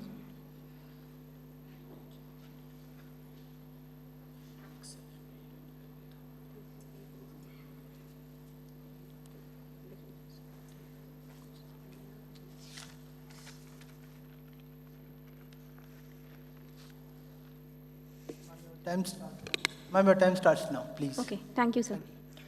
Good afternoon to all. I am Sharda Pandey, I'm presenting here on forensic analysis of improvised shotgun cartridges in zip gun, a study of handmade weapons. So the very first thing comes in our mind that what is improvised firearm? So any item that has been designed or modified or disguised to function as a weapon, and which is not manufactured by any trained manufacturer or firearm manufacturer. It can be designed by any common person. So this type of weapon is known as improvised firearms, and this can be formed or manufactured or designed by by using any scrap material. So some examples are zip gun, pen gun, pipe gun, etc. Can you move to the next slide, please? So this study, why we have focused on this study? So this study comes because we have received a case. The police person reported during his search that during their search they have arrested two criminal person along with the arms and ammunition and explosives. And after analyzing that arms and ammunition, they got the analysis that, oh, this is a kind of improvised firearms. Please move to the next slide. Okay, so when we talk about the improvised firearms, so the recovered firearms belongs to the category of improvised firearms, which is commonly known as short cell zip gun. Short cell, why we call as a short cell? Because it is based on the pellets, basically lead-based or iron-based. So this kind of firearms or ammunition works works as a zip, as smooth as zip. When a suspect slams the end cap and stretch against the surface and pull, this provide a pressure and strike the primer and helps in the firing ammunition or cartridge. So please move to the next slide. So by receiving this case in our laboratory, we have analyzed this arms and ammunition by using the materials and methodology. So in materials, we have used the recovered firearms and cartridges and our laboratory-based materials. So please, okay. So this is the list of methodology section in which we have started with the physical measurement of the firearms. After that, we have performed the test firing and then examination of propellant on which provide the pressure of firing, and after that the physical measurement of the pellets or shots we have performed. Then chemical and instrumental analysis has also been performed. So after performing the measurement section, we have presented in previous slide. In the methodology section, the first point comes is the physical measurement of the arms and ammunition. So please, next slide. So this is the list of the physical measurement of arms and ammunition, in which we have performed the first we performed the identification of firearms, which kind of firearms it is used, either it is rifle or improvised, means shotguns or handguns. We have analyzed this, and fouling of the barrel. After that, fouling of barrel includes the GSR test. After that, some kind of chemical analysis, and then in which this slide also include the physical measurement table also. Please move to the next slide. Okay, this include the examination of cartridges. Okay, please, sir. Can you 1 minute? Okay. This is the examination of cartridge. This is the novel thing of this study because this is the refillable and reusable slide cartridge because in this tikli pataka, very low cost material has been used. So after one firing, it can be refill and reusable also. Next, please, next. This is the examination of cartridges, please. Slide, please. Go to the last slide and please Okay, conclude. please next. This indicates the copper and zinc alloy-based study, which define the strength or strength of the, if copper content is higher, then the improvised cartridge is good and backfire will protect. Then please, can you move to the next? Okay, this is the conclusion part of my study. So in India, we have very strict laws, as we all know. So despite all these strict laws and something restriction, we have also some kind of what I have missed. Okay.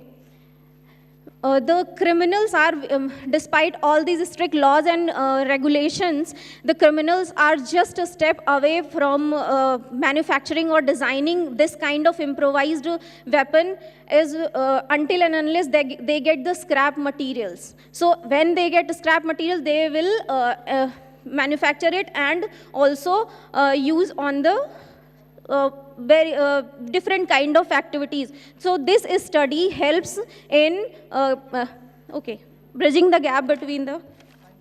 Okay, thank you, sir.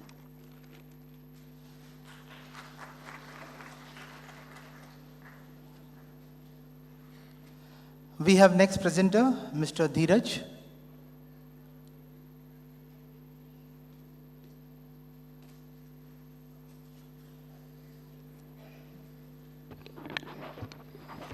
Good afternoon, everyone. I'm Sumit Swami, presenting on the behalf of Mr. Dheeraj Singh. My topic is potential importance of XSTR for paternity determination in case of maternal side missing autosomal STR markers. This is a case study. The forensic relevance of disputed paternity is pivotal, especially in case of legal as well as in civil matters. Among many other challenges, the molecular, therefore, definite identification of kinship is a major one. This becomes highly complicated in case of missing alleles caused due to mutations. This complexity often yields inconclusive results that give wrong, incorrect exclusion and inclusions. We may even call it the molecular injustice to a person. The major research gap we identified in this realm was the ambiguity that arises because of such inaccurate reports often result in inaccurate kinship or sometimes mislabeled as incest paternity. So in order to cater this gap, we report this case study with the objective use of XSTR marker for the decision of mutation-associated mismatch or missing alleles in disputed paternity cases. Blood samples of alleged mother, father, and daughters were collected on FTA cards as per the standard protocol. 1.2 mm punch of FTA cards were taken, subjected to FTA washing, and then processed for downstream processing. Microsatellite loci of PowerPlex Fusion 6C system kit and Investigator Argus X12 QS kit was used for DNA profiling of samples. Data collection and data analysis was performed using GeneMapper 3500XL and data collection version 4.0 software and GeneMapper IDX 1.6. Autosomal and XSTR DNA profiles were obtained following all the recommended standard protocols. Here we can see on the marker D13S317, we have alleles in mother 1111, homozygous 11. In child, we got 8, homozygous 8, and in father, it was 8 and 10. So it was supposed to pass 11 in child from mother, but due to some mutation, there was mismatch, missing of alleles. It might be because of deletion of 3 repeating units. Next slide, please. So we moved to XSTR markers for making conclusion on this report.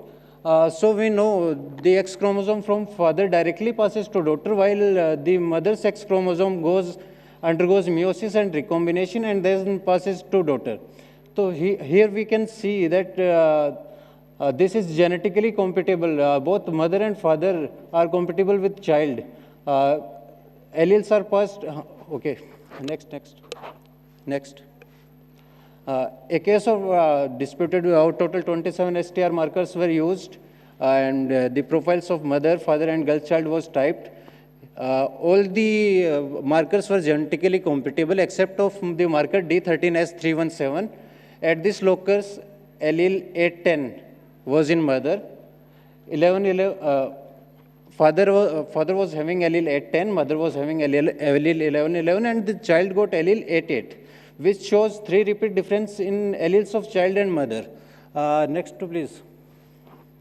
To rule out this genetic incompatibility, XSTR markers were used. All the type of XSTR dataset were found genetically compatible to the mother and elect father. On the basis of autosomal and XSTR, it was concluded that the child was biological daughter of the mother and elect father.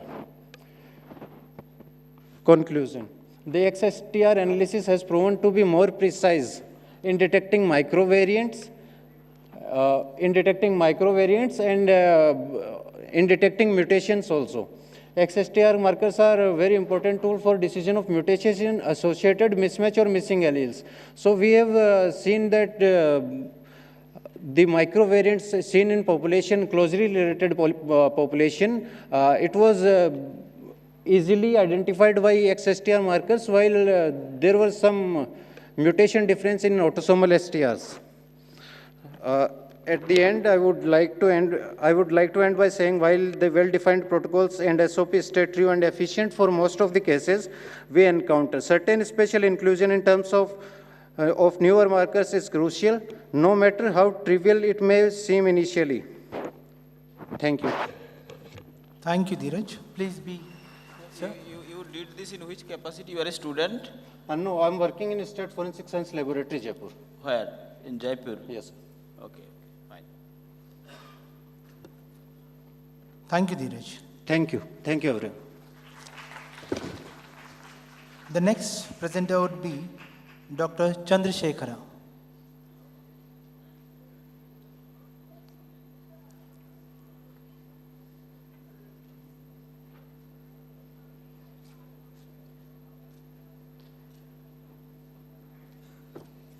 Shall I start? Good afternoon, everyone. I am Dr. Chandrasekhar from Regional Forensic Science Laboratory, Mysuru, Karnataka.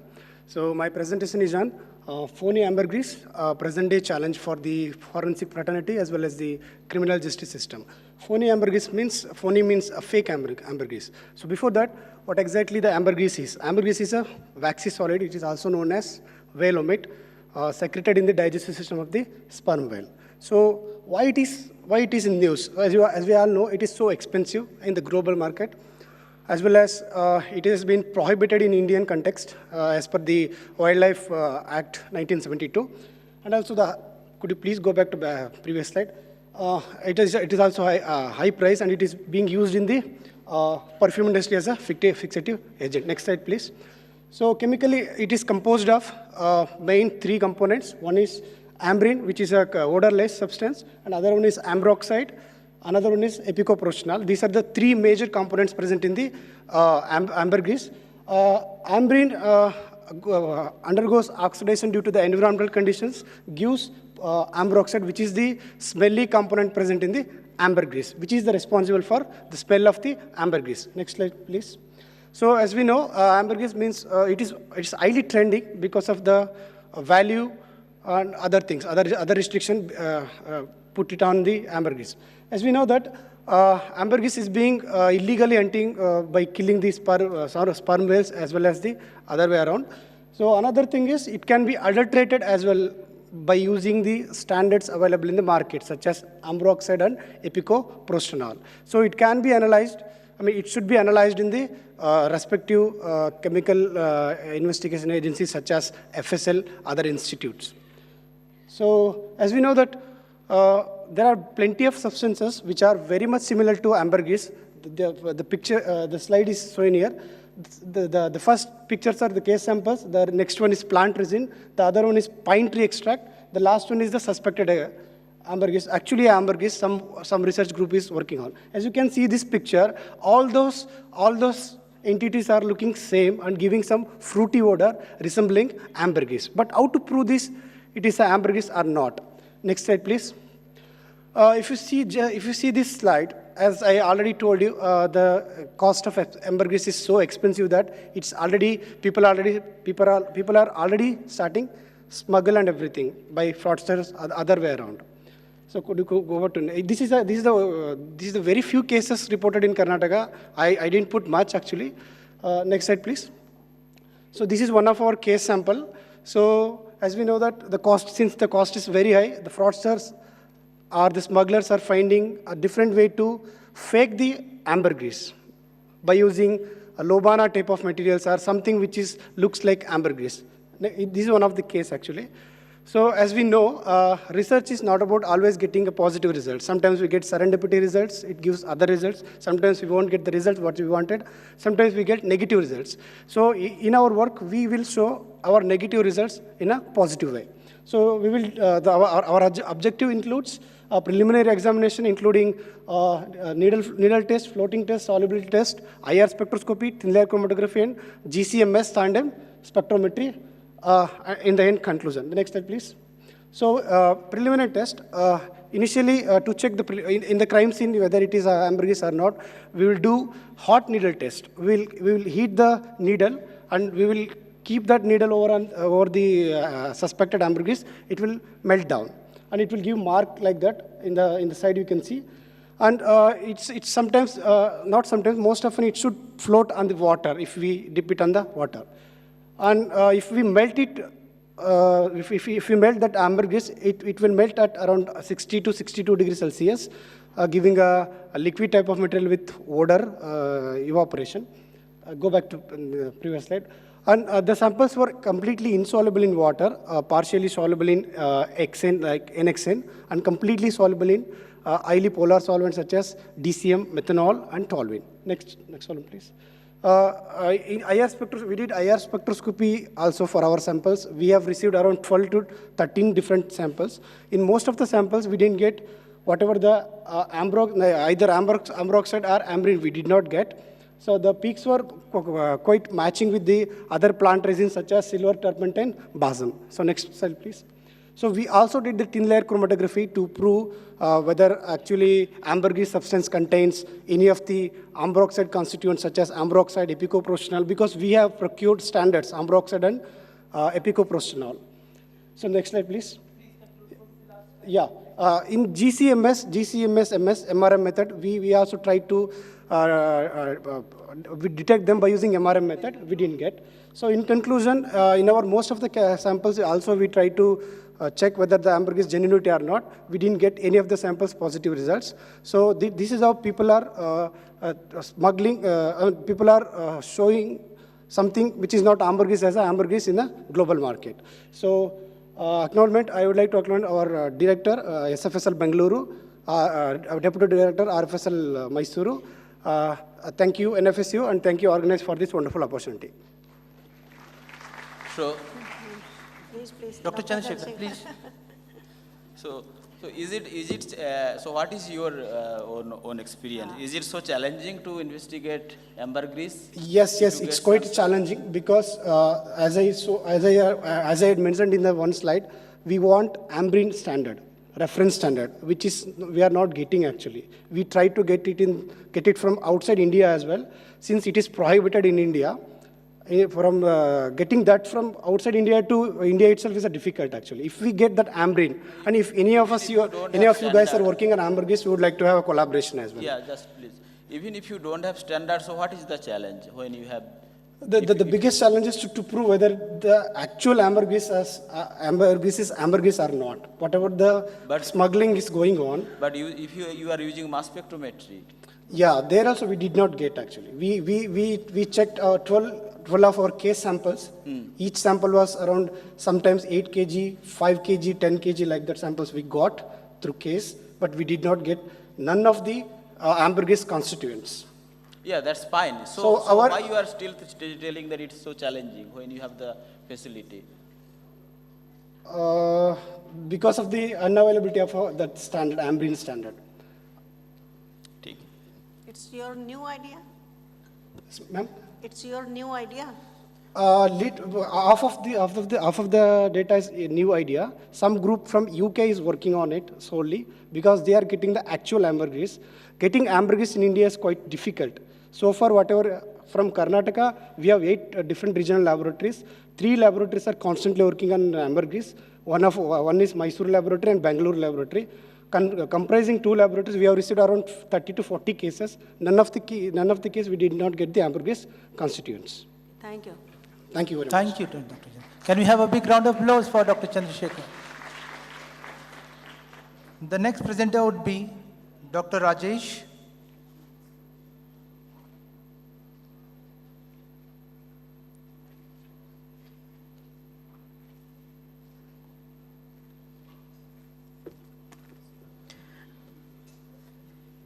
Can I have the slide?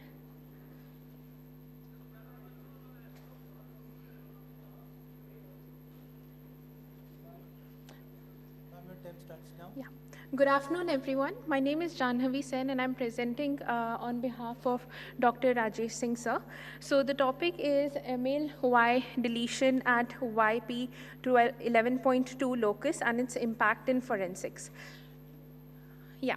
So basically, amylogenin in the commercially available kits that we have, amylogenin is one of the markers, and it is highly forensically important because it is used for sexual determination, sex determination of the samples we get from the crime scene or the biological samples. Okay. Also, the thing is, amylogenesis locus is encoded by 2 copy genes located at the short arm of X and Y chromosomes. At X, it's MLX, and the location is 22.1 to 22.3, and at Y chromosome, it's MLY at 11.2 locus. And it is for the gender determination using the DNA typing method. However, what we have found is that in the known male samples, we see the dropout of the amylogenin Y alleles. Because of it, what happens is that we get it as it is genotyped as a female sample instead of a male sample. So the research gap basically is that determination of sex of specimens that we get from the crime scene should not entirely depend on the amylogenin sequencing. It should also be supported by other methods such as YSTR analysis. However, what happens is that when the YSTR analysis were done, it is found that at certain locus, especially 4 locus, it's mentioned over here, DYS 576, DYS 570, DYS 481, and DYS 458, there was dropout, which was found. So basically, this study was done to analyze and to get a set of markers for the YSTR which can be population specific. So the study objectives for this is that to analyze the impact of MLY deletion on gender determination in forensic DNA analysis. Secondly, sufficient data collection on 23 YSTR marker studies for MLY deletion. And lastly, help select population-specific set of YSTR markers to mitigate the impact of MLY deletion with respect to legal and investigative purposes. Moving on to the methodology, what we did was we collected blood samples on FTA, standard control samples of 200 unrelated men. It was collected randomly. After that, we did the global filer PCR amplification kit was used for the autosomal STR markers and the PowerPlex Y23 system for 23 YSTR markers. And the protocols given by the manufacturer were followed, except just the reaction volume was half. Yeah, over here you can see the cycle which we used, the thermal cycling procedure. This was the one this is the protocol which was used to do the analysis. And afterward, the amplified products were subjected to the 3500 Excel genetic analyzer. Please go to your findings and conclude it Yes, in sir. 1 minute. Sure, sir. Move on to the next slide, please. Yeah, so over here you can see basically an image. You can see at the ML marker, you see a dropout of the Y. It is of the known male sample. But on the other marker, which is DYS 391, you see that you get a peak over there, okay? And on the right-hand side, it is an image of the Y chromosome, the short arm, which is the P arm, and the long arm, which is the Q arm. So sorry, please go back to, yeah. So the yellow region is basically the 11.2 locus, and the markers, the earlier loci that I mentioned, the four loci, they are all next to the deletion region, the yellow part. So, however, there's a highlighted one, which is DYS 391, which is on the Q arm. It is amplified, okay? Can you move on to the next slide, please? Yeah. Over here, it is basically a schematic diagram of Y deletion, which is usually seen. So the above top one is basically when there is a dropout in the amylogenin, and the bottom one is the ideal situation, which you should get. So last slide. Yeah, sir. Okay, so conclusion is basically that sex determination should not solely be dependent on the amylogenin locus analysis. At least 2 or more Y-STR markers on the Q arm should be included in the commercially available kit for better analysis results. And basically, this study will be helpful for selection of best set of Y-STR markers for the specific population. Thank you so much. So you are a student? No, sir. I'm working as a forensic scientist in State Forensic Science Laboratory, Jaipur. Okay, okay. So I hope you have taken consent and ethical clearance for this, right? Yes, sir. It was done. So basically, when we used the sample, the identity was not disclosed. It was just purely for the statistical data, along with the consent of the. What you will do with this data? Are you planning some publications? In which stage it is? Sir, it is on the stage of getting published. So the paper is finalized, everything is done. So your director is encouraging for carrying out some research also at FSL? Sorry, sir? Your director permits to carry out research also at FSL? Yes, sir. ठीक है, fine. Thank you, sir. Thank you. Thank you for the wonderful presentation. Can we have a big round of applause? Thank you. The next presenter would be Dr. Ramkrishna. Which one?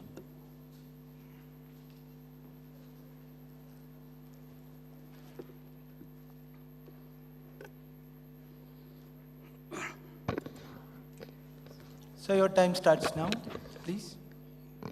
Good afternoon, everyone. Myself, Dr. Ramkishan Kumawat, Assistant Director, State Forensic Science Laboratory, Jaipur, Rajasthan. My topic is a study of rare allelic versatility in the population of Rajasthan to propose population-specific best set of polymorphic STR markers for the forensic purposes. It is well known, STR marker is the well-established standard marker, gold standard marker, non-replaceable marker for the forensic purposes across the worldwide. Here are some advanced technology like NGS, MPS, SNP. Despite of these technology, STR markers are well-proven marker for the forensic application. And in India, it is well known for its diversity in its socio-culture, linguistic groups. There are well-documented 4,693 communities, documented populations, 2,205 major communities, 589 segmented units, and 900 territorial units. Despite of these whose diversity, there is no Indian-based STR markers. So it is a very big challenge for the Indian scenario because when we use these markers for the forensic purposes, we feel and we observe that various off-ladder markers are there, various OMR markers are there, various micro-variants are there, which is very big challenge for the forensic DNA experts. And is the recent scenario, there are a very important technology for the criminal justice system, for the absolute identification of the criminal. So to overcome these challenges, here we take the pilot project study in our FSL from the case samples. Next slide, please. Next slide. So here we take 694 samples. Out of these, 394 male samples, 300 samples of female, which we received during the casework examination. And these samples were subject to DNA profiling. The samples were taken on the FTA card, which were directly processed for the amplification without extraction, following the standard protocol. And amplification, we use 24 STR markers. Previous slide, please. And for the genotyping, we use genetic 3500 XL instrument, which facility we have. Next slide. And these allelic data were subjected to the statistical evaluation, forensic parameters like power of discrimination, power of exclusion, matching probability, and paternity index. These statistics parameters were evaluated for the 694 samples. Next slide. And this is the very big challenge for the non-Indian kits. That is, sometimes we observe the false triallelic pattern. In this case, you can see here, there are 3 different kits we use, where in one kit, a particular locus showing the 3 peaks, that is the false negative 3 peaks. One kit is showing the one marker just overcome the region of the adjoining marker of that particular kit. So these are the not very fulfill the requirement of the Indian populations. Next slide.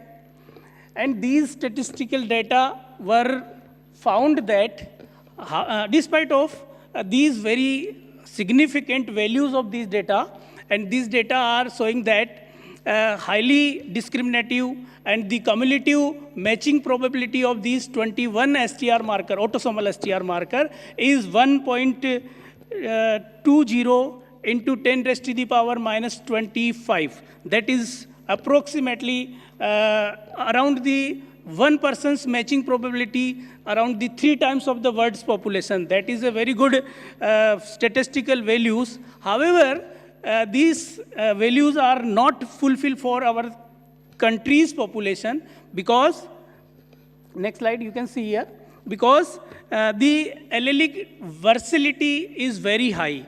The allelic frequency for the Indian population is ranging from 0.001 to 0.459. That is a very big range of allelic frequency. And this wide allelic range can't covered by the all global standards. So there must be a Indian standard. So I must propose in this summit, there must be a Indian marker system. Yes, sir, please.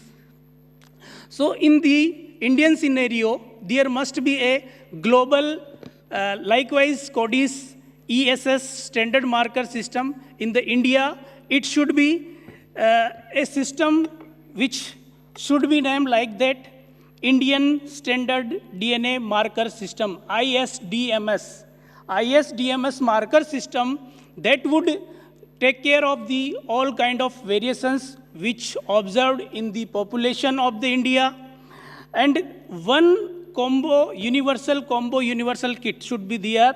That kit must be 20 to 25 STR markers, at least 2 to 3 YSTR markers. In the YSTR markers, there must be a 1 or 2 YSTR marker from the large arm, that is Q arm of the Y chromosomes, which will be overcome the problem of Y deletion cases. 1 to 2 marker of SNP marker there, and 1 or 2 XSTR marker will be there. If These type of combo kit will be available for the Indian population that will be overcome all the practical problems that faced by the forensic DNA expert, that can be precised, that can be minimized, and that can be very helpful for the Indian scenario. And there must be a regulatory body in the ISDMS system that regulate all kind of the variations, all kind of the versatility that would be recommended, approved by the some officials. So that is my conclusion. Thank you. Yeah. No, just I could not. So I'm sorry, I could not follow properly you. So what is your population size? From where you got Sir, that data? actually population size is 694 samples taken from our laboratory, as I reported, and the integrity and the confidentiality and the declaration of Helensky will maintained, and the proper, it is still not published. Or have undertaken, from there you have concluded? Yes, internal data is there, and these data were taken from routine casework, which we reported here from 2021 to 2024. And what challenges we have faced, on the basis of these challenges, these conclusion drawn. And in this summit, I just proposed one system like CODIS or AIFSS, ISDMS system. Madam, if you have any question. No. So have you applied for your patent also? Sorry, you are not allowing, so please, you can discuss outside.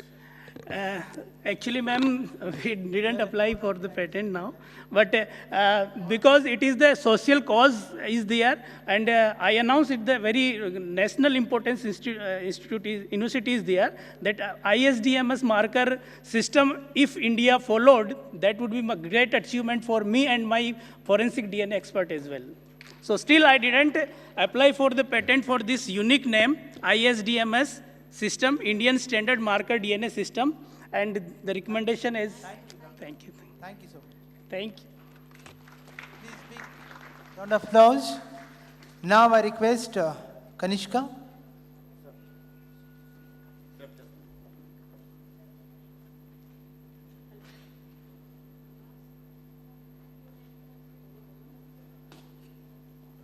Ma'am, please move back. We have some, there is a slight change. Please. For sure. Thank you so much.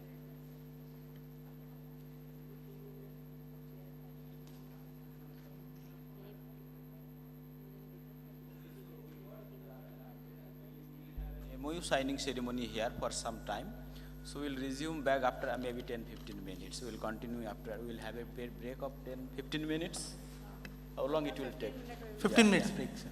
After 15 minutes, again we will continue with this. Because the dignitaries are in-house, so we are ensured that this should be done with their great presence. Thank you.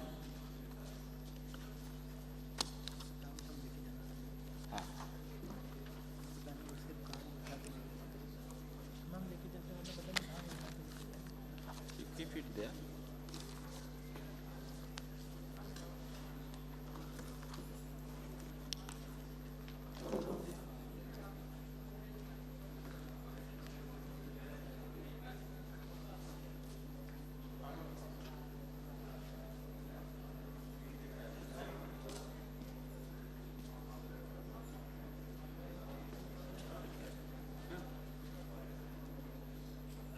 ના મેં કઈ કર્યું નથી એ તો સુભાને મને કીધું હતું તો મેં કીધું હા એ તો કર્યું છે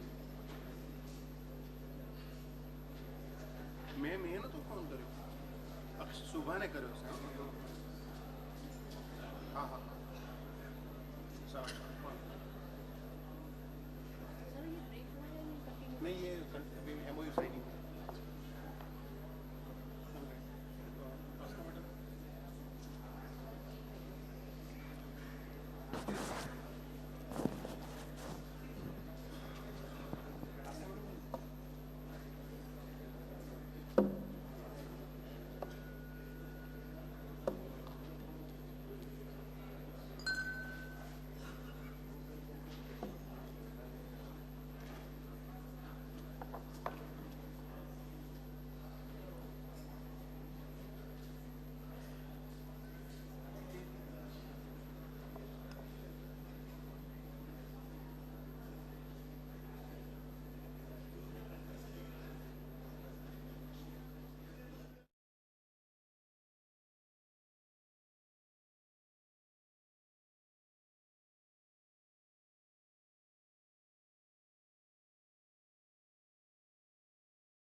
National Forensic Sciences University and BRICS CDFT, that is Center for DNA Fingerprinting Diagnostics, Hyderabad.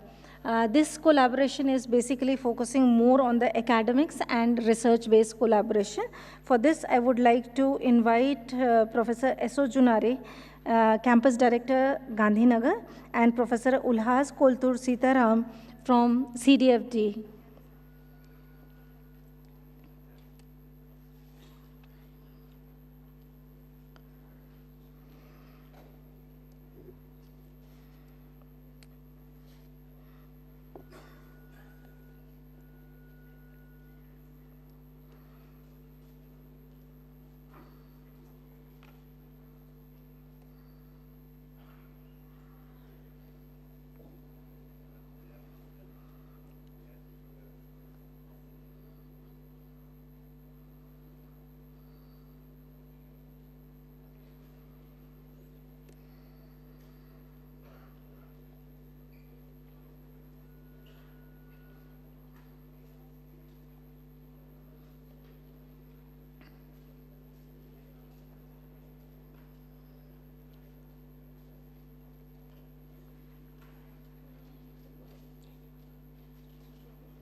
We also have the witness, Dr. Madhusudan Reddy as the witness for the same MOU.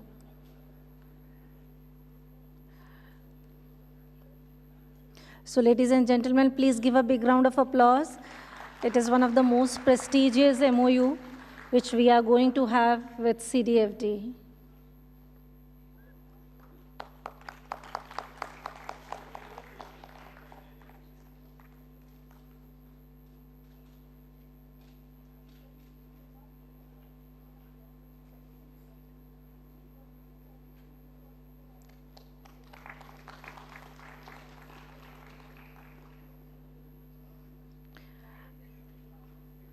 Many of the students, researchers, academicians, all will be benefited by this MOU, as it is going to be a big collaboration on the research work and academics field.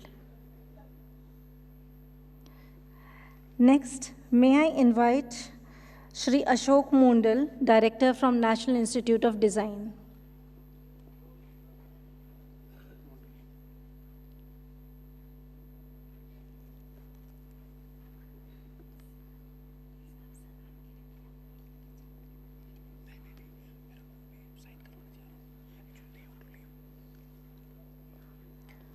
So we are,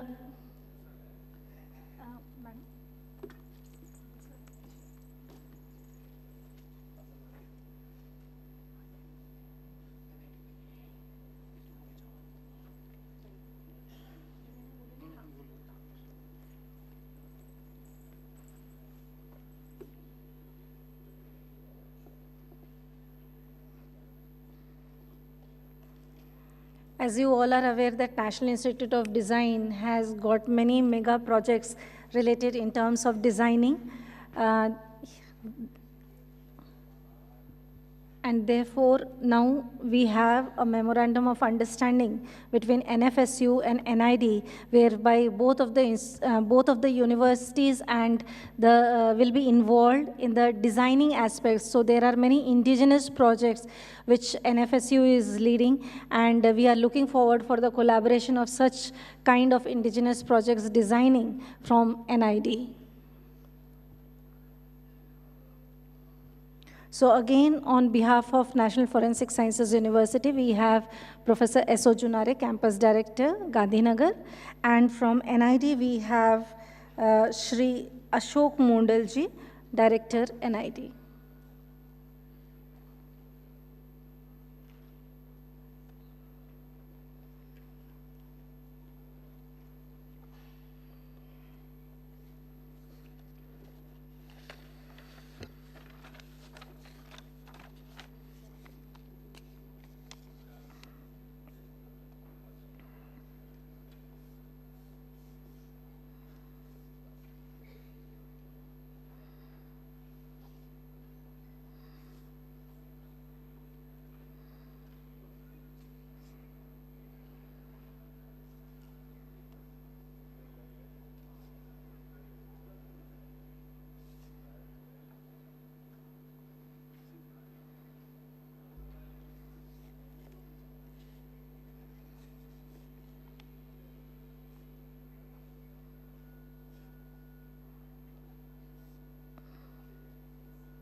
So ladies and gentlemen, give a big round of applause as there's going to be an exchange of MOU between NFSU and NID.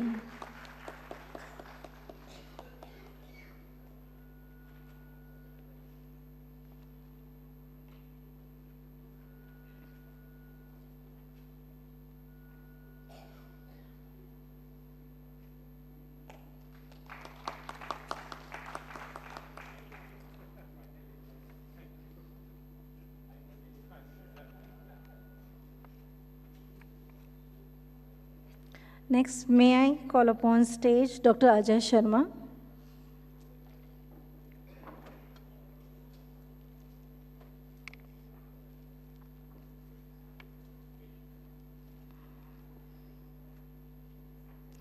The next MOU is between NFSU and Rajasthan State Forensic Science Laboratory.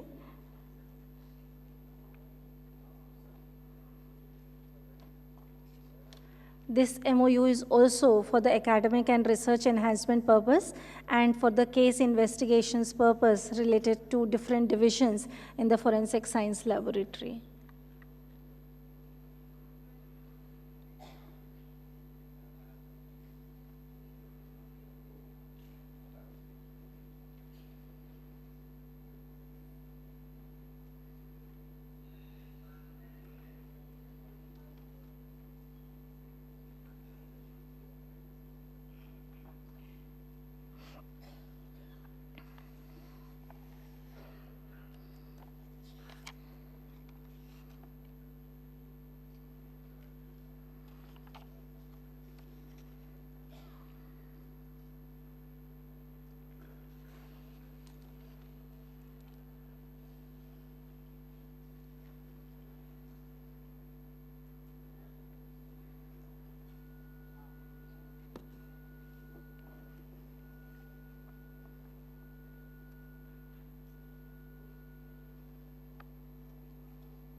So ladies and gentlemen, please give a big round of applause for the exchange of MOU between NFSU and State Forensic Science Laboratory, Rajasthan. Many congratulations to CDFD, NID, and State Forensic Science Laboratory, Rajasthan for this MOU, which is going to set a pathway for many of the academics and research collaborations in the future related to criminal investigations.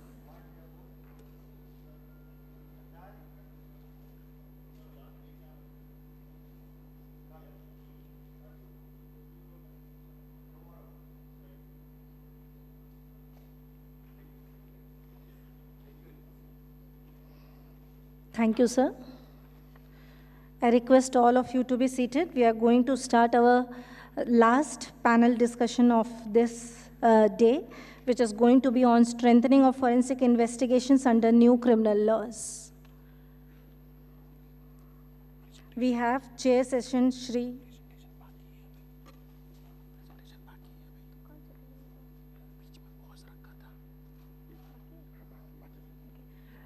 sorry, we'll have paper presentation and then we'll start with the panel discussion.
Once again, good afternoon. We are resuming with the paper presentation. I request to Dr. Kanishka. This is which number? Sir, 8. Yes.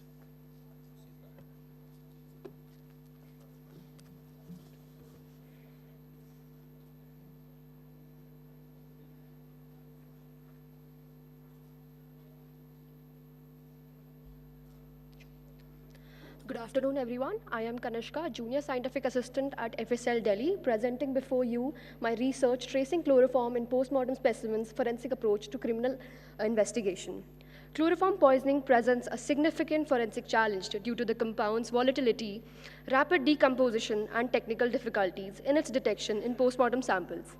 Despite being phased out as an anesthetics, chloroform remains readily accessible through various industries like chemical industries, pharmaceuticals, chemical industries, agriculture industries, and is available from multiple manufacturers and suppliers. Forensic community requires well-documented case studies to establish a reliable detection protocols and understand the toxicological manifestation of chloroform exposures. This research addresses critical gap in forensic toxicology by documenting analytical method by detecting chloroform in biological samples despite its volatile nature. Can I have the next slide, please? Thank you so much. We'll talk about the study rationales, chloroform poisoning challenges forensic investigation. Our research basically fills a critical need in forensic science by developing reliable method to detect chloroform in visceral tissues. These findings will directly impact how poisoning cases are investigated and potentially resolved in our justice system. Talking about the research gaps, lack of established reference concentrations correlating to different levels, toxicity, survival time post-exposures, by which I mean the integrity of poisoning, expected survival time of the victim, how long a person might have survived after the consumption of chloroform. Second, limited validation of quantitative detection methods for chloroform and decomposed tissues, inadequate characterization of chloroform metabolites as alternative markers for delayed toxicological analysis, by which I mean being highly volatile, it might disappear from samples over decomposition. In delayed discovery of bodies, delayed sample collection, the parent compound might reduce, leading to breakdown of metabolites. Can I have the next slide? I'll just give a case overview. We received a case of a 70-year-old male carpenter who was found with suspected poisoning, but there was no evidence of foul play. According to the investigator officers and family members, he had consumed alcohol before the death. During the case opening, a distinct sweet chloroform odor can be observed. Followed by post-mortem findings, there were chemical burns around mouth and lips. There were cerebral edemas, visceral congestion, cardiac damage, and damaged liver as well. According to the combination of his occupation, reported alcohol consumption, characteristic sweet odor suggestion, and post-mortem findings, we came to a hypothesis that it can possibly a case of accident poisoning of volatile poison. can be either through direct ingestion or potential of toxicity when combined with alcohol. Next slide, please. Thank you so much. Study objectives would be identifying and characterizing unknown toxic substances in visceral tissues. Second would be using GCHSMS for the detection and quantification of chloroform in postmortem biological specimens. Detecting the presence of chloroform with the help of some calorimetric assays and GCHSMS. Evaluating the analytical challenges associated with chloroform detection in biological matrices. The methodologies would be, we took the visceral samples and prepared two different samples. First one was distillate, the other one was raw samples. The purpose for raw samples was the raw samples tissues underwent direct headspace, leading to negligible minimal sample preparation. Talking about the distillate, the visceral distillate method offered enhanced sensitivity by concentrating volatile compounds. Both the samples underwent through GCHSMS, and distillate samples were also going through color test as well. Next sample. Next. We performed 4 different calorimetric assays followed by Nestler's reagent test, Fujiwara test, alpha naphthol test, and smell test. Next. Next, please. The Nestler reagent test, being the principal, chloroform inhibits characteristic mercury precipitation. All the halogenated compounds like chloroform does not show brown precipitate. As we can see in the pictures, there was no brown precipitate in the Nestler's reagent test. Talking about alpha naphthol test, the principal was chloroform-induced conjunction. We can see the blue results in both the standard and the case sample as well. Talking about Fujiwara test, being the principal catalyzed reaction, we could see the pink-red chromophore. Next. Now, why GCHSMS? Sorry? Yeah, I'll just conclude. Why GCHSMS? Volatile compounds optimal, matrix interference avoidance, reduced sample manipulations, minimal sample volume requirements, exceptional sensitivity and specificity. Now we have the results here. The first chromatogram, if you can see, shows the blood analysis, and the second one shows the raw sample analysis in GCHSMS. Next. These are the steam distillate samples that we can see here, which showed the trichloromethane as the result. Next. Forensic significances of my research was reliable detection method for chloroform in postmortem specimens. With the help of calorimetric assays and GCHSMS, we were able to identify chloroform. It also contributes to the forensic knowledge base regarding postmortem distributions. It strengthened the forensics knowledge as well and scientific foundation in legal proceedings. Conclusion, chloroform poisoning was successfully identified as the cause of death in 70-year-old male. Dual sample preparation, that is visceral, distillate, and raw samples, both were giving good results in GCHSMS. Presumptive calorimetric tests were found out to be very rapid screening tools. Finding contribute to the understanding of postmortem chloroform characteristics. Methodologies have direct application in our research. Thank you so much. Jai Hind.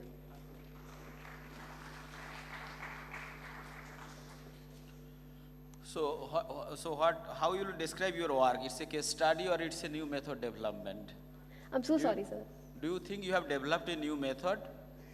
We will not say that we have developed because we have not validated the method yet.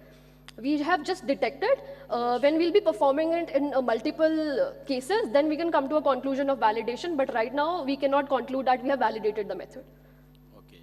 But in calorimetric test also, you got positive results. Yes. So, what do you think the minimum quantity should required for positive calorimetric tests in this case? So that's what the research was, that we have very limited data that conclude the limitation of chloroform in visceral samples. How many trials you did to fix the GCMS parameter? So we are yet to work on that. Thank you so much. Thank you. Thank you. Thank you, Kanishka. Can we have a big round of applause for the Kanishka? Now we have the next presentation would be from Meenakshi.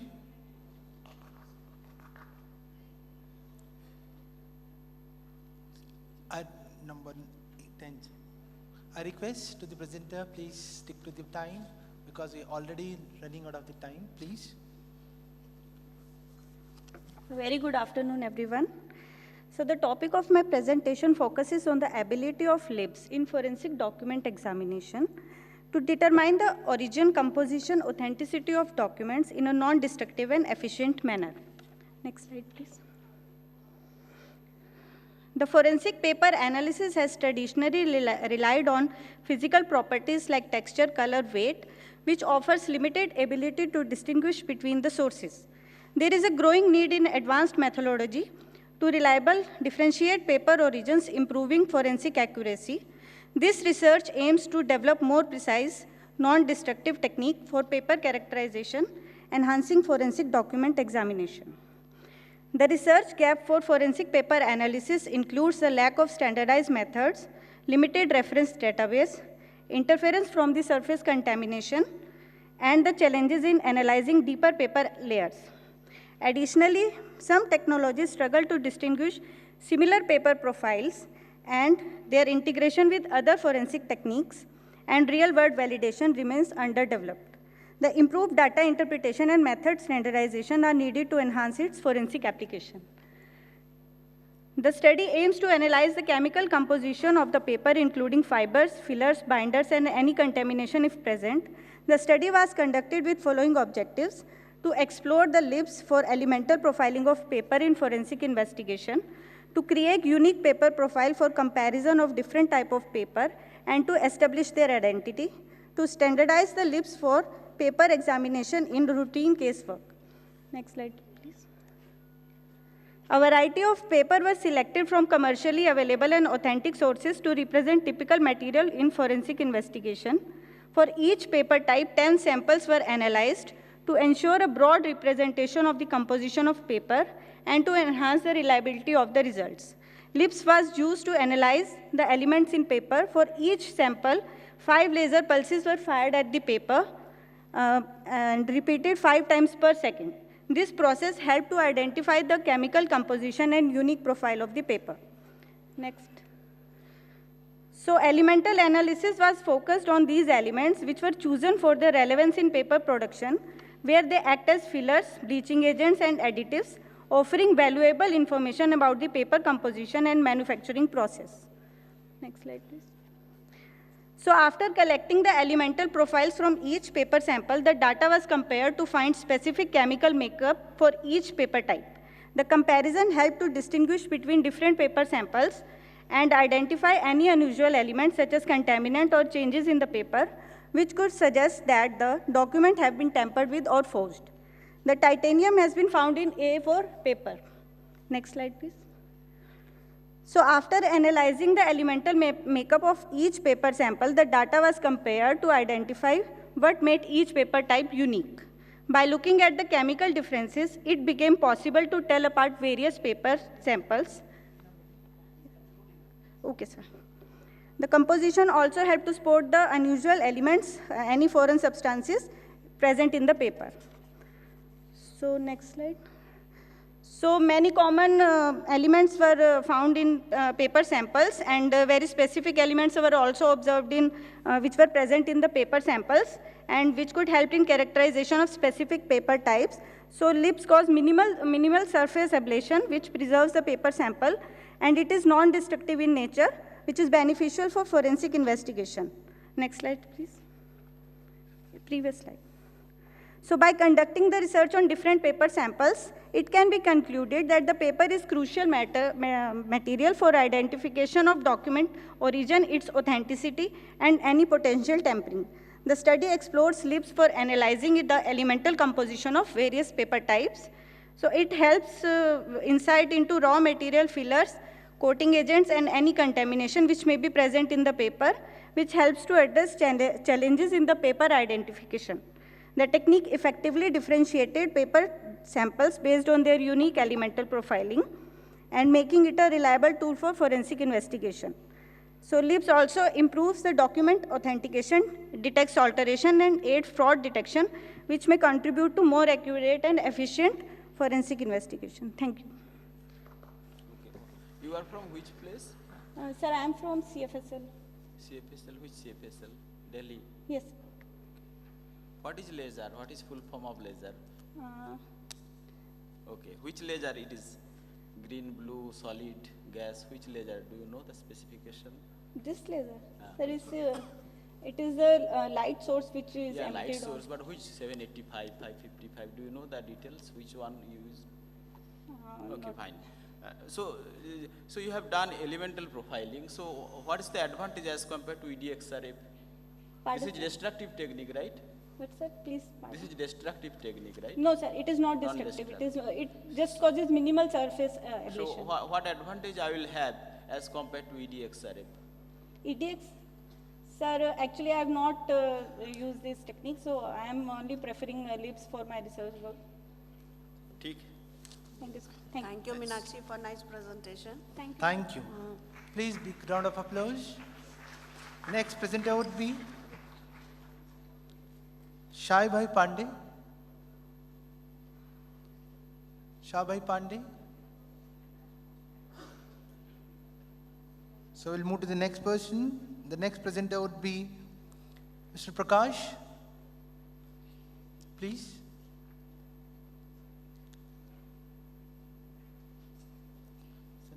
Number 20.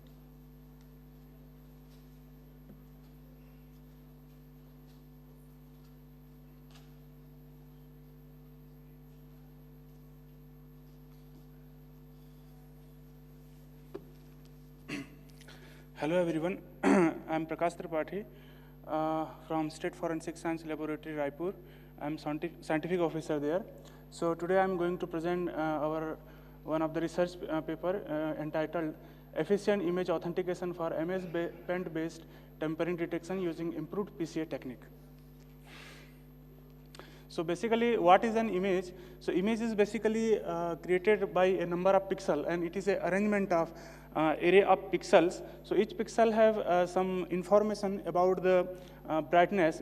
Here we have defined using a function fxy. Xy is basically for its two-dimension arrangement of pixel, and each value of f, like f00, f01, this belongs to the pixel numbers in that image. So initially, when an image is captured by a camera, it is uncompressed and in raw format.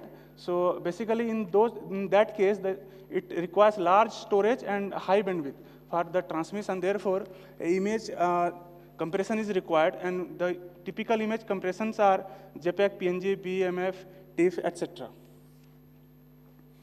So here you can see what is the image tampering. So definition of tampering is the addition, modification, or removal of any essential feature from an image without leaving any visible traces is called the image tampering.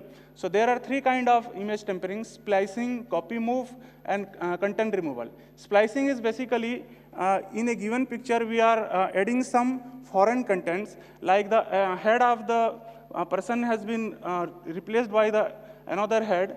And in second, the copy move portion, a particular part of the image is copied and put at somewhere else of that image. In content removal, and a content of this image is completely removed out of the frame of the image. So for that particular thing, image authentication is very important, because to identify the manipulation or editing present in the image, and to ensure whether the image is authentic or not, the requirement of image authentication is essential. So objective of our work is we wanted to evaluate the performance of practically available image authentication techniques and improved PCA technique on image which has been tempered using the MS Paint, basically Microsoft Office Paint.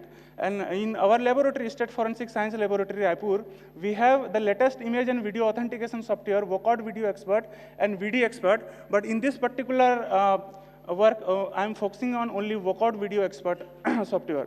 So this software has these 7 kind of filters, but for time bound, I cannot go to the entire filter, and I'm just focusing on the improved PCA technique. So what is improved PCA technique, and it is how it is different from a normal PCA technique? The improved PCA techniques covers the entire picture frame by frame. Like as you can see, an image is divided in multiple blocks, like 8x8 pixel blocks, and each block has been analyzed separately using this improved PCA technique, and this is how it identifies the tampering existing in the image, that frame. So this is one of our example, the FSL logo, we just for testing purpose, we have tempered it using MS Pen, and FSL present inside that logo, we have replaced with RRR, and you can see that none of these filters are able to trace that tempering. Next slide, please. And when we applied this improved PCA technique, we are able to find which region of this image has been tempered. Like RR is clearly visible here, and except this improved PCA, we could not able to track this tempering with any other filters available with this software. So next slide, please. The second example here I have shown, the body below the head is from a different person, and the head is from different person, and we have modified this image, and we applied this image to the this workout software, and here you can see the here also then any of these filters like double JPEG, JPEG editing, chromatic aberration, illumination, grading analysis, none of these are able to trace this. Okay, so but this improved PCA techniques, we can clearly identify the head portion of the image, which is clearly visible. Next slide, please. So here also another example, we can see an eagle is flying and the shadow is leaving behind. Basically, it is a image of a rocket, and we removed the rocket with this eagle. Next slide, please.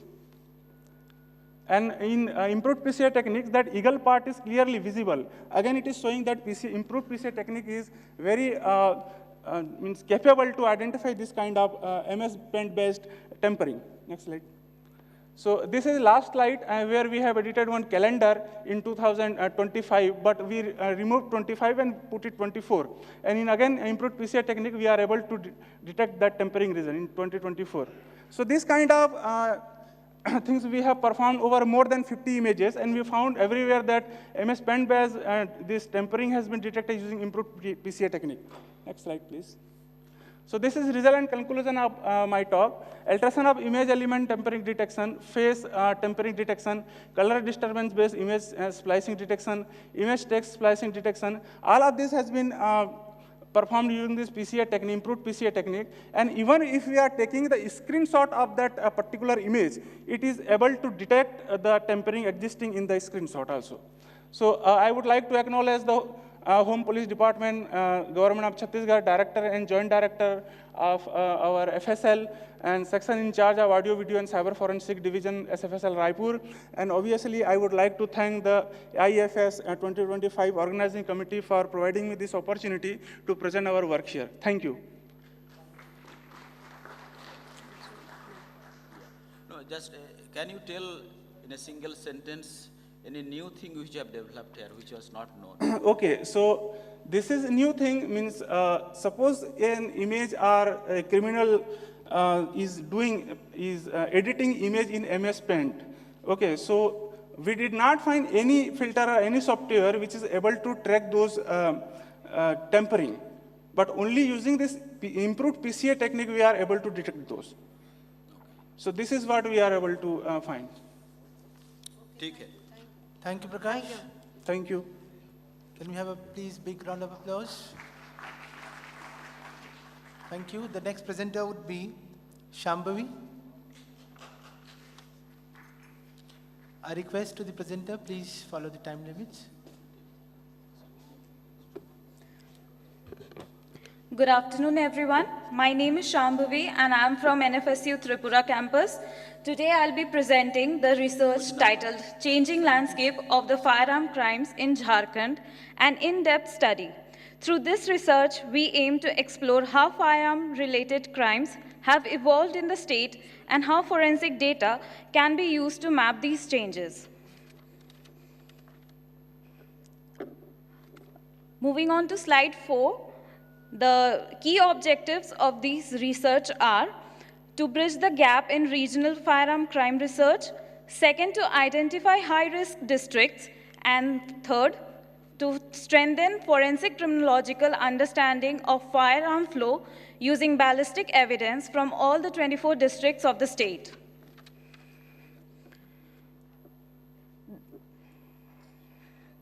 Moving on to the next slide. This slide outlines the process. We compiled records of firearm recoveries focusing on caliber and district and broke them down by year from 2022 to 2024. Moving on to slide 7. Our results begin with the three districts that consistently recorded high firearm recoveries. Number 1 is Dhanbad, also known as also known a hotspot for possibly linked to coal mafia activity.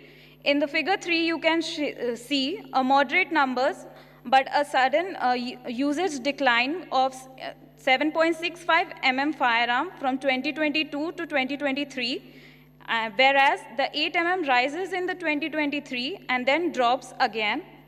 Ranchi in figure 4 shows a high firearm count, but a clear decline in the 7.65 mm cases. On the other hand, 8 mm cases are slightly rising.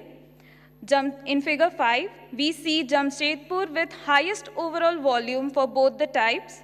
7.65 mm has a much steeper climb, suggesting a growing preference or circulation.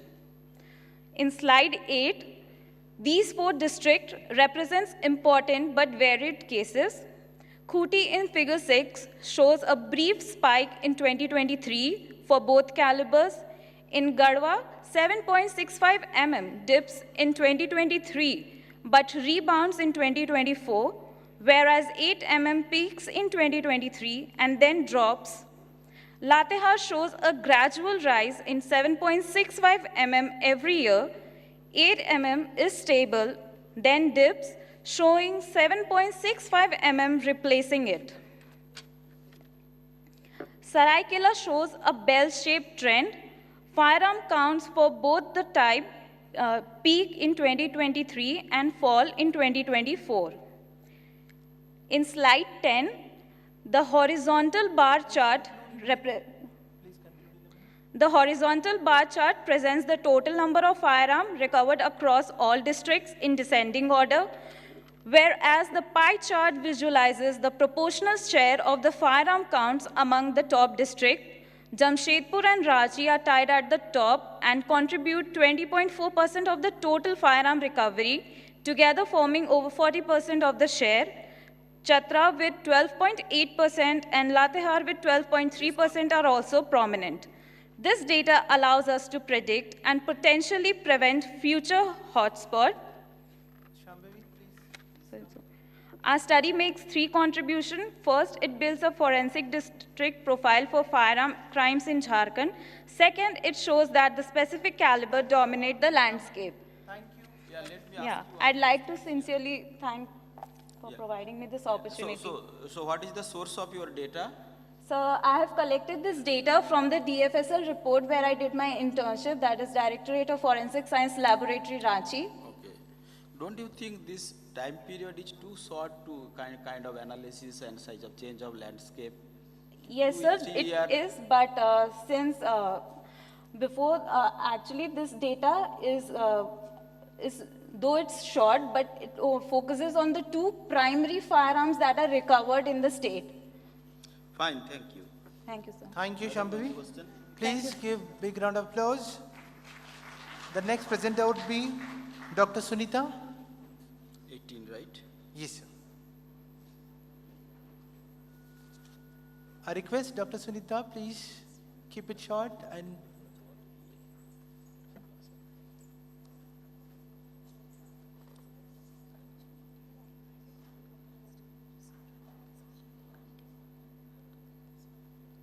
how many presentations we have?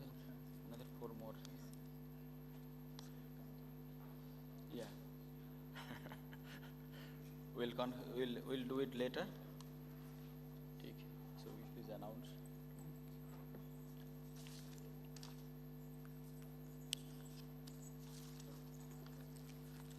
Sorry for the inconvenience caused, but now we'll move ahead with the panel discussion. The last panel discussion of this evening.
So very good evening to all of you. Now we are moving towards our panel 3.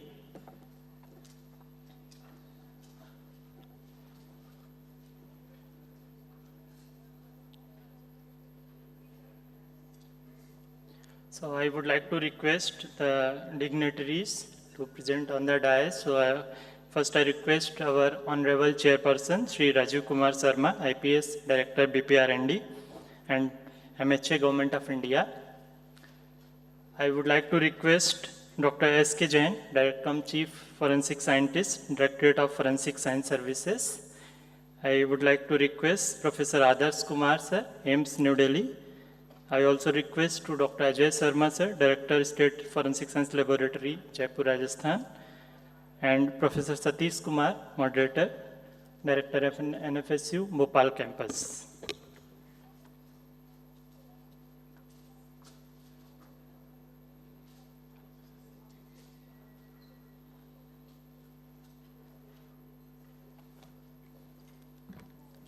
So welcome all the dignitaries. This is heartily welcome to all the dignitaries present on the dais. So our today's moderator, Professor Satish Kumar, is Campus Director at NFSU Bhopal Campus. He is Professor of Biology and Biotechnology, and he is also holding a position Dean, School of Doctoral Studies and Research. He is serving NFSU since 2013.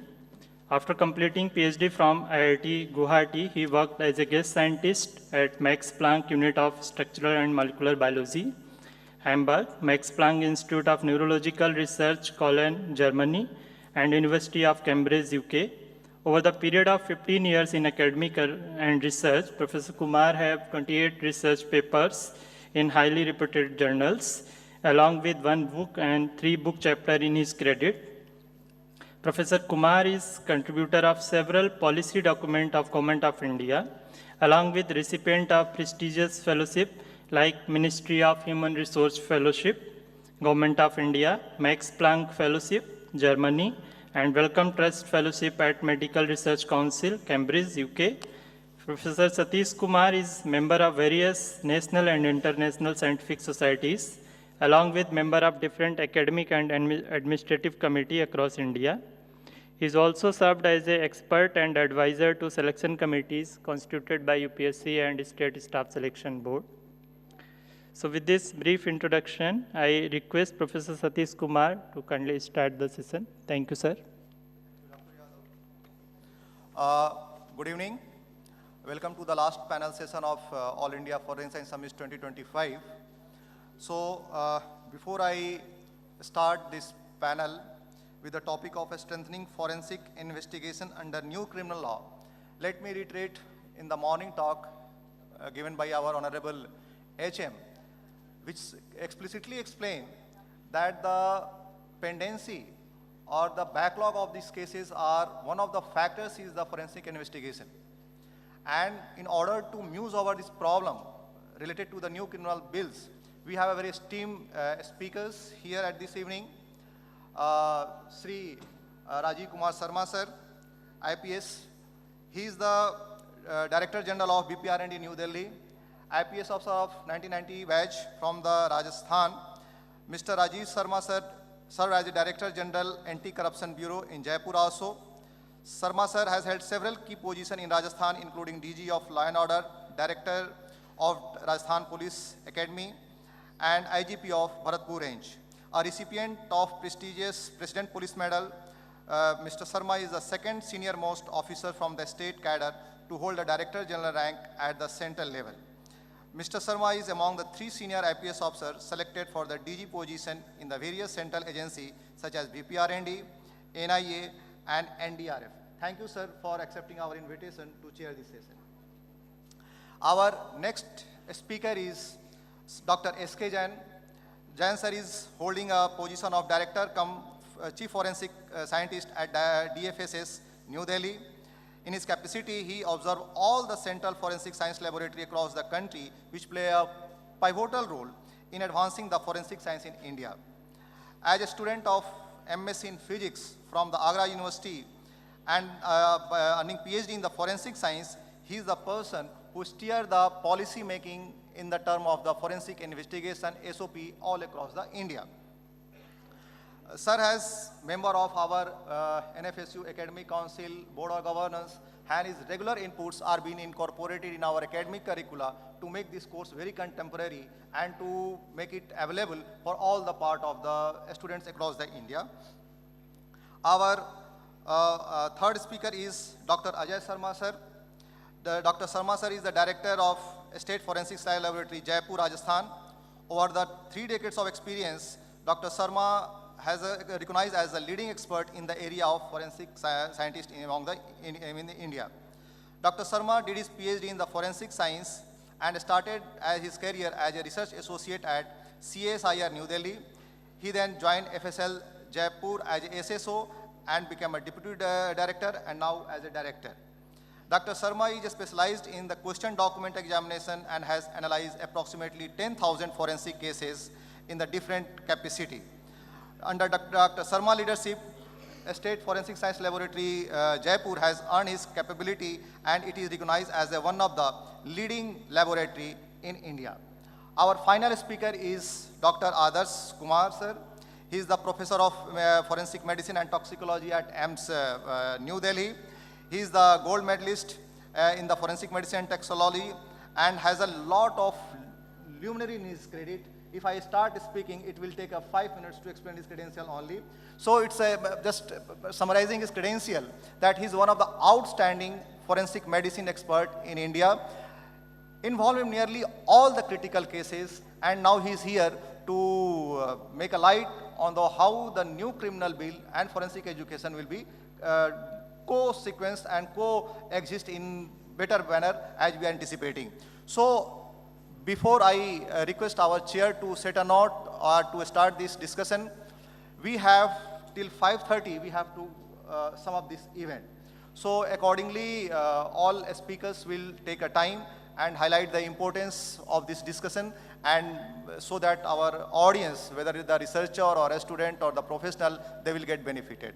So I request Sharma sir to please proceed this talk. Good evening. Last session of the day, I can understand the difficulty of listeners, but you should also understand difficulty of speakers as well. So, thank you very much for this introduction of this panel. And since we have less than 1 hour in this session, so we'll all try to be as brief as possible so that in the end we can have some interactive question answers from the audience. So coming to the subject of the day, the new criminal laws and how they are impacting us. So if one asks about the fundamental principles of criminal justice system, 4 or 5 things come to one's mind: fairness, just and equitable rule of law, transparency, and efficiency. And if we look around, the biggest reform in our times to overhaul the criminal justice system in India has been the introduction of the new criminal laws in July 2024. And these laws have addressed systemic issues comprehensively and promote fairness aimed at modernizing the criminal justice system in India. And if we are to take one key takeaway from the new criminal laws, which is going to be the game changer, is the integration of forensic science into these laws. And this single focus on mandatory use of forensic evidence is going to be the key to ensure fairness, justice, transparency, and bring in efficiency in our criminal justice system. Obviously, this enhanced emphasis on forensic investigations requires greater attention from all the stakeholders, especially the police and the forensic experts. And of course, when we send our cases to the court, the judiciary. Given the legal backing provided in these laws for forensic processes, it is now mandatory to involve forensic experts in serious offenses, and it's a significant departure from earlier discretionary practices of police officers. Similarly, the Bharatiya Sakshya Adhiniyam has introduced scientific temper in evidence collection by recognizing digital and electronic evidence in alignment with global best practices. However, to implement the new criminal laws in their true spirit and soul, massive efforts are also necessitated. And thus, when these laws were first passed in the Parliament, the Ministry of Home Affairs, under the guidance of our Union Home Minister, Shri Amit Shah, undertook a massive program on capacity building, which began in December 2023 itself. Bureau of Police Research and Development was given the task of devising modules for all the stakeholders, and a lot of capacity building programs, training of trainers programs were initiated, and which was followed by the states. So as a result, in last 1 year, more than 12 lakh officials have been trained across the country by different agencies. And some of them, and more than 56,000 were trained directly by our Bureau of Police Research and Development. And this capacity building is going to be a continuous exercise, as the focus from creating awareness has now shifted to more micro level issues, which the investigating officers are coming across when they are implementing these laws on the ground. Lot of emphasis on the forensics also necessitated a very active exercise undertaken by NFSU, because the forensic experts working across the FSLs, state FSLs in the country, were trained by our NFSU teams working throughout the year last year. Lot of documentation has also been carried out. But the capacity building cannot be enough.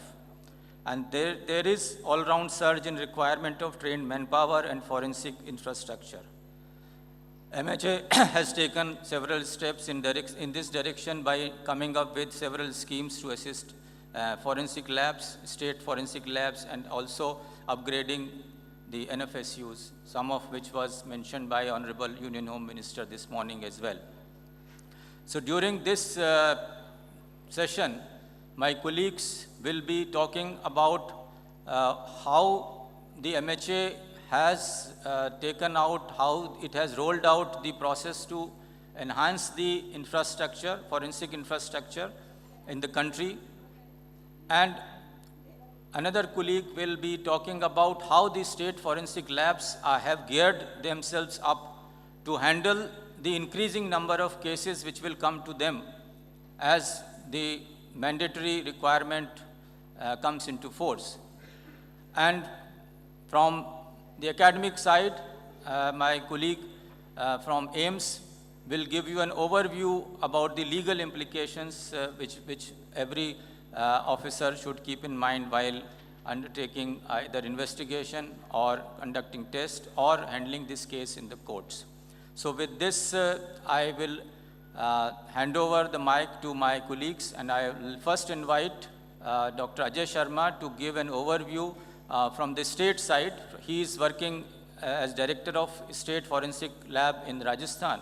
So he is the right person to give an overview how the state forensic labs are addressing to this issue, how they are handling this after almost, we have 10 months gone since the implementation of these laws.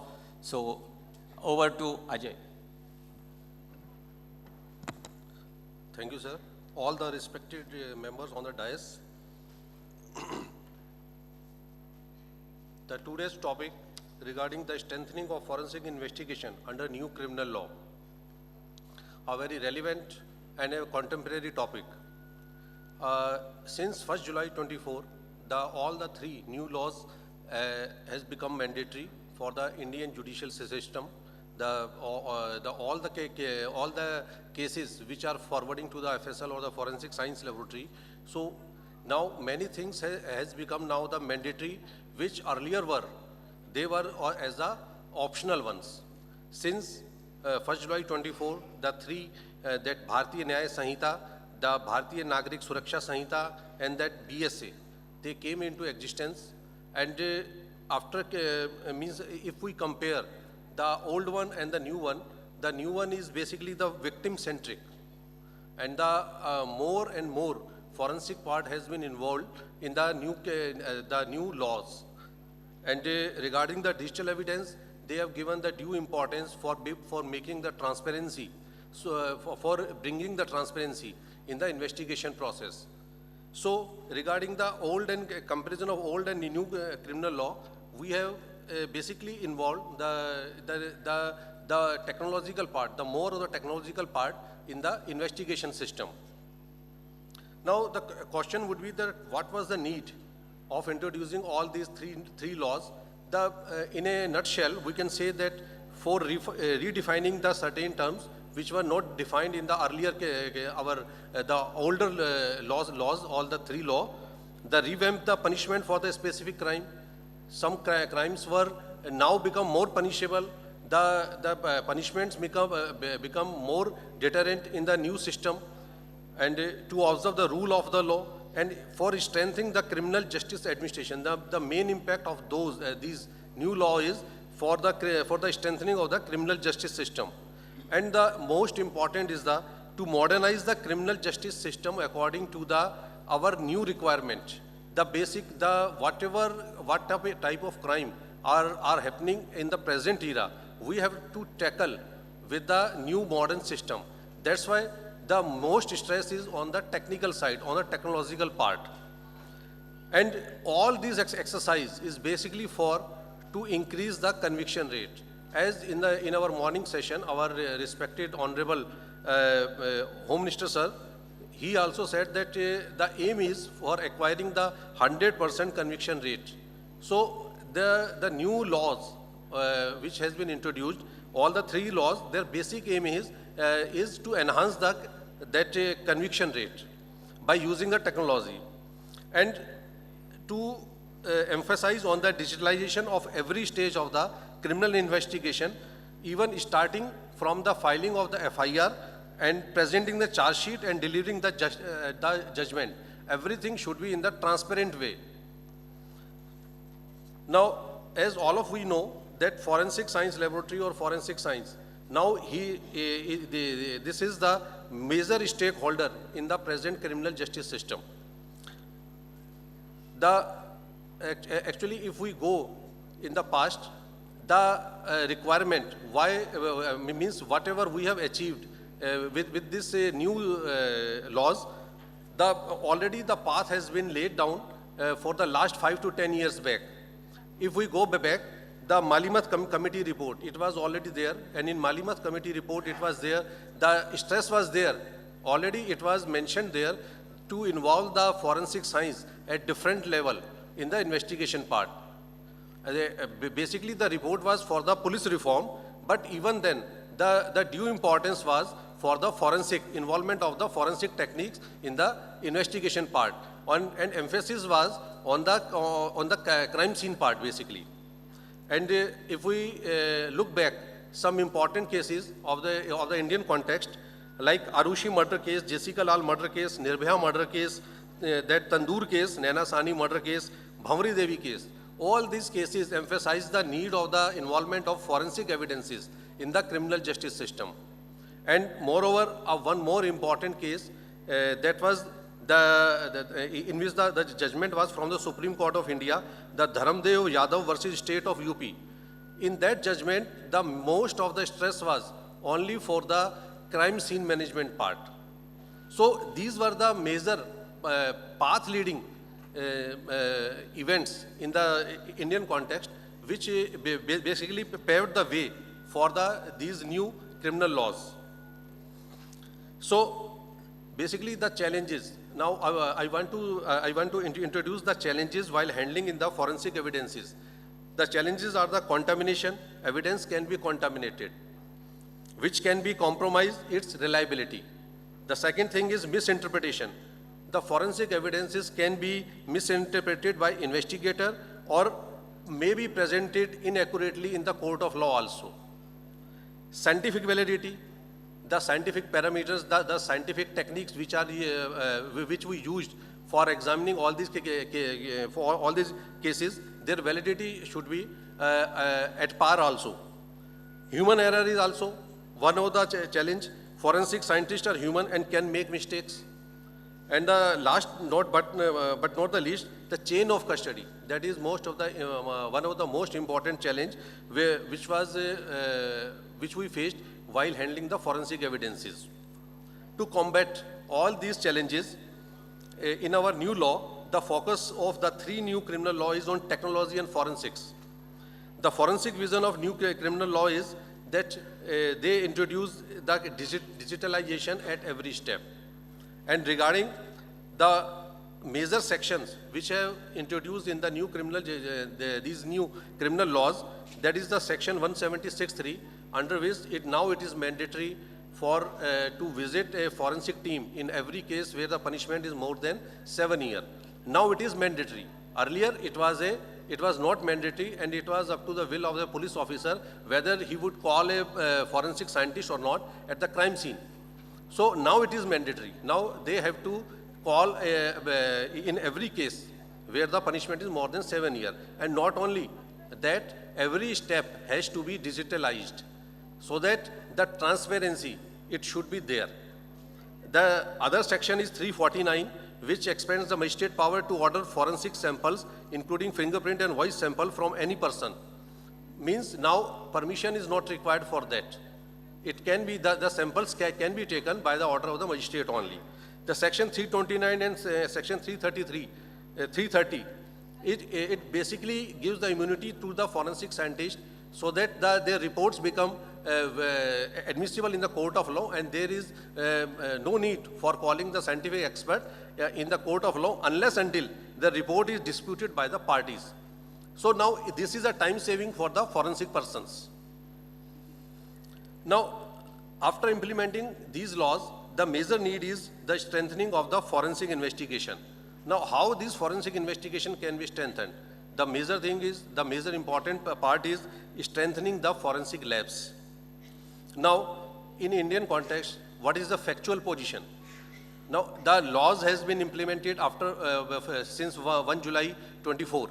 But how much we are prepared for taking all these challenges?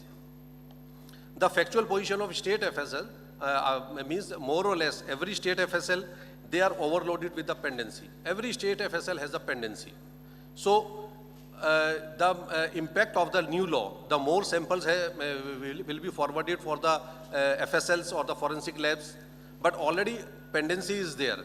So we have to basically take up to clear the old pendency and to cope up with the present scenario input also. Manpower crunch. Every state FSL has the manpower crunch. I think in the morning session, the Honorable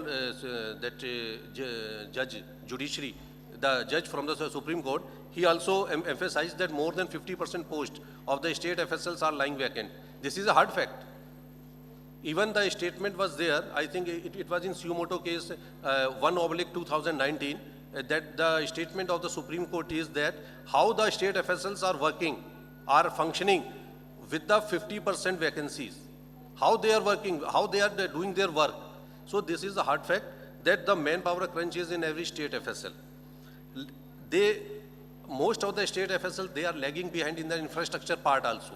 Infrastructure means instrumental part, technical part, and also in the that infrastructure building part, basically. How many state FSLs have the regional FSLs? How many state FSLs have the appropriate buildings or all those infrastructures, the vehicles, all these things? the major impact, why all these things are going on, why manpower crunch, why pendency is there. Posts are there, but the recruitment process in the state level, at everywhere, the recruitment process is very much slow. If the post gets sanctioned, if the government sanctioned the post for the forensic science laboratories, it took nearly 1 year for filling up that post. So there is a gap. Whatever we get in present scenario, if 100 posts get sanctioned for Jaipur FSL, it will be filled after 1 year.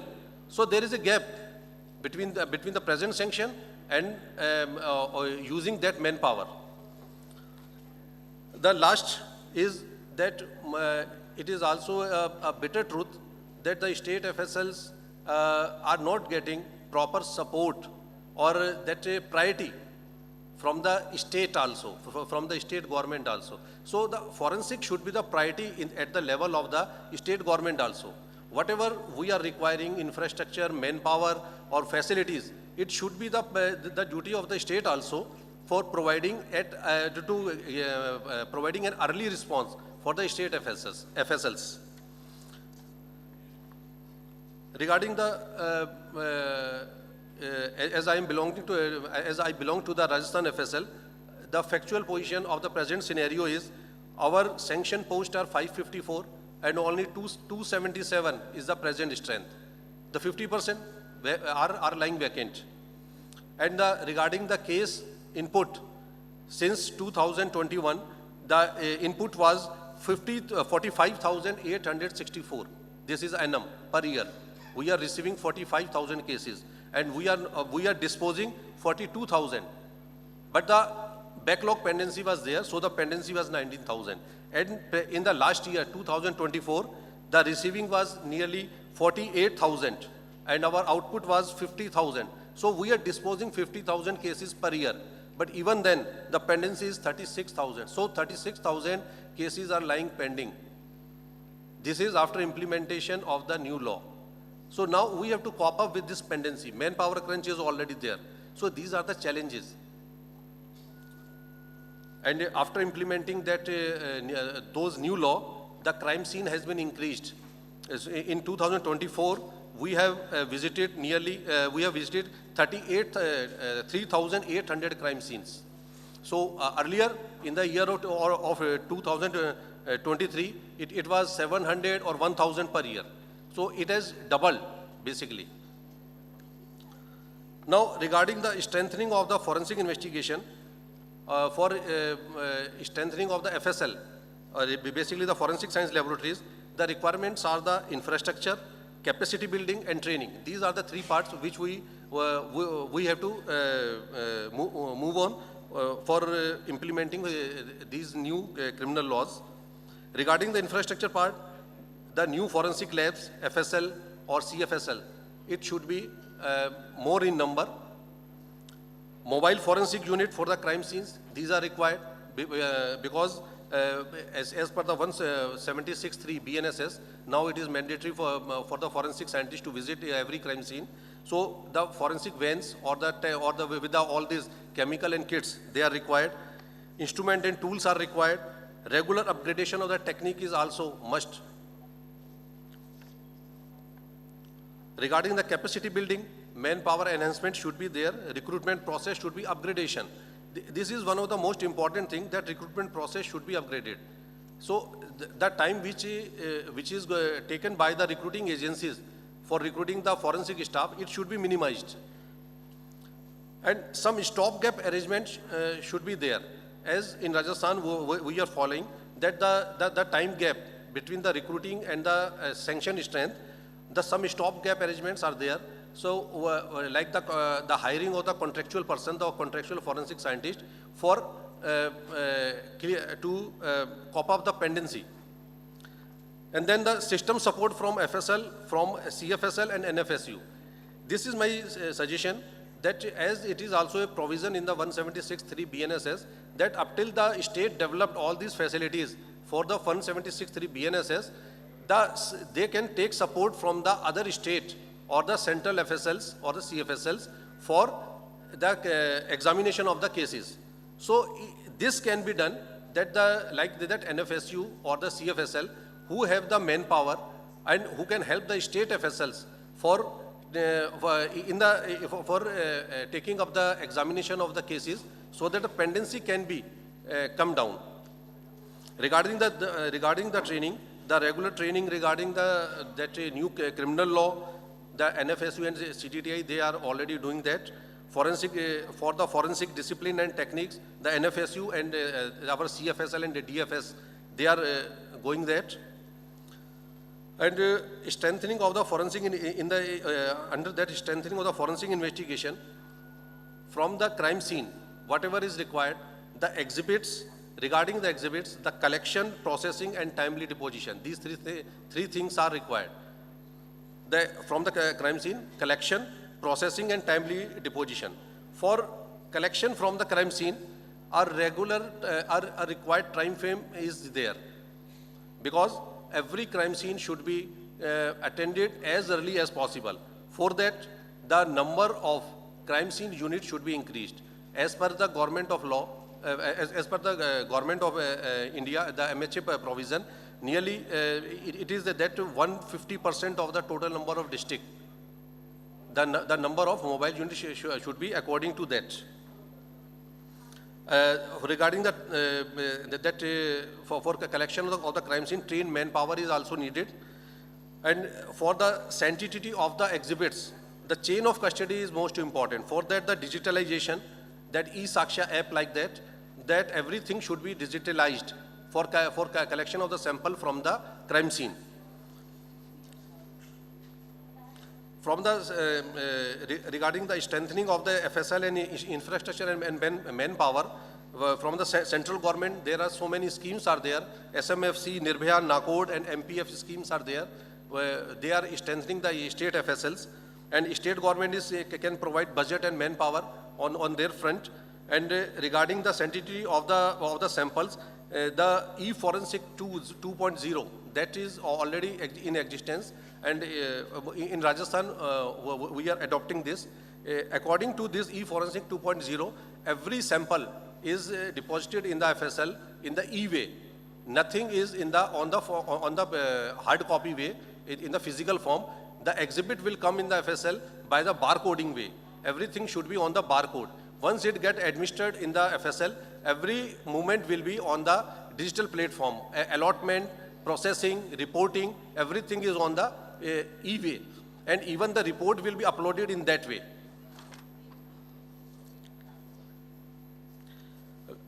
The most important thing is, which I want to highlight from this platform, once we get, even we reported the cases, within a time.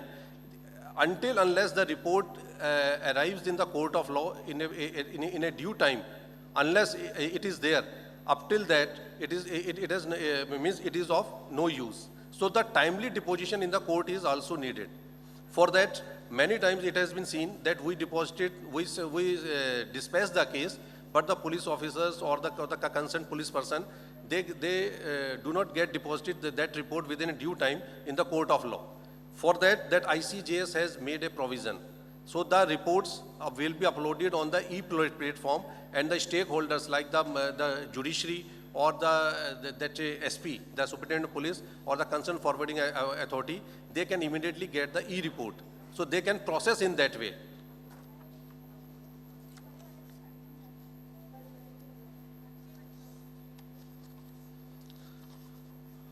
In the last, I want to highlight some of the facts regarding the state FSL Rajasthan, that whatever we did regarding the after implementation of the new law, government has approved a new RFSL building at Bharatpur, a new sanction for the RFSL, expansion of DNA labs of the FSL Jaipur, it is going on.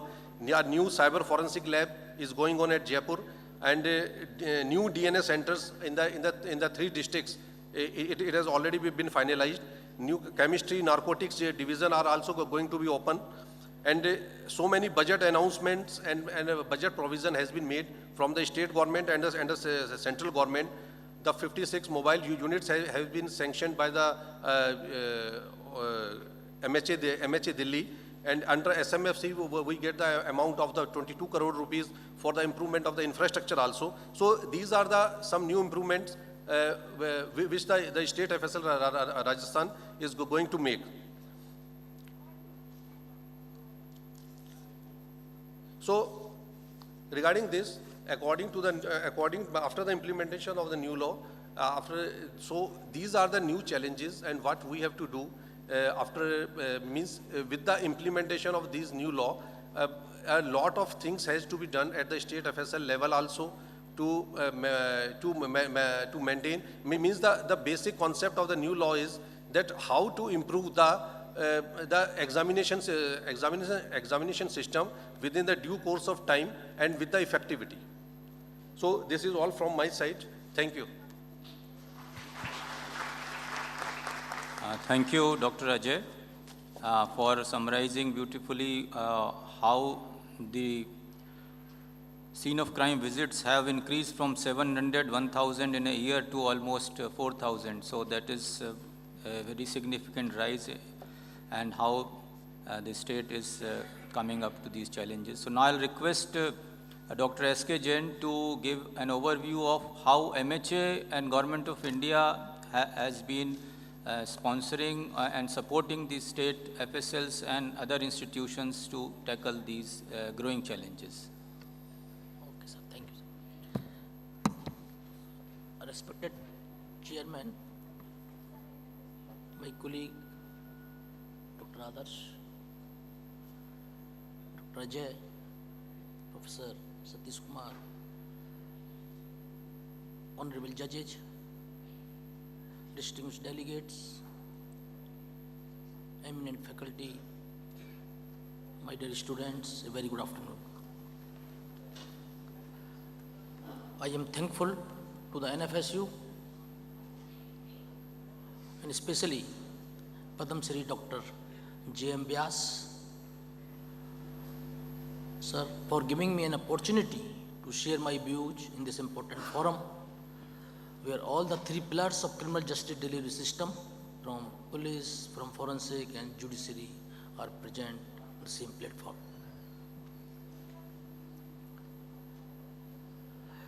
The theme of this panel discussion is strengthening of forensic investigation under the new criminal laws. Lot of already discussed by Chairman sir and my colleague Dr. J, and also in the earlier two panel discussions. But as per the guidance or directions of my chairman, I will discuss briefly about what are the initiatives taken by the Government of India to improve the forensic science setup in the country. As you know, the intersection of science and law has grown significantly, and people and courts are relying more and more on scientific method of investigation. The old methods of investigation based on the oral evidence are not proving so effective. As a result, a lot of cases related to dacoity, murder, drug peddling, rape, and huge financial embezzlement and to acquittal. And acquittal makes the ordinary criminals bold and dangerous criminals to go scot-free, and ultimately the wastage of public money and erosion of faith of the public in system itself. Therefore, an effective criminal justice delivery system would prove to be a major deterrent for potential criminals, and consequently to reassure the humanity at large and to have faith in the system as well as in the country. If you see, the conviction rate in our country is about 55%. But in other country, the conviction rate in US, if we talk, it is more than 90%. And in UK, it is more than 84%. If you take the cases of CBI and NIA in our country, the NIA conviction rate is more than 90%. And CBI is more than 74%. What is the reason for that? Because the NIA and CBI are using the scientific methods for investigation and for the cases. So this is the main crux to increase the conviction rate in our country. And the Government of India enacted these three laws, keeping all these factors in mind to increase the conviction rate and to make more speedy trial, as well as to strengthen the capacity so that we can give the justice to a poor man in a minimum time. The key objective behind the framing of these new laws includes the reducing the procedural delay, integrating the advanced technologies such as digital evidence, EFIR, strengthening of forensic practices, and ensuring the fairness and transparency in the delivery of the justice. And by prioritizing the rights of the victims and emphasizing the evidence-based investigation, the new law reflects a shift towards a more progressive and inclusive legal frameworks. A lot of discussed about the BNS and 176. I am not going to discuss on these aspects, but with the introduction of 176 and subsection 3, it is understood that the load on the forensic lab has increased. Not only labs, but simultaneously or at the investigation level also. As forensic science has a twin function, one at the scene of the crime and another in the lab. If scene of crime has been investigated properly and evidence is identified properly, collected properly, packed properly, and sent to the laboratory for examination, definitely the examination report will be better. I have come across in some of the cases the samples are not properly sealed by the investigating agencies. There may be some reasons. It is lack of the training, or they are not aware how to send it, and they need training, exhaustive training. The investigating agencies or investigating officer needs exhaustive training. And not only investigative agencies, but forensic experts also, and judiciary also, because technology is changing very fast now. It is not just the crime, just आपका लाठी से crime हो रहा है या किसी चोरी हो रही है. It's not. It's a cyber crime. We are in the digital world nowadays. So criminal is very clever, no doubt, as Justice Bindal sir told, and another earlier panelist told, we should be more smarter, and judiciary is more smarter. Smarter means we should be more knowledgeable about this, what is going to happen. We should have those ideas, what type of the crimes may come in the future. We should have one step ahead. So if you see in the forensic science, there are different disciplines. We will talk, there is a physics, chemistry, ballistics, documents, toxicology, biology. But now some new type of the crime has also occurred. As a result, in the CFSLs, we have also created the new divisions like narcotics, psychology, forensic intelligence, forensic engineering, forensic electronics. It includes the mobile forensics, audio-video forensics, facial recognitions, hard disk forensics, image forensics, and DNA profilings. These are some new type of the crimes. But if you see the capability and capacity in our country, the state labs doesn't have all type of the divisions. They are having the conventional divisions only, like ballistic, physics, explosive, document. So they have to augment on the new divisions as well as to cope up the overburden posed by the new cases due to new criminal law. So this is the thing. We have to improve the capacity and capability in state government, because the law and order is a state subject. Center labs, main mandate of center labs is to do the referral cases and develop the technologies and transfer the technologies to the other states' lab. If you see in US data, the population is only 334 million and the labs are 480. In the UK, the population is 67 million and labs are 30. And in India, we have the population 1,440 and we have only 145 labs. So we need more number of labs also. And this is the data which we have. If you see the backlog of the cases, my colleague has also discussed, if we see about the whole country, the more than 5 lakhs cases are pending in our country and consisting of, say, 30 lakhs of the exhibits. And capacity of our whole country is 5 to 6 lakhs cases only. And input of every year is more than 6 lakhs. And by coming up with this or establishment of this new law, the 30 to 40% burden will be there. So now we have to build up the capacity, keeping in mind the input, as well as to clear the backlogs. No doubt, and DFS has developed some new technologies. And if we talk about the DFS is the nodal agency in the country under the Ministry of Home Affairs to promote the forensic science and to provide high quality, on time, and credible forensic service to the law enforcement agencies.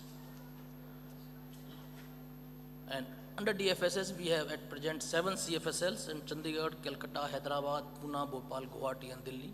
And 7 new CFSLs have also been sanctioned by the Government of India. And I hopefully within 2 years, we will establish those new 7 CFSLs also. And we developed in-house some new technologies, DNA analysis, computer forensics, audio-video authentications, speaker identifications, shooter identifications, using scan microscope and energy dispersive X-ray, automatic firearms and ammunition database identifications, facial recognition, bulletproof material testing, skull superimpositions, drone analysis, and damage media analysis. These are our in-house technologies we have developed, and some technologies we have shared with state labs also. But whenever we are giving the report in the labs, it should be accepted by the honorable courts.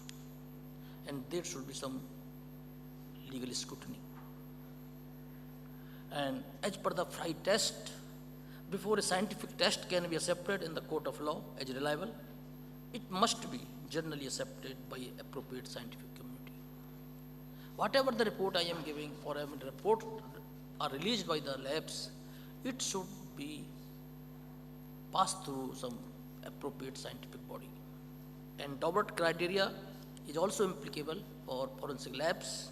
Whether the expert's technique or theory can or has been tested and assessed for reliability, whether the technique or theory has been subject to peer review publication, the known or potential error rate of the techniques or theory. As an expert, we should also know what is the limitation of my technique. And we should tell the court that this is possible and this is not possible. And court should not accept the words of expert in faith. Now the time has come, we have to demonstrate our finding in the court of law. The existence and maintenance of standards and controls, whether the technique or theory has been generally accepted in scientific community. These are the criteria, and forensic report should also pass through all these things. And I know, as you know, the successful and fair administration of justice depend on quality of evidence emerging right from the initial investigation stage, through crime scene examination, evidence collection, proper preservation, scientific analysis, interpretation, and finally, presentation of the finding in the court of law. And maximum input of the cases, as we have seen in the last 10 years, in the 4 divisions, that is digital, DNA, drugs, and documents. So we have to strengthen rigorously in the 4 divisions in state as well as central level. Friends, cyberspace has added the new dimensions and new complications, and traditional policing is not adequate to control the crime in cyberspace. The new technologies like artificial intelligence, blockchain technology, cloud computing, 3D printing, and Internet of Things are posing new security challenges for us. As I am seeing a lot of students are here, the forensic experts should transform these challenges into opportunities. A lot of work is required and we can do. Earlier, only the physical evidence. Now, you will not find a single case where the digital evidence is not available. And mobile is nowadays your passport. If you see, in the best practices in evidence collection, in collaboration with NIC, and we have suggested to NIC, they have developed the app for proper collection of evidence and the scene of the crime. And Chandigarh is the first state who has applied the ICGS 2. And CFSL Chandigarh is using this ICGS 2, where in the app, every case exhibits is collected from the scene of the crime, it is packed properly, sealed properly, and there is a barcode on the parcels, and it will show you the name of the IO, date and time, and longitude and latitude. So neither the IO can change anything, nor the lab can change anything. The exhibits is fully intact, and chain of custody is properly maintained. Because chain of custody is a very crucial part. And lot of cases go in the favor of accused if chain of custody is not properly maintained. So by doing this, this is in the new law, and this application has already been developed by NIC, and we have suggested, and first it is used in Chandigarh, and now other states it will be implemented very soon. And no doubt the more than out of 32 state labs and 106 regional labs, they are using the ICGS problem. They are uploading the exhibits and details, the report on the ICGS, and court can see it, and IO can see the report. But the basic problem in that, the investigating agencies are not collecting the exhibits proper in the time from the labs. But we are giving the reminders online also, and report is going. Especially narcotics cases and POXO cases, we are bound to give the report within 1 month. And we have taken some new initiatives, and we developed the state-of-art DNA lab in Chandigarh. In some lab, the facility is not there. In some unusual cases, our CFS Chandigarh could do. Similarly, for NCFL, and Ministry of Home Affairs also sanctioned 6 more NCFL, National Cyber Forensic Laboratory, for other 7 labs. And we have prepared the guidelines for collection of exhibits in sexual assault for investigating agency and medical officers, and a standard list of the equipment, so that the lab can develop by taking that list, and they can start developing the different divisions. And these are available on our website, and quality manual for accreditation. The accreditation is also important because the report given by the one lab and other labs should not vary. There should be uniformity in report.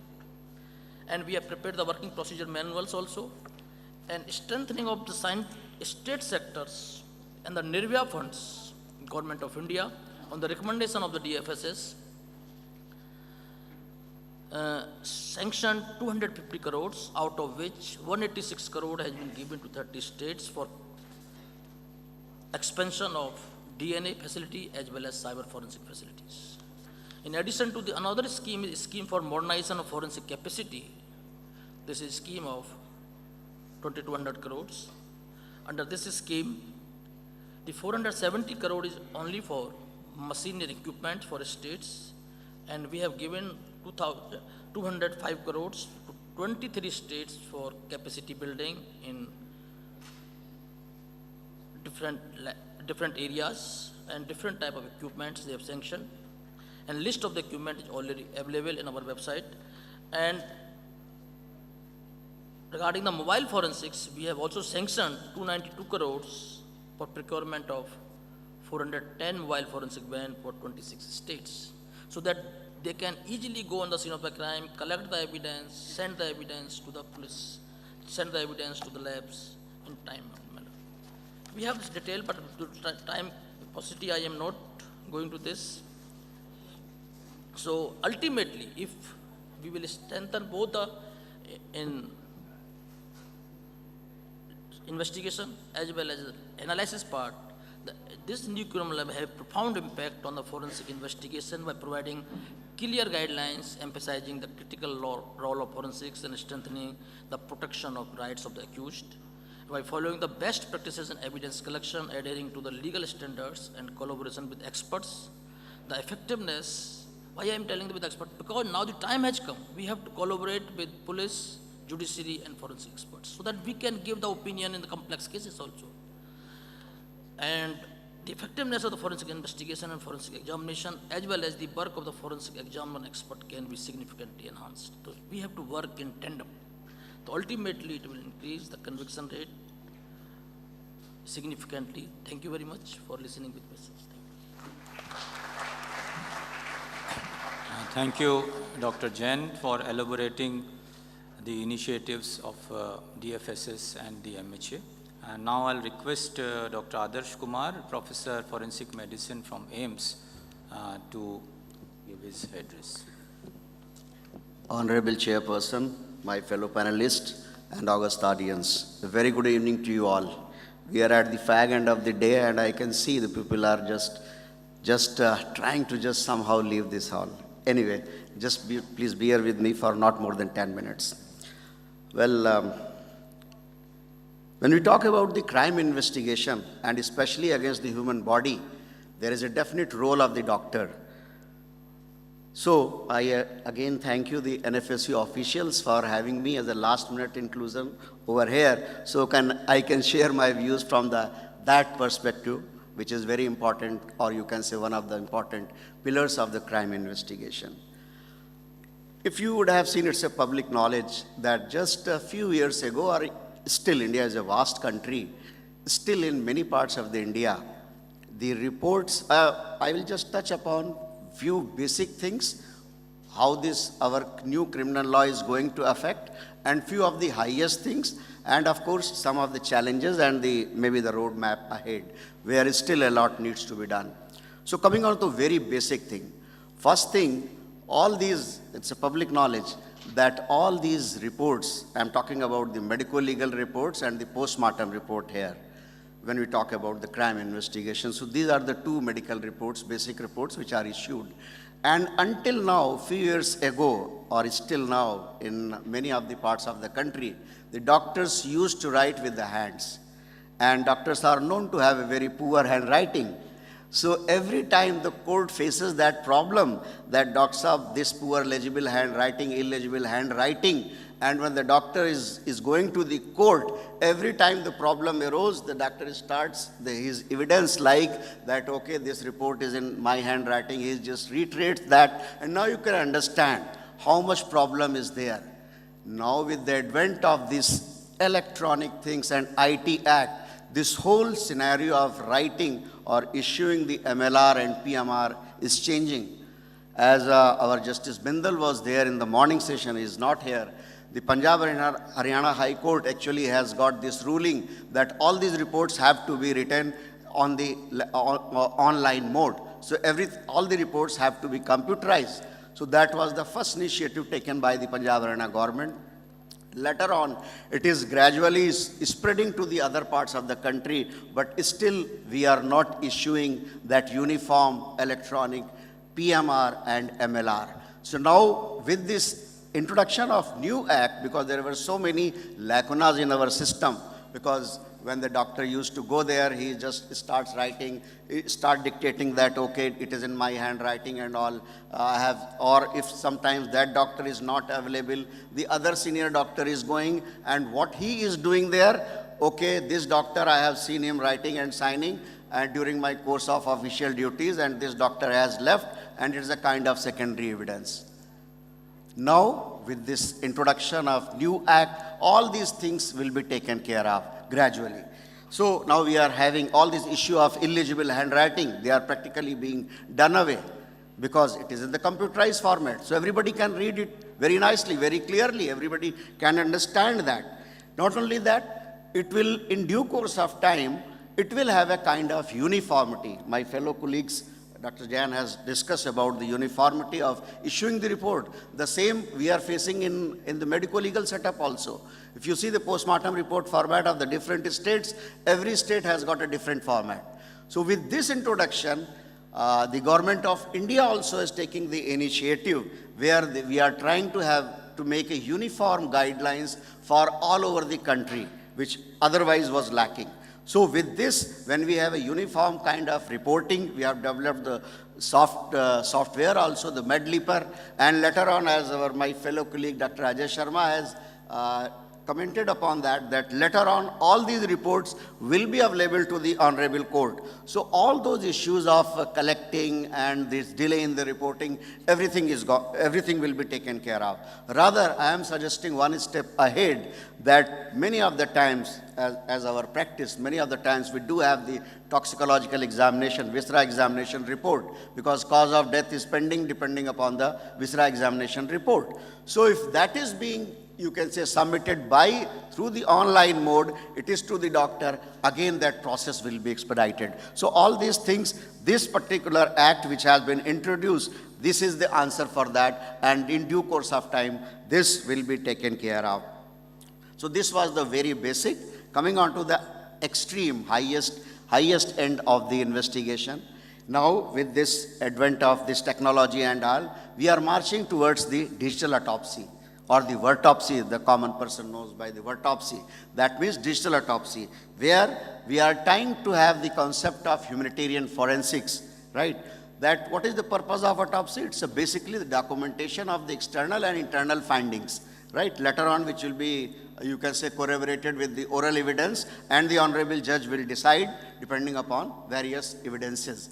So if those internal findings, if they can be documented with the digital means like X-rays, CT scan, there is no need to open the body, because the conventional meaning of autopsy is just to cut open the body. So all these three body cavities have to be opened, because in India, we don't have the concept of partial autopsy, unlike the Scotland and other parts. So here, all the body cavities have to be opened. Now, there comes the other issue of humanitarian concern, and the religious belief of our person. Because if given the choice, nobody will want their person's body to be opened. So digital autopsy is the answer for that. Now, we are trying to have this use.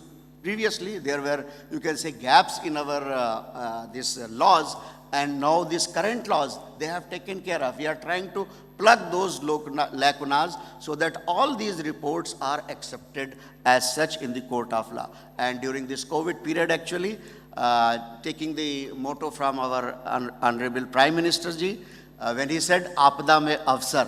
So actually, we used that Apada mein avsar during the COVID period. COVID period, the bodies were coming to us like any, you can say, n number, and everybody was not going to touch the body, forget about conducting the autopsies. So what we have done? We have modified our practice. So the government supported us. We established the first digital autopsy center in India, and during that period, the internal documentation findings of the lungs and respiratory system, because basically that was the issue. If we could have, in that period, we documented with the help of CT scan, and without opening the dead body, we handed over to the relatives. So everybody was happy, and we could take care of so many things. So this is the advantage of technology, and the legal system now is supporting. Previously, it was missing so many times. The Defense Council was trying to have a lacuna and this and that. Now, the current laws have actually plugged all those lacunas, and gradually we are marching towards a new India. But having said that, I'll come on to the third part of my talk, that is the challenges ahead. See, India is a huge country. If you talk about only 15 to 20% of the total autopsy cases, which are basically in the metro cities or the bigger cities, only there the forensic medicine experts are there. 80% of the total workload is still taken care of by only MBBS doctor. Only MBBS doctor. And now I'm coming on to the genesis of that. Now, in the eyes of law, the RMP, the word is registered medical practitioner, is competent enough. He is competent as a forensic medicine expert also in the eyes of law. But actually he is not. He doesn't know, in fact, the ABCD of the forensic medicine. It's just a huge course, and one and a half years he just has got the basic knowledge of forensic medicine. That doesn't make him expert. But as of now, if you're talking about the implementation of 293 CRPC, I was discussing on some other forum that this autopsy work should be restricted only to the forensic medicine doctor. Only then we can talk about the improvement in the quality and all.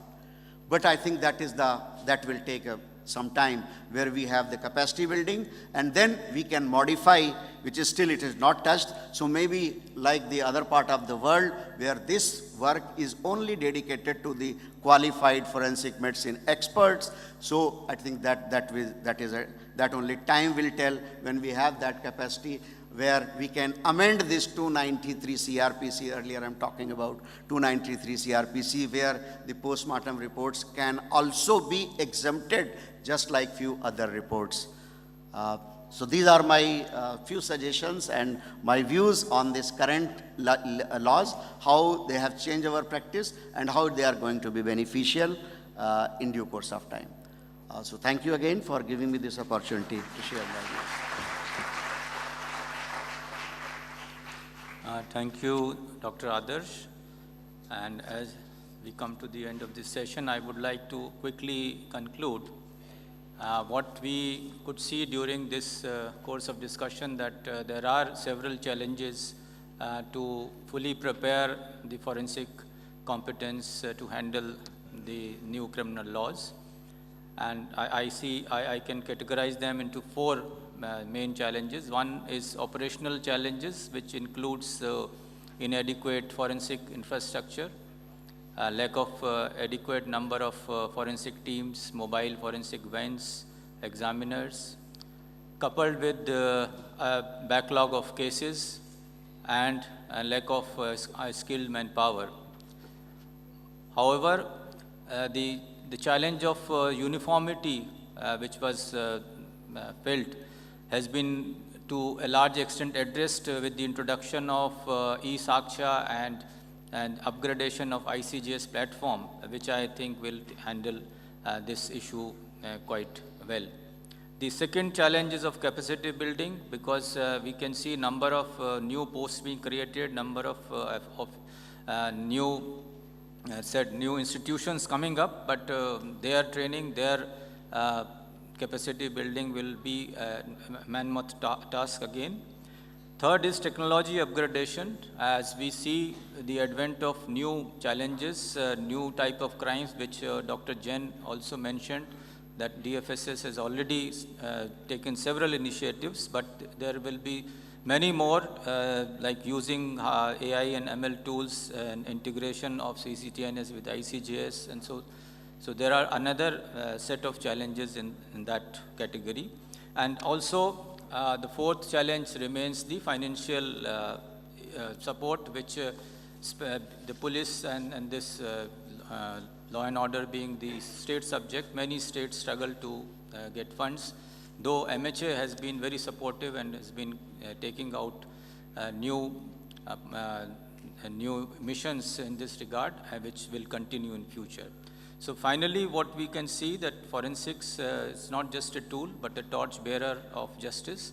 And the summit is a testimony to the commitment of all the stakeholders, and that we are ready to contribute collectively to ensure fulfillment of the vision of our Honorable Union Home Minister, Shri Amit Shah, to provide fair and speedy justice to all victims of crime, and to make our criminal justice system most modern in the world in next few years. So at the end, I would like to thank the participants, honorable justices, senior officials, students from NFSU, and last not but the least, Professor Dr. Vyas, pioneer in the forensic investigations in India. And big applaud to my fellow panelists for outstanding presentations despite the time and the session constraint. Thank you very much. Jai Hind. Thank you, sir. It was indeed a wonderful session on strengthening forensic science investigation under new criminal laws. We are grateful for the valuable insights shared by the dignitaries present. Now it's time to honor and felicitate our esteemed speaker as a token of appreciation. I would like to request our honorable chairperson to felicitate our esteemed speaker. I request first our honorable chairperson to felicitate Dr. S.K. Jain with a memento as a token of appreciation. And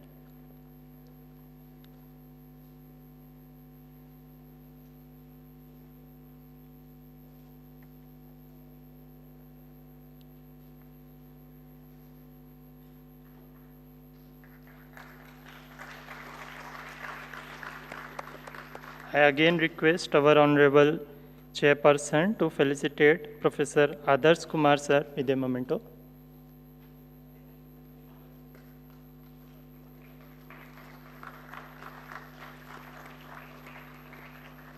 I again request Honorable Chairperson to felicitate Dr. Ajay Sharma sir with a memento as a token of appreciation.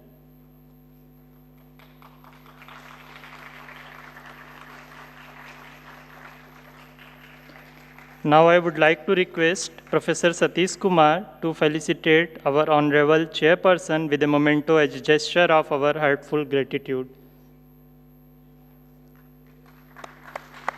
Please give a huge round of applause for them. Now I would like to request Professor Manjunath Ghate sir to felicitate our Professor Satish Kumar sir.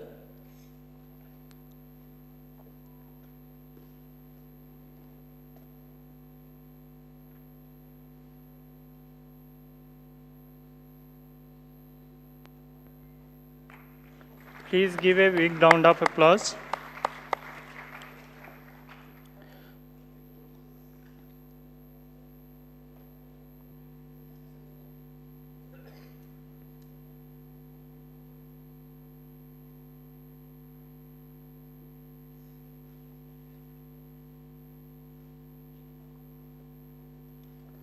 I sincerely convey my warm regards to all the dignitaries for such an enlightful session. Thank you, sir.